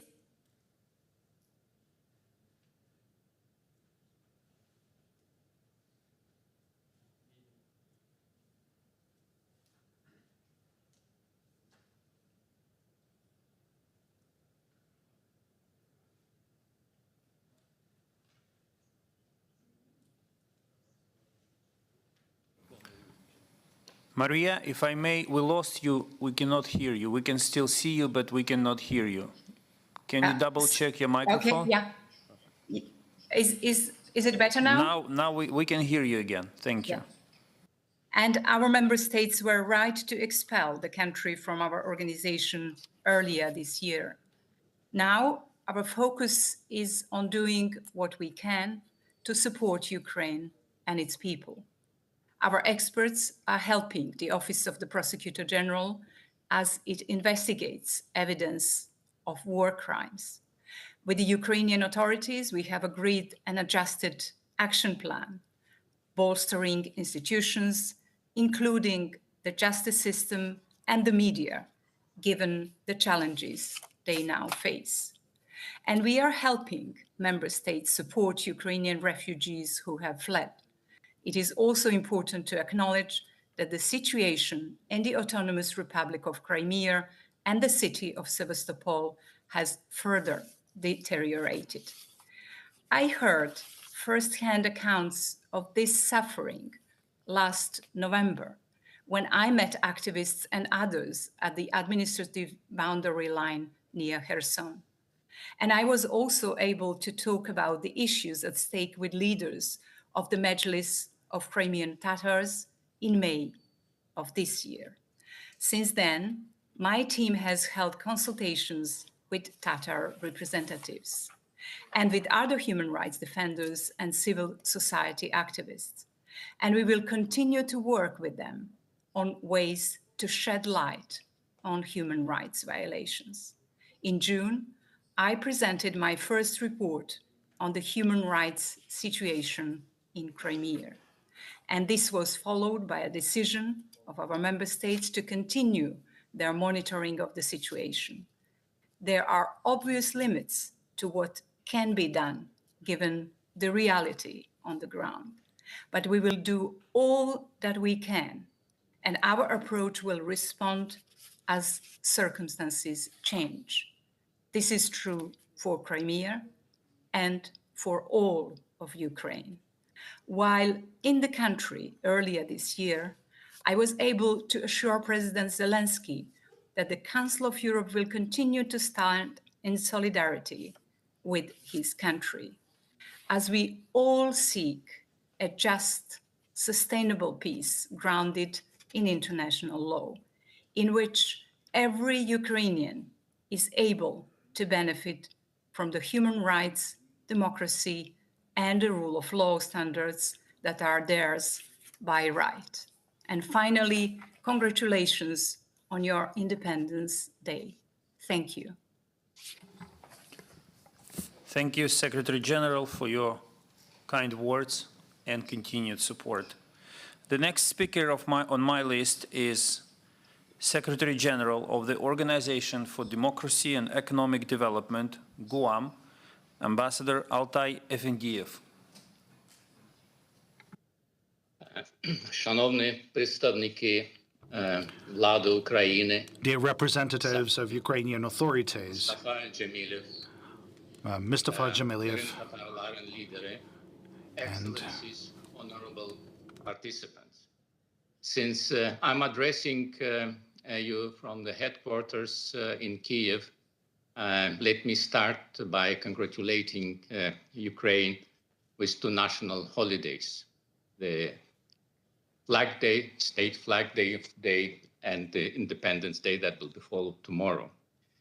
This year, these holidays are being celebrated by repulsing on the battlefield the unjustified and unprovoked aggression by the Russian Federation initiated on February 24th. We admire the bravery and the dedication of the Ukrainian people in defending their freedom and independence, their heroism and unbreakable spirit in fiercely fighting to preserve their national identity, the right to exist and to decide on their future by themselves. We call on you to stay united and strong and wish you every success in your just, epical, faithful, and missionary struggle. Obtaining this year of the EU candidate status is a big step in this direction. I met the start of the war in Kiev and witnessed the unfolding full-fledged invasion with all its atrocities and horrors. The death of innocent civilians, massive destruction and demolition of cities and towns. The nation is paying a very high price in this existential struggle. And I wish to extend our profound condolences to the Ukrainian people. We share your pain and suffering. And of course, I want to to express our strong solidarity. Convening the second summit of the Crimea platform in given circumstances is yet another diplomatic victory of Ukraine that instills hope for a better future. We wish every success to these initiatives aimed at restoration of territorial integrity and sovereignty of Ukraine within internationally recognized border, and with that, peace and cooperation in the wider Black Sea region. We reiterate our full commitment to these objectives. In my statement at the forum last year, referring to the lessons from our region, I warned of the danger of the decades-long inertia of inaction of the international community vis-à-vis flagrant violations of the norms and principles of international law and the impunity of perpetrators. It took 184 days to witness yet another terrible aftermath of such an attitude, this time unprecedented in its scale, brutality, and potential global consequences.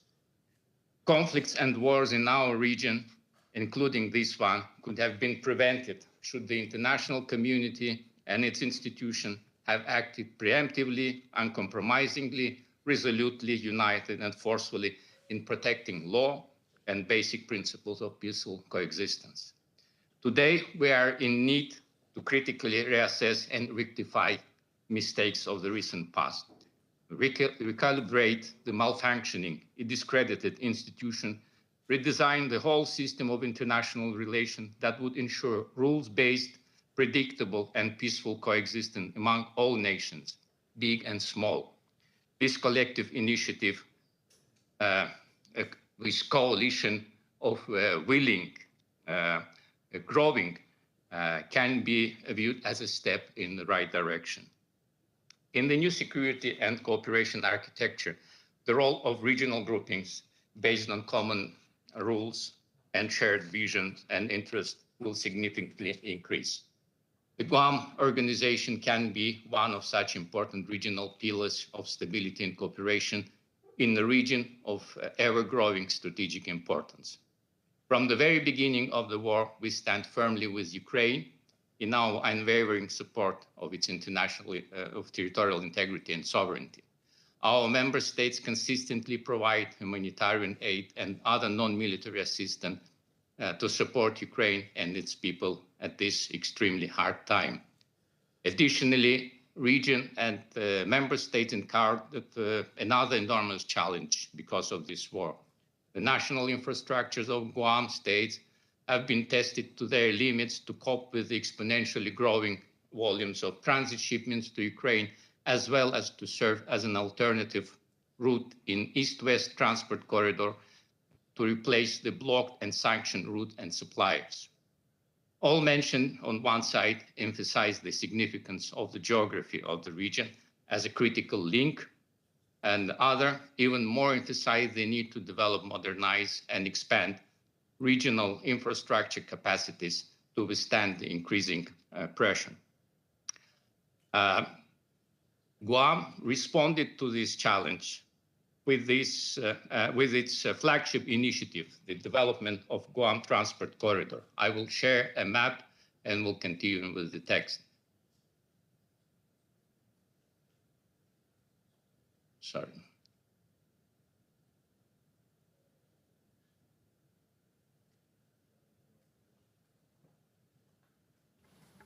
Okay.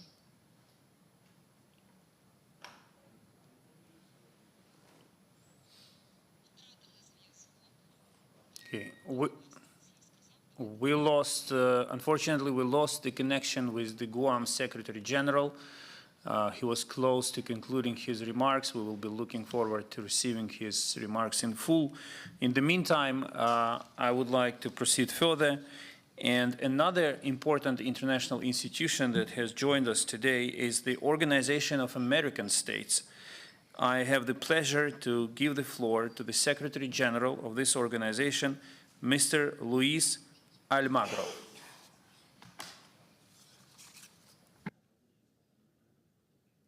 La terrible situación que enfrenta hoy el pueblo ucraniano como consecuencia de la invasión rusa nos obliga a todos a manifestar nuestra condena más enérgica. Más allá de las regiones, lo que sufre Ucrania es también competencia de nosotros, los pueblos americanos reunidos en la Organización de los Estados Americanos. Nuestra región se ha construido sobre un conjunto de principios y obligaciones que van más allá de nuestra frontera. We have our own principles and we have our own commitments with regards to sovereignty and territorial integrity, the peaceful settlement of disputes and other principles of international law. These are principles that we must all be vigilant in any region of the world. A violation of them anywhere in the world affects everyone else. This fight of the Ukrainian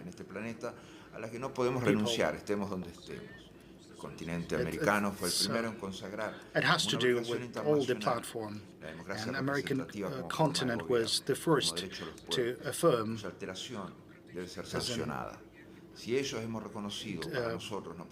international obligation, the representative diplomacy as the form of government. And of course, we have to understand the form of governance in the other countries. And a force has been used against Ukraine despite the will of the Ukrainian people, and we have to take that into consideration. As to our organization and our continent, we have immediately expressed our position as to the Russian invasion, and this should never have happened, and we've released a communiqué in this spirit with regards to the regional principles and the principles of the whole organizations of the UN. This is the violation of human rights, the use of force, and this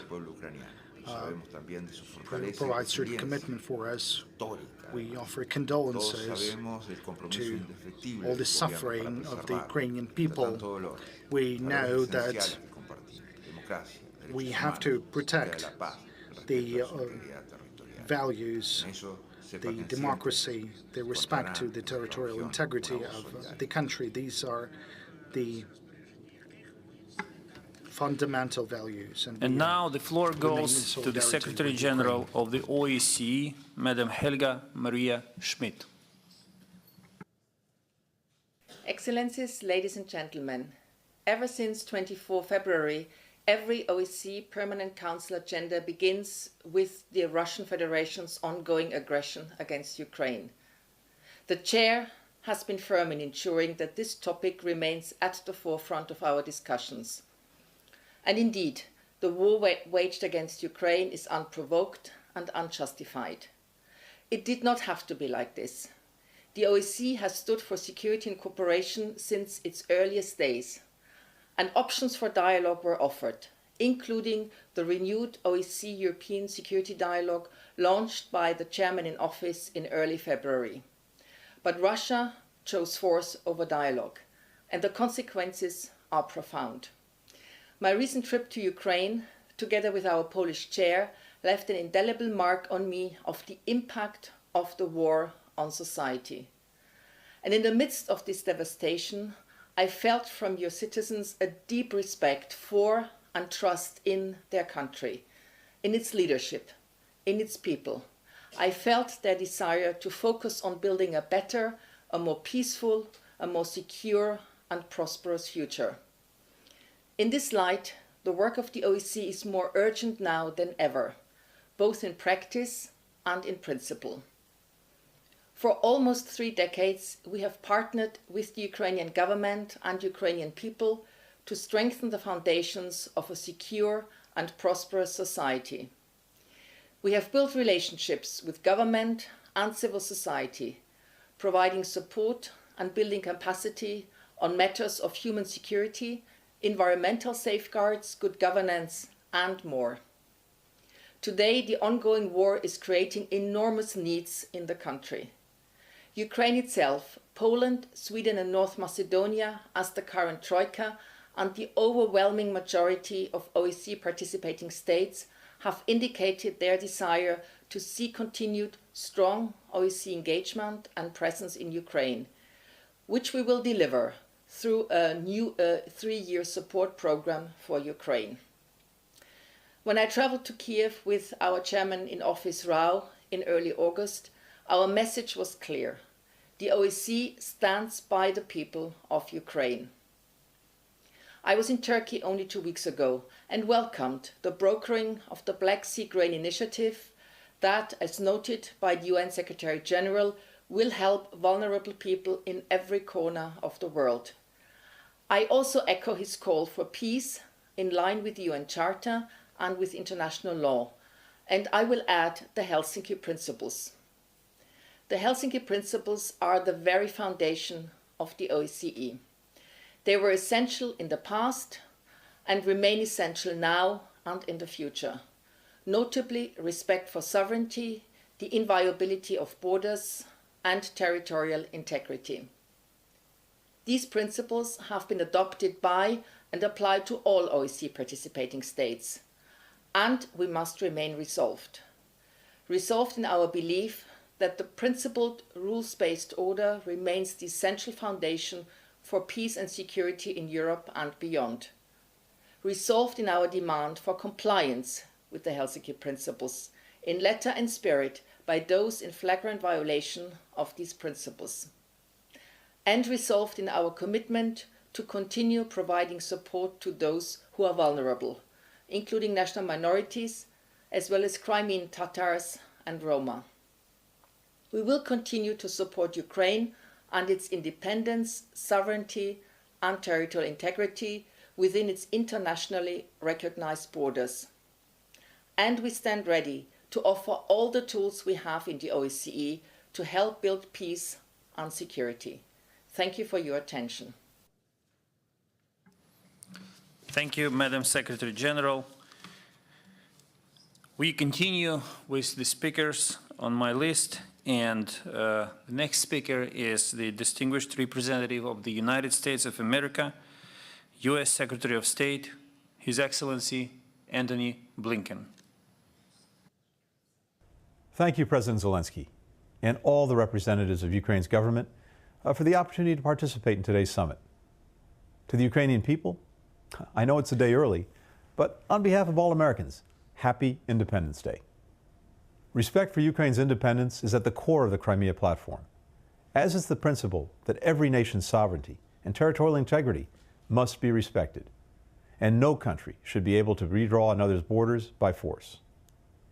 These principles are also at the heart of the United Nations Charter and the broader rules-based international order, which has underwritten decades of greater peace and prosperity for people around the globe. When that order is undermined anywhere, it's a threat to people everywhere. And governments willing to flout these principles in one place rarely stop there. That's what Russia's actions in Ukraine teach us. Indeed, in Crimea, we see the blueprint for much of President Putin's full-scale invasion of Ukraine on February 24th. We see it in the unelected puppets that the Kremlin is installing in Ukrainian cities it seizes to try to impose Moscow's policies, just like it did in Crimea. We see it in the sham referenda the Kremlin is organizing in regions it controls to try to legitimize its occupation, just like it did in Crimea. And we see it in the atrocities and repression by Russian forces in the territories that they besiege and control, like the extrajudicial executions, forced disappearances, torture, rape, and filtration operations that the world witnessed in Bucha and Irpin, some of which we saw and still see being perpetrated by Russian forces in Crimea. This last point is crucial. The installment of proxies and sham referenda may be in Crimea's past, but human rights abuses are an everyday reality in Crimea's present, such as the more than 40 prosecutions in Crimea documented by the United Nations between February and May of this year, targeting people who criticized the Kremlin's full-scale invasion of Ukraine. One of those found guilty was a 70-year-old woman. Her crime was carrying flowers and a handmade sign that said, "No to war," to a monument of the famous Ukrainian poet, Taras Shevchenko. And such as the unrelenting crackdown of Crimea's minority ethnic and religious groups, like the recent sentencing of Crimean Tatar human rights activist Riza Isakov to 19 years in prison. All are reasons why this summit and the Crimea platform are so important.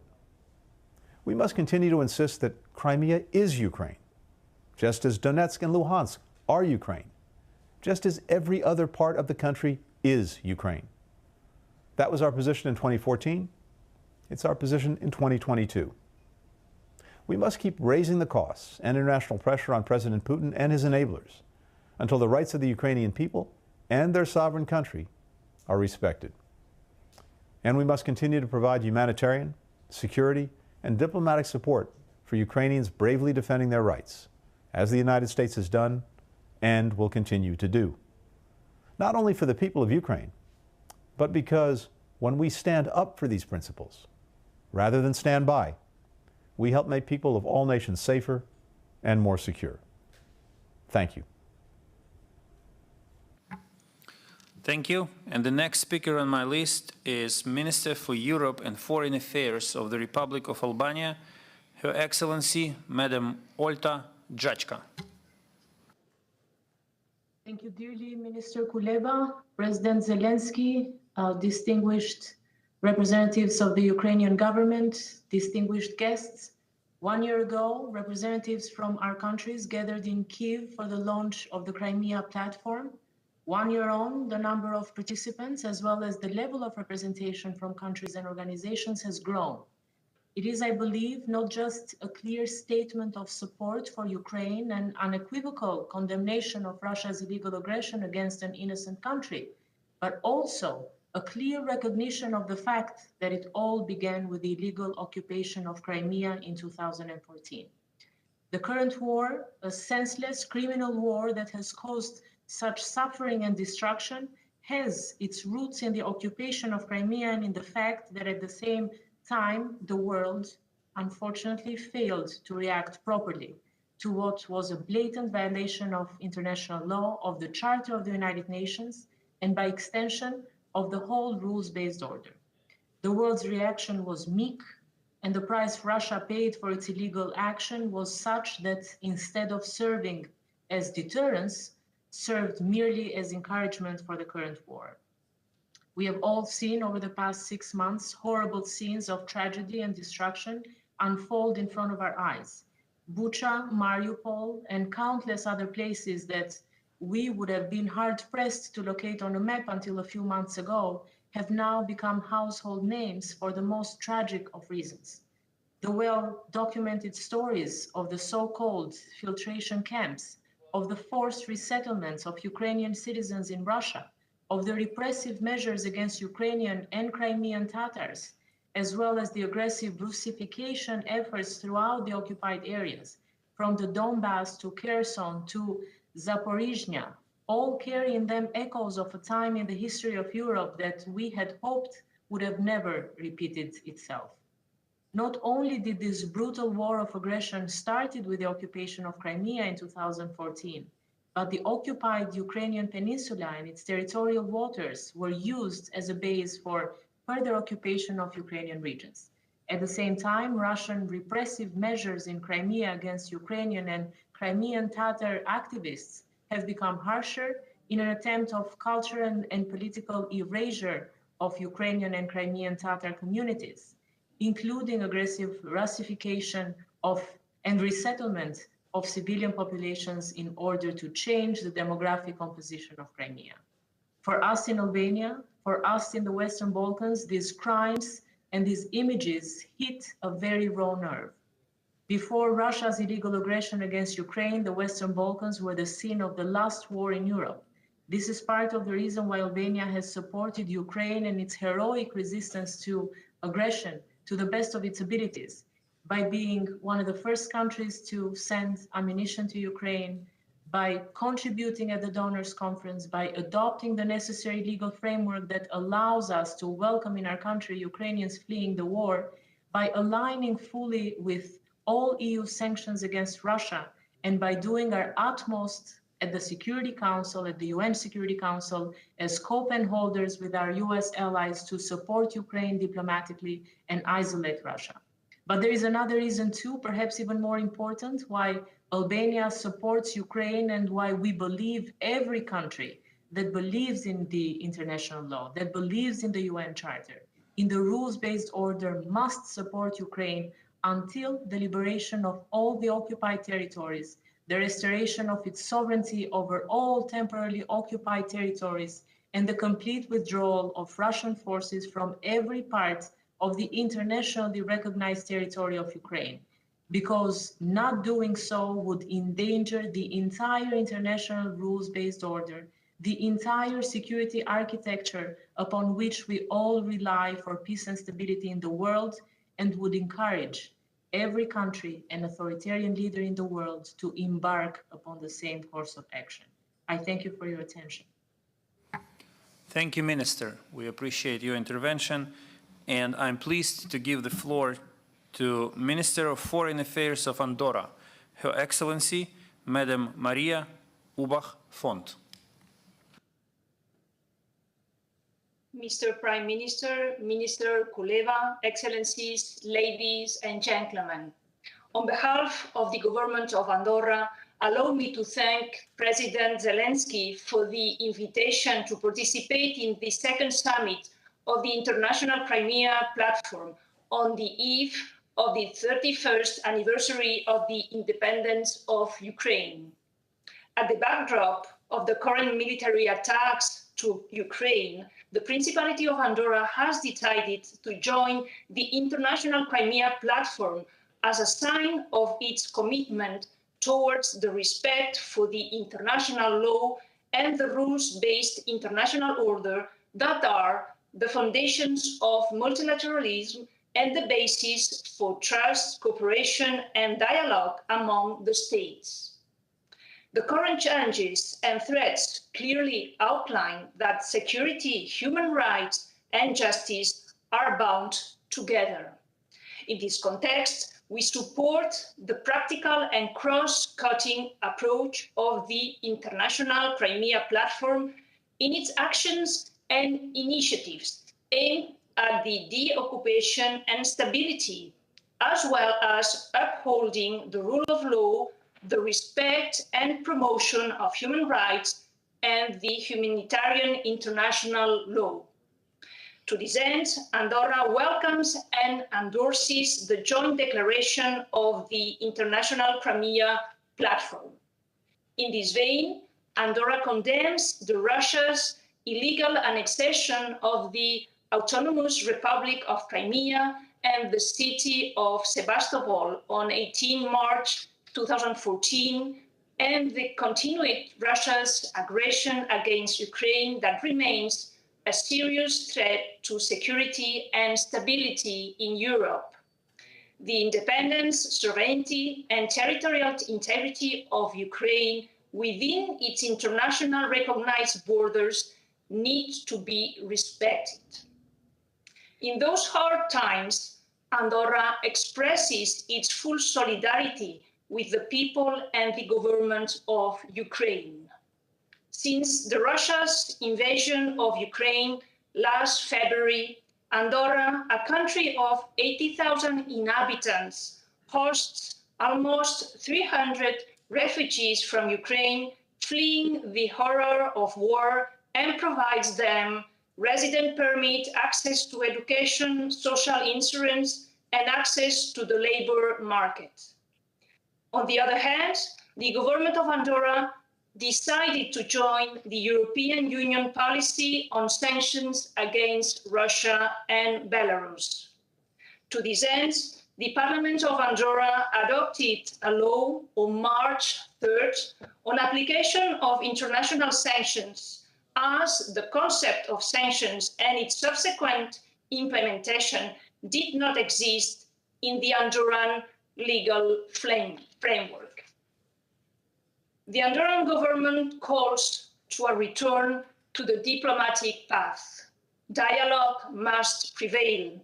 It is our common responsibility to put an end to the suffering of the civil population and to work together for a sustainable peace, security, development, and well-being in the European continent. Thank you for your attention. Minister, thank you for joining the Crimea platform and for all the support that you have extended to the people of Ukraine since February 24th. I'm now giving the floor to Federal Minister for European and Foreign Affairs of the Republic of Austria, His Excellency Mr. Alexander Schallenberg.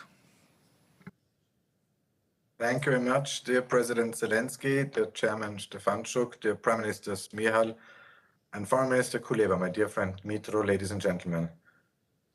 A year ago in Kiev at the first Crimea Platform Summit, I called the legal annexation of Crimea and the city of Sevastopol the most disturbing attempt in recent history to redraw borders in Europe.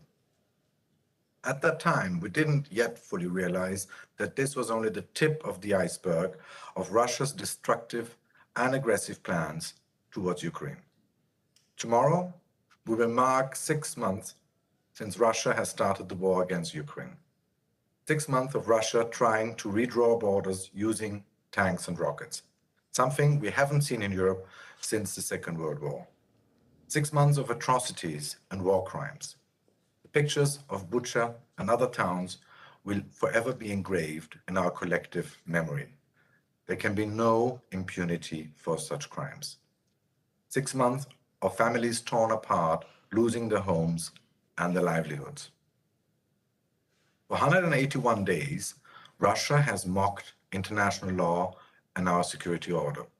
It has weaponized energy and food supplies, driving millions of people into poverty and starvation. But for 181 days, we have also seen the courage and resolve of the Ukrainian people, fighting for their independence, their sovereignty, and the right to self-determination. The unity of the European Union adopting together the most far-reaching sanctions regime ever imposed against any third country, making clear that might does not make right. The solidarity in European and other countries in welcoming displaced Ukrainians, and the unprecedented scope of humanitarian, budgetary, and military support to Ukraine. Ladies and gentlemen, the legal annexation of Crimea and the city of Sevastopol is the original sin of Russia's war against Ukraine. It lies at the core of Russia's turn from the rule of law to the law of the jungle. And we firmly reject the militarization of Crimea and its implication for the security and stability in the Black Sea and the Sea of Azov. The violations of human rights and fundamental freedoms, such as forced conscription into the Russian army, the repressions against ethnic and religious minorities, including the Crimean Tatars. Looking ahead to Ukrainians' Independence Day tomorrow, I assure you that Austria will continue to stand firmly by the side of Ukrainian people. We will continue to support Ukraine as an independent, free, democratic, and prosperous part of the European family. Thank you. Thank you, my dear friend. Thank you, Alexander. And now the floor goes to the Minister of Foreign Affairs of the Republic of Cyprus, His Excellency, Mr. Ioannis Kassoulidis. Dear Minister Kuleba, dear members of the Ukrainian government, Your Excellencies, dear friends, I'm greatly honored to address the summit on behalf of President Anastasiadis, and particularly pleased that I have the opportunity to reaffirm Cyprus's principled stance, as well as our unwavering commitment to the sovereignty and territorial integrity of Ukraine. The Republic of Cyprus, itself the victim of the illegal Turkish invasion and occupation since 1974, is a strong proponent of international law principles, including the inviolability of borders, condemning the threat or use of force. These serve as the cornerstone of the rules-based international order and the foundation of peace, according to the UN Charter as established by the Helsinki Final Act, and must be respected by all.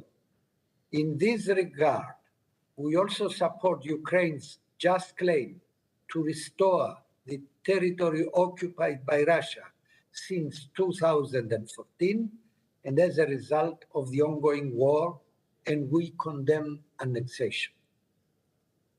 Your Excellencies, dear friends, Cyprus took a clear stance in 2014, condemning Russia's illegal annexation of the autonomous Republic of Crimea and the city of Sebastopol.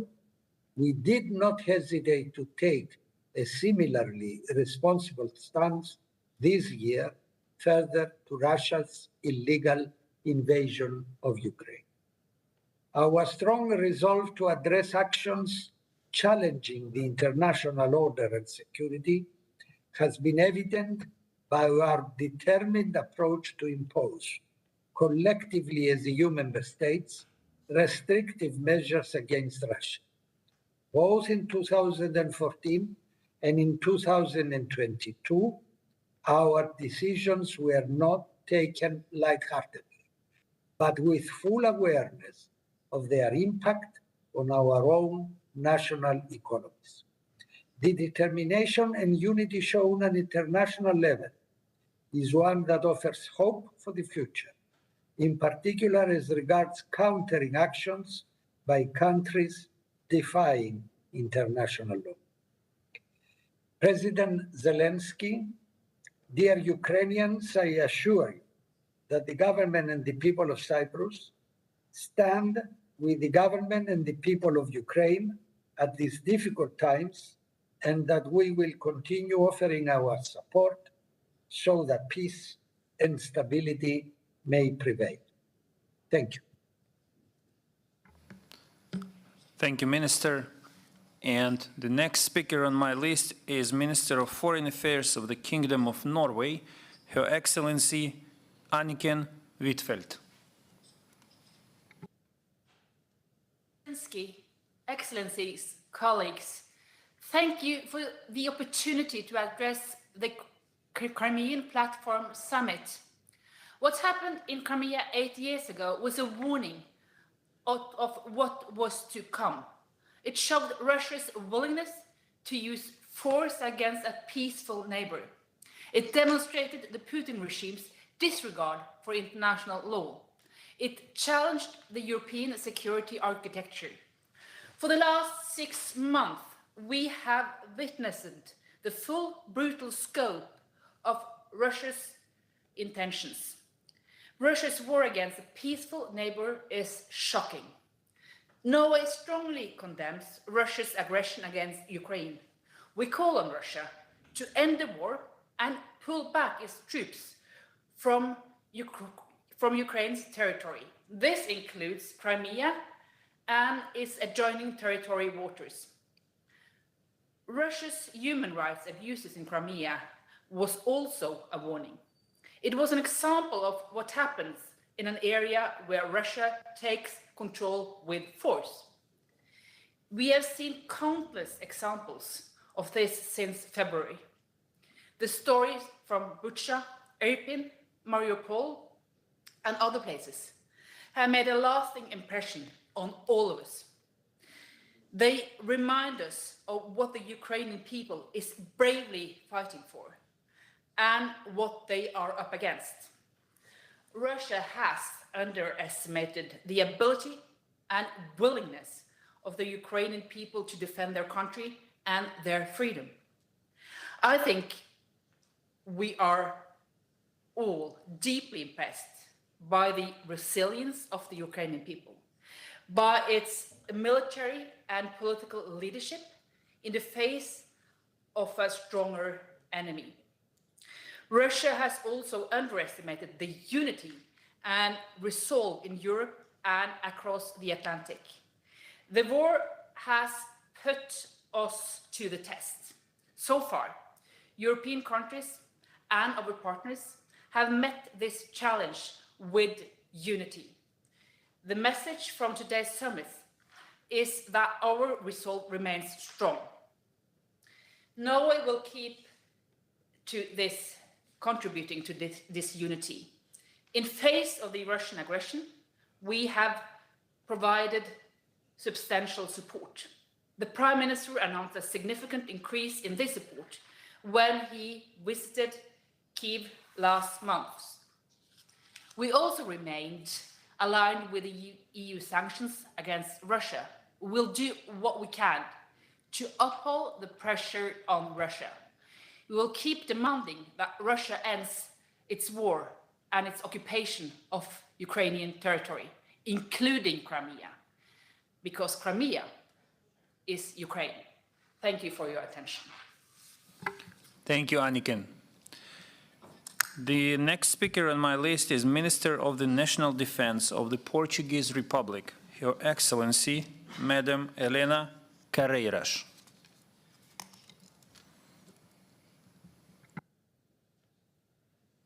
Madam Minister, yes, turn on the sound. Thank you.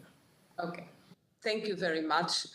Dear Prime Minister of Ukraine, dear friends, on behalf of the Portuguese government, I'm honored to join you today to convey a clear signal of Portugal's unwavering commitment to Ukraine's territorial integrity and sovereignty, and by extension, to the primacy of international law.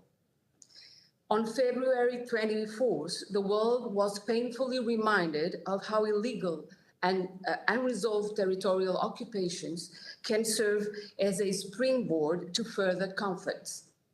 Indeed, Crimea serves as one of the starting points for the Russian unprovoked and unjustified invasion of Ukraine. What happened in 2014 is an example of how these situations can bring around further harm and destructions for those involved, including the escalating deterioration of human rights standards on the ground. The war of aggression that we have witnessed for the past 6 months is not only a blatant attack on Ukraine's territorial integrity, but it also shook the foundations of our continent's security architecture. In parallel, the previous occupation of the peninsula contributed to the blockage of maritime communications in the Sea of Azov and in the Black Sea, which led to the suspension of exports of Ukrainian agricultural products, with its consequences being felt all around the world. This series of aggressions cannot be tolerated. From the earliest days of the illegal annexation of Crimea by Russia, Portugal has been a part of every major multilateral effort to emphasize the importance of internationally recognized borders, be that through the United Nations, the European Union, or NATO. That support has not only remained steadfast, but also increased since the start of the most recent offensive, which now encompasses the entire Ukrainian territory. As expressed during the visit of our Prime Minister to Kyiv on May 21st, we stand by the Ukrainian government and people in providing political support in every multilateral fora, like the Ukraine Defense Contact Group. We have distributed military equipment, financial and humanitarian aid, and welcomed over 50,000 Ukrainian refugees thus far. We remain ready to provide further assistance for as long as it takes and support the national reconstruction effort that is set to follow. We also actively encourage initiatives such as the recent grain agreement reached under UN mediation as a way to bring back the focus to the main tenets of a rules-based international order. However, any further attempts to occupy Ukrainian territory will be perceived as additional violations of international law and need to be quickly opposed. That is why multilateral venues such as the International Crimean Platform remain paramount in highlighting the continuing occupation of the Ukrainian territory. As long as the current context endures, it will remain a direct challenge to international security and to us all. Until international order is restored, Portugal stands together with Ukraine in the effort to restore the country's full sovereignty and integrity. I am certain Ukrainians can continue to rely on the strength of international solidarity while inspiring us with the resolve of their people and their leadership. Thank you. Thank you, Minister, for joining us. I would like now to welcome Minister of Foreign Affairs of the Republic of Bulgaria, His Excellency, Mr. Nikolai Milkov. Thank you very much. Dear Prime Minister, dear Chairman of the Rada, dear Minister Kuleba, Excellencies, I would like at the outset to thank our Ukrainian hosts for organizing today's second summit of the International Crimean Platform, aiming at reconfirming the Autonomous Republic of Crimea and the city of Sevastopol as integral parts of Ukraine. Against the background of the unacceptable and unjustified war that Russia has launched, today we express our resolute support for Ukraine's independence, sovereignty, and territorial integrity within its internationally recognized borders. Our common call is not only focused on restoring Ukraine's territorial integrity, it is about safeguarding the rules-based international order, about reaffirming the strength of the law rather than the law of the strength. Today, we are here to convey a strong message that each country and international actor should abide by their international commitments, including the full respect for the principles of the international law. The Russian war against Ukraine has profoundly reshuffled the security environment in Europe. The militarization of Crimea and its use for launching attacks on Ukraine has a heavy negative impact on the security situation in the wide Black Sea region. Not only does it escalate the frozen conflicts in the area, but also threatens the security of the supply routes, the ecology and biodiversity in the Black Sea as well. Continuing the comprehensive and multifaceted support in solidarity with Ukraine today is more essential than ever. Allow me to underline the resolve of Bulgaria as a friend and partner with a significant historical community in this country to continue to help Ukraine and its people with all proper means, as decided by the Bulgarian parliament. I would like to point out that Bulgaria has been determined to provide consistent and focused support to Ukraine in areas where our assistance would be effective and efficient. Bulgaria supports and will keep its commitments to repair and maintain Ukrainian military equipment at Bulgarian military factories. Another element of Bulgaria's practical support to Ukraine is our contribution as a lead nation of the NATO's Medical Rehabilitation Trust Fund.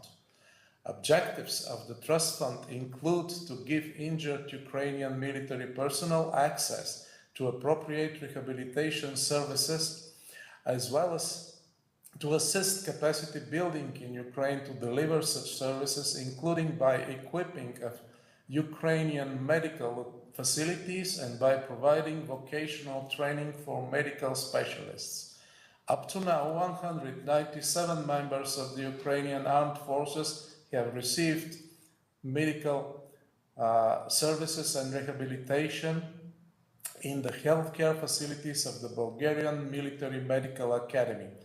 As the operation of the Trust Fund has been extended until 2023, Bulgaria is actively planning and looking forward to accommodating further numbers of Ukrainian soldiers. Russia's aggression against Ukraine has caused enormous destruction and human suffering. Bulgaria is firmly committed to continue its ongoing support for Ukrainian refugees in our country, as well as the provision of humanitarian aid to help most vulnerable civilians affected by the war. We have provided temporary protection to more than 120,000 Ukrainian refugees. They were given fast access to shelter, education, healthcare, and labor market. We welcome the initiative of the Solidarity Lanes, EU, Ukraine, and stay ready to contribute to it. It is our belief that the broadest possible international efforts are needed to put an end to the war and to open the way for peace, for post-war recovery and reconstruction. Ukrainian people deserve secure, stable, and prosperous European future. Before I conclude my intervention, allow me to congratulate our Ukrainian hosts with the status their country achieved towards EU membership. Ukraine is a member of our family of free and democratic nations, and we remain steadfast in our support for Ukraine's freedom and independence, upholding its European path. On the occasion of Ukraine's Independence Day, let me congratulate the Ukrainian people and express our utmost respect for their resilience in these hard days when defending their country's independence. Thank you for your attention. Thank you, Minister. The next speaker on my list is State Secretary of the Ministry of Foreign Affairs and Trade of Hungary, His Excellency Mr. Peter Staraj. Please, sir. Minister Kuleba, Excellencies, dear colleagues. First of all, I'd like to underline that Hungary continues to support and stand for the territorial integrity and sovereignty of Ukraine. Unfortunately, since our last meeting in the format of the International Crimea platform in 2021, circumstances have dramatically changed, but our commitment to Ukraine remains undiminished. And in accordance with our EU and NATO allies, we condemn Russia's military aggression against Ukraine. As a neighboring country, we are deeply concerned about the situation in our neighborhood and agree that war cannot be a solution to any kind of dispute. We are also concerned about the fate of national minority communities. Hungary is interested in a peaceful resolution of the conflict as soon as possible. We are involved in numerous international efforts to restore peace beyond political statements. We are also helping with real initiatives. In this spirit, we have launched one of the largest humanitarian relief operations in the history of Hungary. The Hungarian government is investing significant resources to improve the situation of people living in Ukraine through regular aid deliveries and works closely with Hungarian interchurch aid organization to deliver food, hygiene, and childcare supplies. Besides humanitarian aid, we are continuously taking care of the refugees arriving in Hungary. Today, I can tell you that it's about 20,000 people arriving on a daily basis. The Hungarian government has implemented measures to facilitate the employment of those people fleeing from Ukraine. We intend to settle down in Hungary. We are also prepared to continue to provide all the assistance we can. Therefore, Ukraine and the Ukrainian people can continue to count on our country, and in alleviating the humanitarian disaster caused by the war, we are ready to continue our cooperation. We have also offered help to facilitate the grain export of Ukraine, which is a strategic issue. Together with our Ukrainian partners, we have reviewed the necessary steps to ensure that bilateral trade can proceed uninterrupted. Moreover, in accordance with our long-standing support for Ukraine's European integration, we strongly supported the granting of the candidate status for your country. The path to the European Union membership is full of challenges. However, Ukraine can continue to count on our support. Hungary also intends to provide significant resources to the post-war reconstruction. And on the 5th of May, at the Warsaw Pledging Conference, Hungary offered Ukraine a package of 5 elements of assistance worth 37 million euros. So this is first to participate in the reconstruction of a destroyed Ukrainian school and hospital on land designated by the Ukrainian authorities, to provide 1,000 ships at Hungarian universities for students from Ukraine under the Stipendium Hungaricum scholarship scheme. Third, to supply mobile homes for internally displaced persons in the western part of Ukraine in Transcarpathia.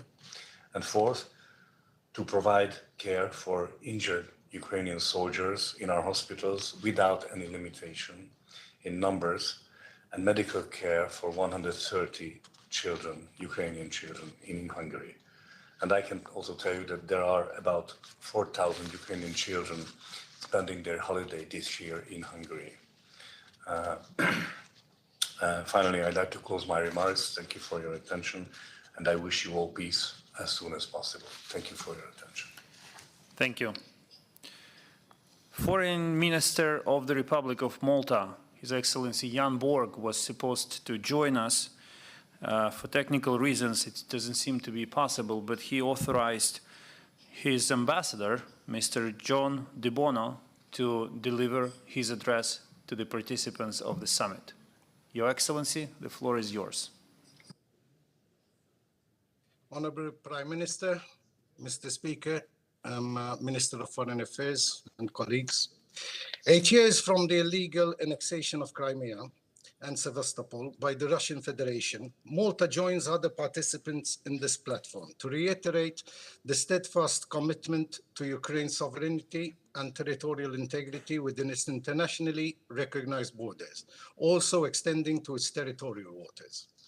We deem the International Crimea Platform as a clear signal of our commitment to these values and the restoration of Ukraine's full control over its territory. Malta also calls on Russia to immediately reverse repressive measures in Crimea and Sevastopol, which curtail the enjoyment of human rights and undermine security. Russia's war of aggression in Ukraine marked a significant shift in the global order, while the Ukrainian people experience immeasurable suffering.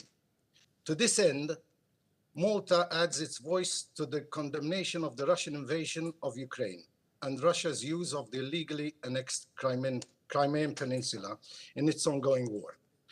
These acts present an attack on a sovereign state and also an attack on the guiding principles of the United Nations and international law that we uphold. Malta remains deeply concerned about the atrocities against civilians and Ukrainian prisoners of war, and of the continued indiscriminate and illegal shelling of Ukraine civilians and civilian infrastructures. We condemn such inhumane acts and will continue to back efforts for the perpetrators of such crimes to be brought to justice, while sending a clear message that impunity will not go unanswered. Together with our European and like-minded partners, we will support measures to ensure accountability for violations of human rights and international humanitarian law committed during the Russian aggression in Ukraine. As a neutral country, Malta actively pursues peace as one of its key vocations in international fora. We will not stand idle in the face of war or aggression on Ukraine and its people. In this spirit, Malta reiterates its support for the action being taken in response to Russia's aggression, while echoing the call made by the participants of this platform on Russia to ensure an immediate and unconditional withdrawal of all its forces from within the internationally recognized borders of the Ukrainian territory. I wish to conclude by reaffirming that Malta stands in solidarity with Ukraine and that we profoundly value the courage shown by the Ukrainian people. Our position remains unchanged. You do not stand alone in your hour of need. I thank you. Slava Ukraina. Thank you. Thank you, Excellency. We had one more country that we tried to connect today. It was Ghana. Unfortunately, for technical reasons, this connection doesn't seem to be feasible. However, I have an official confirmation that Ghana wants to be considered as the country that took part in this summit and joined the Crimea Summit Declaration, which I'm happy to announce. This exhausts the list of international speakers, and I would like to thank all countries and international organizations who have joined us today. However, this does not mean the end of our summit. We still have a couple of things to do. And first of all, I would like to offer you a short video explaining to you what Ukraine has done and is doing for Crimea. Since the occupation, we have never laid our hands down. We've been making steps to bring Crimea back, and we reinforced our efforts after the inaugural summit of the Crimea platform, as they will be reinforced after the second summit. In the meantime, please pay attention to your screens to see what has been done since the first summit of the International Crimea Platform.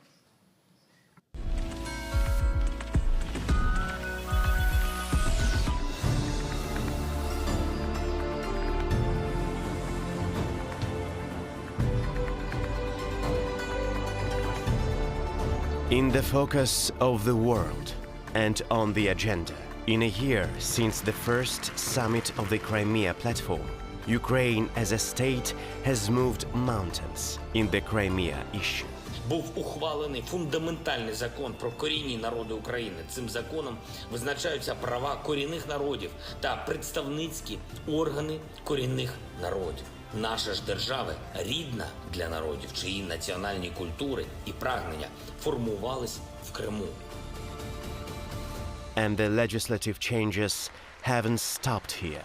The law on protection of political prisoners, signed by the president, became another result of the Crimea platform. Це той закон, про який постійно говорили, в тому числі і родичі наших полонених, і правозахисники, і адвокати, що Україні був потрібен закон, який стане основою для того, щоб, умовно кажучи, ми могли і надавати і грошову допомогу, і правову допомогу, медичну, соціальну нашим громадянам, і коли вони знаходяться так у ув'язненні, коли вони вже звільняються. The Crimea platform operates in different dimensions: parliamentary, for legislative changes; governmental, for interstate cooperation; and expert. попри те, що ми маємо повномасштабну агресію, ми проведемо парламентський саміт 24 жовтня в Хорватії. Ми сформували контактну мережу Кримської платформи. Це кожна країна або кожна організація, яка приєдналася до декларації Кримської платформи, таким чином засвідчивши, що вона є частиною цього формату. Відповідно до пріоритетів ми формували дайджест. Ми постійно ділилися інформацією. Будь-що, коли відбувалось в Криму, ми відразу мали прямий контакт з міністерствами, таким чином мотивуючи їх реакцію, їх заяви, тобто все те, що можна називати політикою невизнання.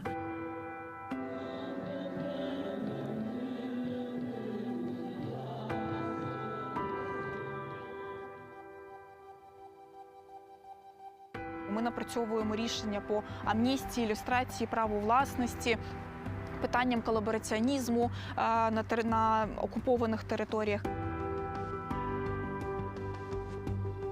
Також одним з конкретних результатів стане щорічна безпекова конференція. Якщо говорити про міжнародний трек, то продовжується наша юридична боротьба з Російською Федерацією у міжнародних судах. Це і міждержавні справи стосовно порушень Російською Федерацією Європейської конвенції з прав людини в Європейському суді, з прав людини у Страсбурзі. Це і далі робота активна в Міжнародному суді ООН. Коли ми працюємо для звільнення півострову, ми боремось і за відновлення територіальної цілісності нашої держави, і за повернення дому корінним народам України. Я вірю, що так і буде.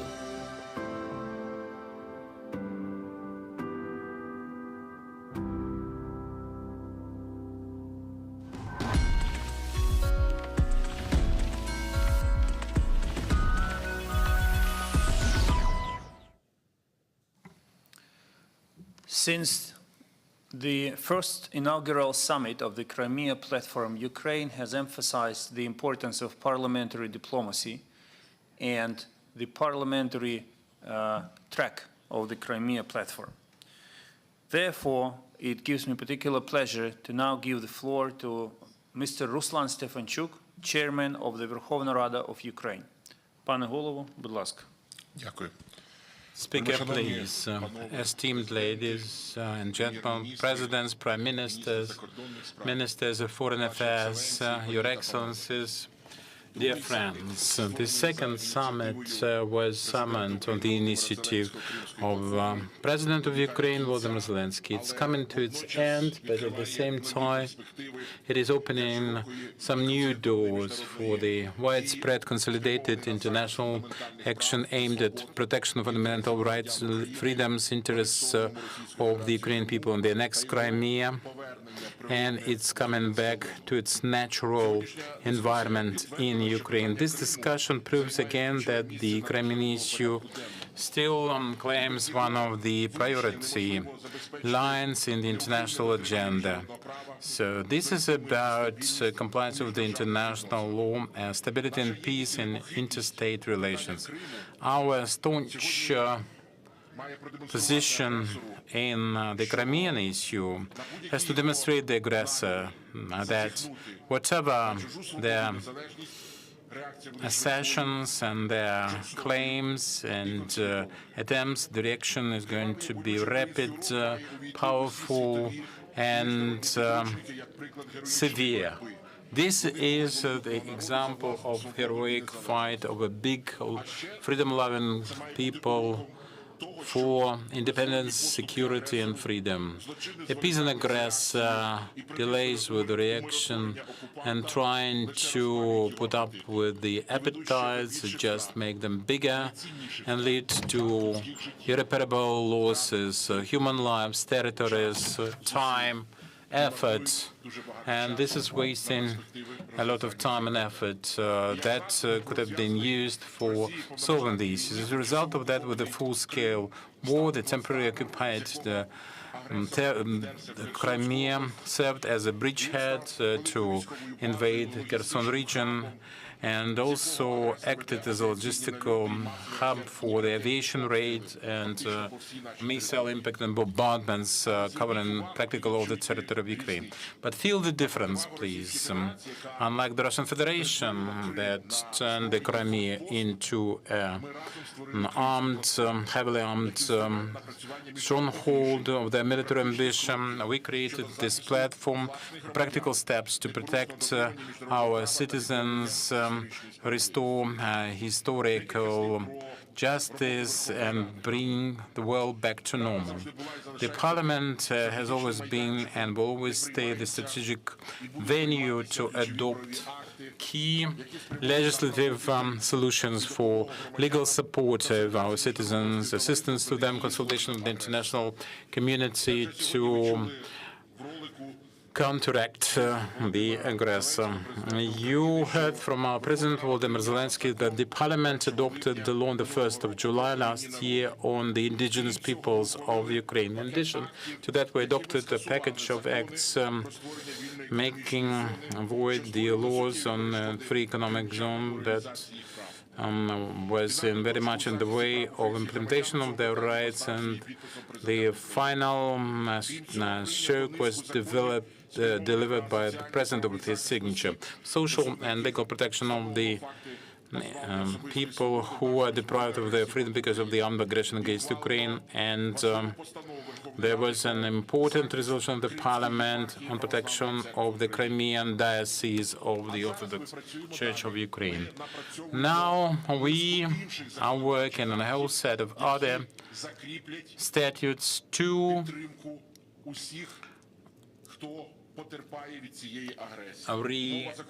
reassure and to reinforce support on national communities, the status of the Crimean people.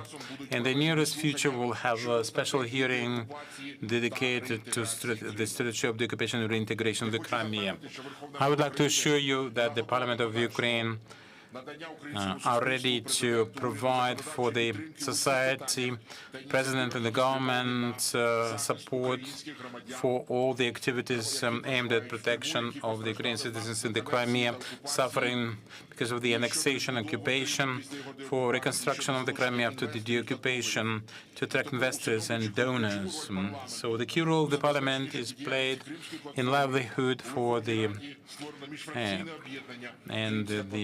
we created the inter-faction group called Crimean Platform, and at the Parliamentary Assembly of NATO and the parliaments of Latvia and Lithuania, there are similar caucuses, and we would like to call upon all the fellow parliaments to do the same, to coordinate the efforts of non-recognition of the annexation, parliamentary oversight, and also reconciling positions and steps for the international organizations and the international fora and conferences. With my great pleasure, I announce today the first parliamentary summit of the International Crimean Platform that will take place at the end of October, provisional on the 24th, 25th of October in Croatia, in Zagreb. With the Croatian party, our parliament and Parliament Croatia co-found this and add a parliamentary dimension to the Crimean Platform. I'm looking forward to this parliamentary summit of the Crimean Platform, and I'd like to thank all the participants of this summit for their continuous support of Ukrainians during such hard times. The Crimea will come back to Ukraine and the civilized world, and Ukraine will come to the Crimea with the civilized world. And now, glory be to Ukraine, I would glory be like to to heroes. propose to offer to your attention a short video with a very simple and yet meaningful title: "The Resistance to Occupation."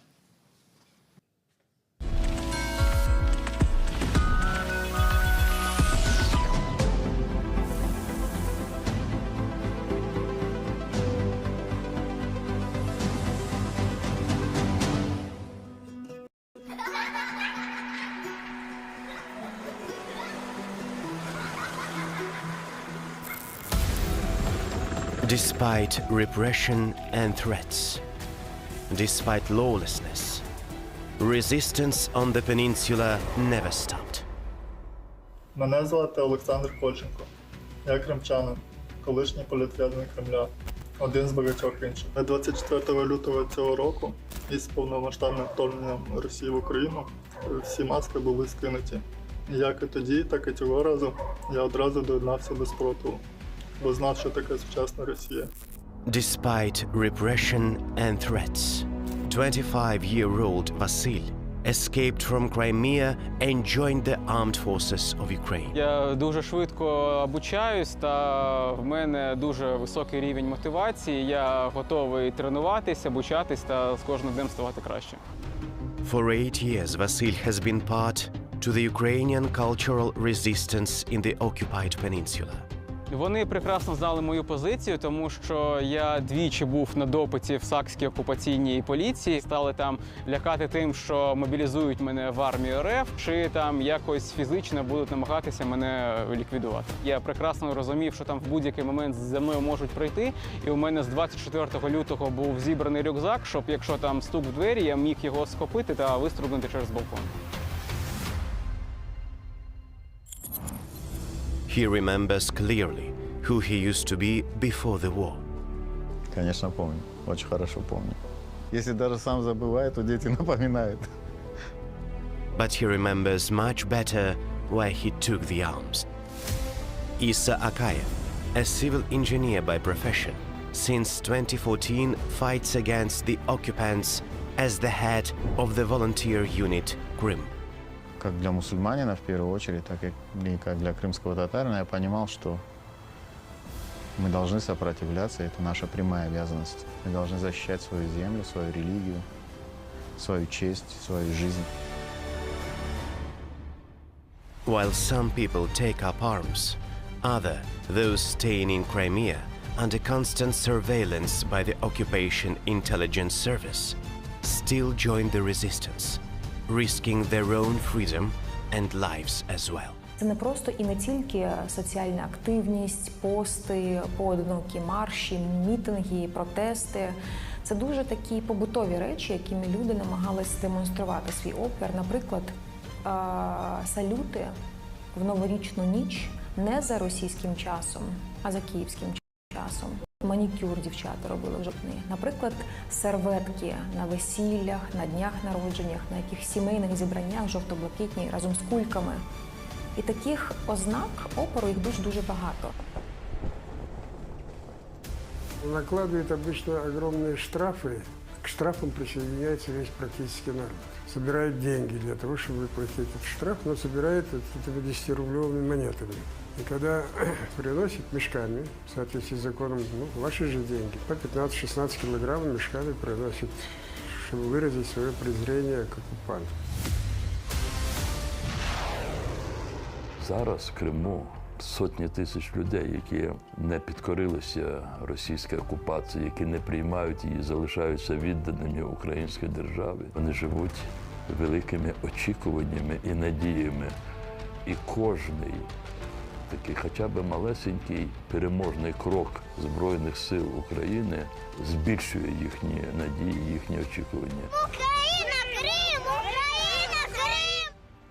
У мене мрія одна. Я хочу попити каву зі своїми батьками в своєму будинку, в якому я зростала в Керчі, який мої батьки будували більше 10 років. Вот мы недавно ехали с командировки с моим товарищем вдвоем. Он смотрел на все, что нас окружает, и говорил: брат, говорит, вот я на это все смотрю и думаю, неужели, говорит, никогда в жизни я это все им не отдам.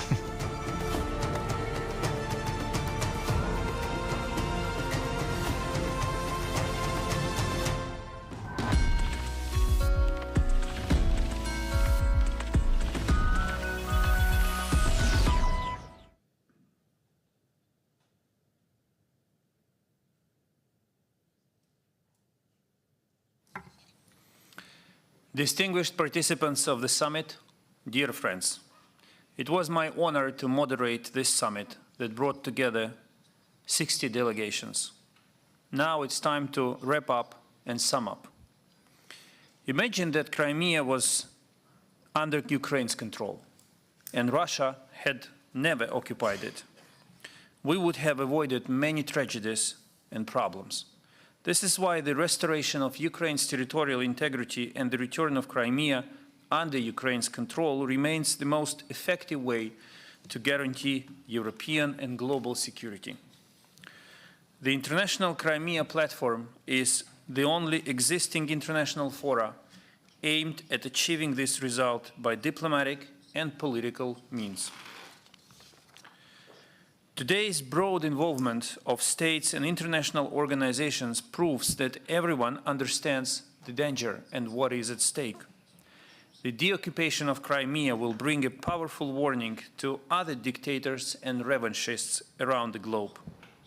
Do not break the rules of peaceful coexistence of peoples, because if you do, you will get a united and tough response from the world, and ultimately, you will lose, because the consequences of such an adventure will be unprecedented for your state and your people.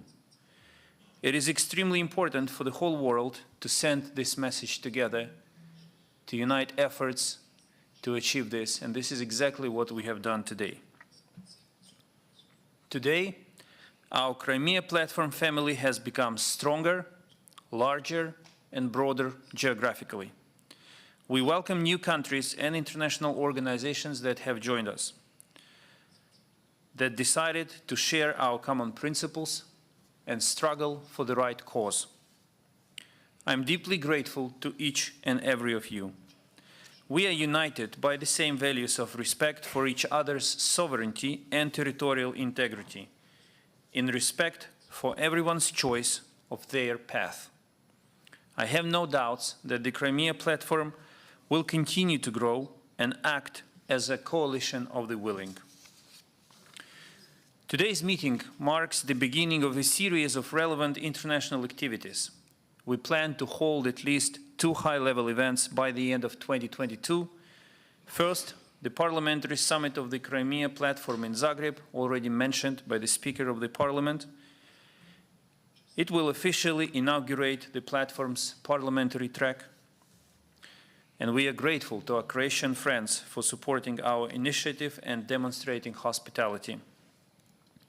And the second event will be the Black Sea Security Conference at the level of foreign and defense ministers to discuss the impact of the Russian aggression on the Black Sea security, navigation in the region, world food and energy security. And of course, the third element will be the follow-up to the ideas on economic recovery of Crimea represented by today by the Prime Minister of Ukraine, Denis Shmyhal. We intend to elaborate on this topic at the upcoming conference in Berlin, mentioned in the opening remarks of Chancellor Scholz. I invite all today's participants of the summit to take an active part in these events and contribute to their success. We count on you to support our common goal, the deoccupation of the entire territory of Ukraine, including the deoccupation of Crimea. In the meantime, I am pleased and honored to announce the approval of the joint statement of the International Crimea Platform, and now this summit is adjourned. Thank you. Of applause.